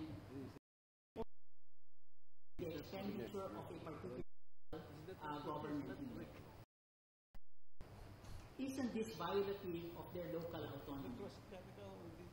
Respectfully, no, Your Honor. These are parallel programs, and Pdaf, there is an allocation for a district. Is there anything in the appropriations law which requires that a congressional district representative coordinate with the local government unit? I think there is a council that there will be a representative of the member of Congress. But in Title 44, we do not see any, as you presented it in your evidence packet. No, Your Honor. So is it possible for a member of the House of Representatives, a congressman or congressperson, can they trump the activities of the LGU? In other words, can they spend for a project that is not a priority? That's possible, Your Honor. And as a matter of fact, can a congressman support the current members or the current leaders of an LGU? Yes, Your Honor. Such as when they come from the same family. Yes, that's so also. When the national government interferes in terms of the spending of a local government unit in this way, and certainly representatives are national government, don't you think that there is a violation of local autonomy here? No, Your Honor, because again, as a general proposition, those are parallel ways of funding, Your Honor. Okay, now we looked at local autonomy. Let's look at the horizontal separation of powers. From a look at the budgetary provisions, as pointed out by Justice Abad, both the House, both the Congress and the President deal with priorities. Is that not correct? In terms of the Congress, the priority is in terms of the magnitude of the expenditure and where it's going to. Yes, Your Honor. In terms of the President, given an item with a certain magnitude, the President therefore decides how and when to spend it within that particular item. Is that not correct? Yes, Your Honor. That is the clear division between the power of the legislature in terms of the budget and the President of the budget also. Is that not correct? Yes, Your Honor. So that when therefore a congressman interferes into the function of the executive, which is when to spend, how to spend, don't you think that this is a violation of our separation of powers? As described, that will be, Your Honor. So it is a violation. As you describe it, but power to execute still remains with the President. If the congressman or the senator interferes or intervenes in any way in terms of the executive, don't you think that this is a violation of separation of powers? Again, our position is the congressman or the senator, and isn't that recommending an intervention on the part of the member of the House or the Senate? No, Your Honor. I mean, last one of the, if for example, for the JBC, a member of Congress or a politician writes a letter to recommend because isn't this unconstitutional clearly by provision of the Constitution? No, Your Honor, because again, recommendation, Your Honor. Can you go to slide 22? Can you read Article 6, Section 14? These are prohibited. Senator or if we read the last sentence, it says, he, of course it can mean a she, shall not intervene in any matter before any office of the government for his pecuniary benefit. Of course, we are hoping that this is not what they do. However, there is another one.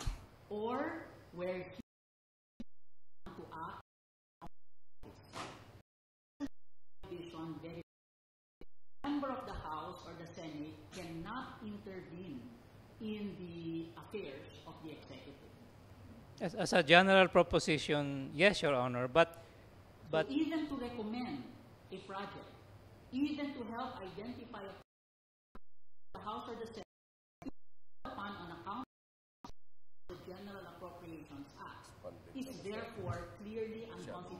funded by now. the 9th Article 6, Section 14. Your Honor, no, because where he may be called upon to act on account of his office, the first No, it will be different from the first because the first is only for his pecuniary benefit, correct? but it should be called to account for his office akin to a pecuniary benefit, Your Honor.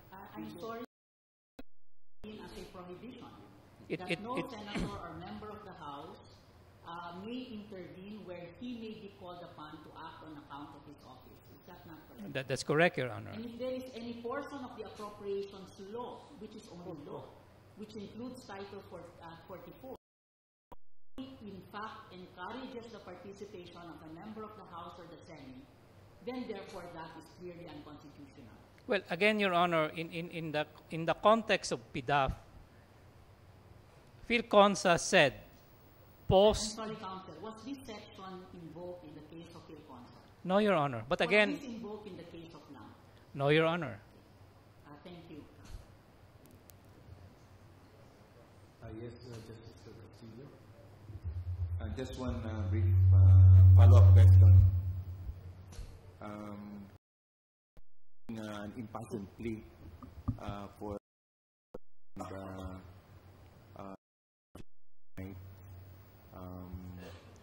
what happens if you refuse them funding from? What happens to these people? It could happen in the case of a scholar that the scholar may not be able to matriculate semester, Your Honor. You make me a little. Make me feel a little guilty now. You make us feel so unsympathetic and so Are you saying that there will be no other sources of funds for these scholars? What about the social fund of the president? What about the charity PCSO, PAGCOR?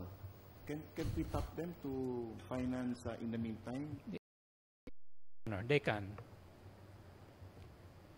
Okay, But thank you. again, whether they may succeed if they go to PCSO. For example, the President's Social Fund on scholarships.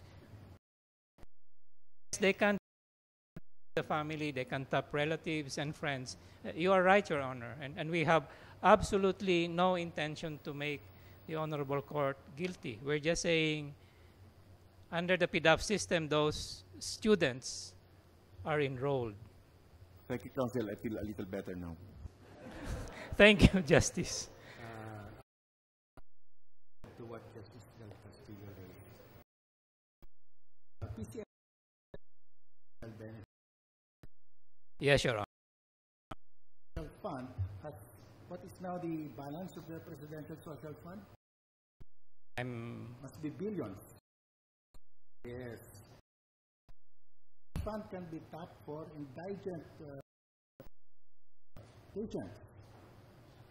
Yes, Your Honor. And that fund can also be used to augment scholarship programs of the Department of Education, correct? The Department of Education has a nice. Yes, Your Honor. So, the President has a lot of savings in the social fund and in other items.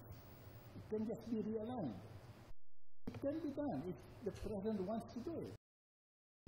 Yes, Your Honor. Anyway, that money that is now kept there in the Treasury for the balance of the debt can be appropriated next year to reimburse the President's social fund or other programs. That's possible. This is not a problem that obviously there is a solution because PCSO has a program for indigent patients, has a program to give all of these dialysis to poor people. The social has its own scholarship fund that can also have savings. That can be done. I don't know why you're saying that they will die because there are. In fact, we're amazed that so much fund has been flowing out of this. So much savings. How much was the savings they claimed under that 72 billion? I am not familiar yet. The claim. Under National Budget Circular 541, they withdrew to put into that, and it totaled about 72 billion. The funds are there. It's just a political claim. And lastly, that's not covered by the TRRO. And it's not covered by the I have TRRO. one question. We submit Chief, I your. have one question. Yes, yes, President. May I request Chairman Pulido?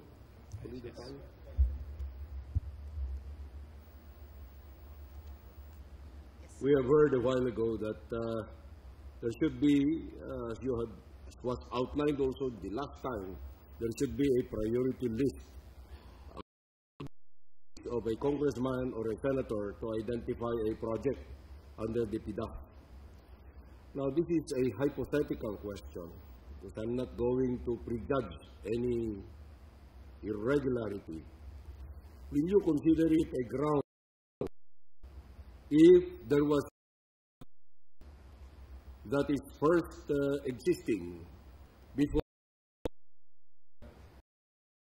or the senator has chosen a project to which Pdaf allocated to him? Will you consider that a ground for disallowance? We could, but whether or not we will in fact disallow, I cannot say at this time. Why would you be tentative about it? Because is that not a definite irregularity? Hypothetical lang naman to. Because when we disallow, Your Honor, it is not always, as long as there is a violation of law or circular, then it is automatically disallowed. So it will depend on who the congressman or senator is? No, Your Honor, it will depend on all the attendant circumstances, including the way the money was spent. Because our authority to issue notices of suspension, disallowance, have to do with the disbursement. So how was it spent? All right. Legal? Was it unconscionable? Was it arbitrary? And so forth and so on, Let Your us say Honor. that is the only irregularity that attends a particular indication of a ground, as far as you are concerned now. It could be a ground, Your Honor. Could be a ground. Now, as you stand there now, do you remember of any particular disbursement of the Pdaf that you had disallowed, your office had disallowed, based on this particular omission? Are we talking of the 2007 and 2009 special audit? Wherever you find such a, as you remember now. I'm sorry? As you would have been a disallowance based on the absence of a priority to for a particular Pdaf project being selected without the priority list. Priority list, I think 13 GAA. 2012, I am not too particular about it. No, Your Honor, I don't think there was any requirement of a priority list before the 2013. Okay, so I'm satisfied. Thank you, Chief. Okay, there are no more questions. So the parties are required to submit their respective memoranda within 7 days, on or before October 17, because we in November. And we request our friend of the court, Chairman Tan, to submit a memo on the parameters. How detailed should it be? And we request the parties to address that issue also, the parameters of line item budgeting. Whether there is a constitutional duty on the part of Congress to submit a GAA that adopts line item budgeting. Yes, the 7 days, we have still the DAP and we need some time, but we come out with a decision by November to give Congress time to digest our decision when they finalize the 2014 14 GAA. Okay, there being no, this session is out. All rise. While the justices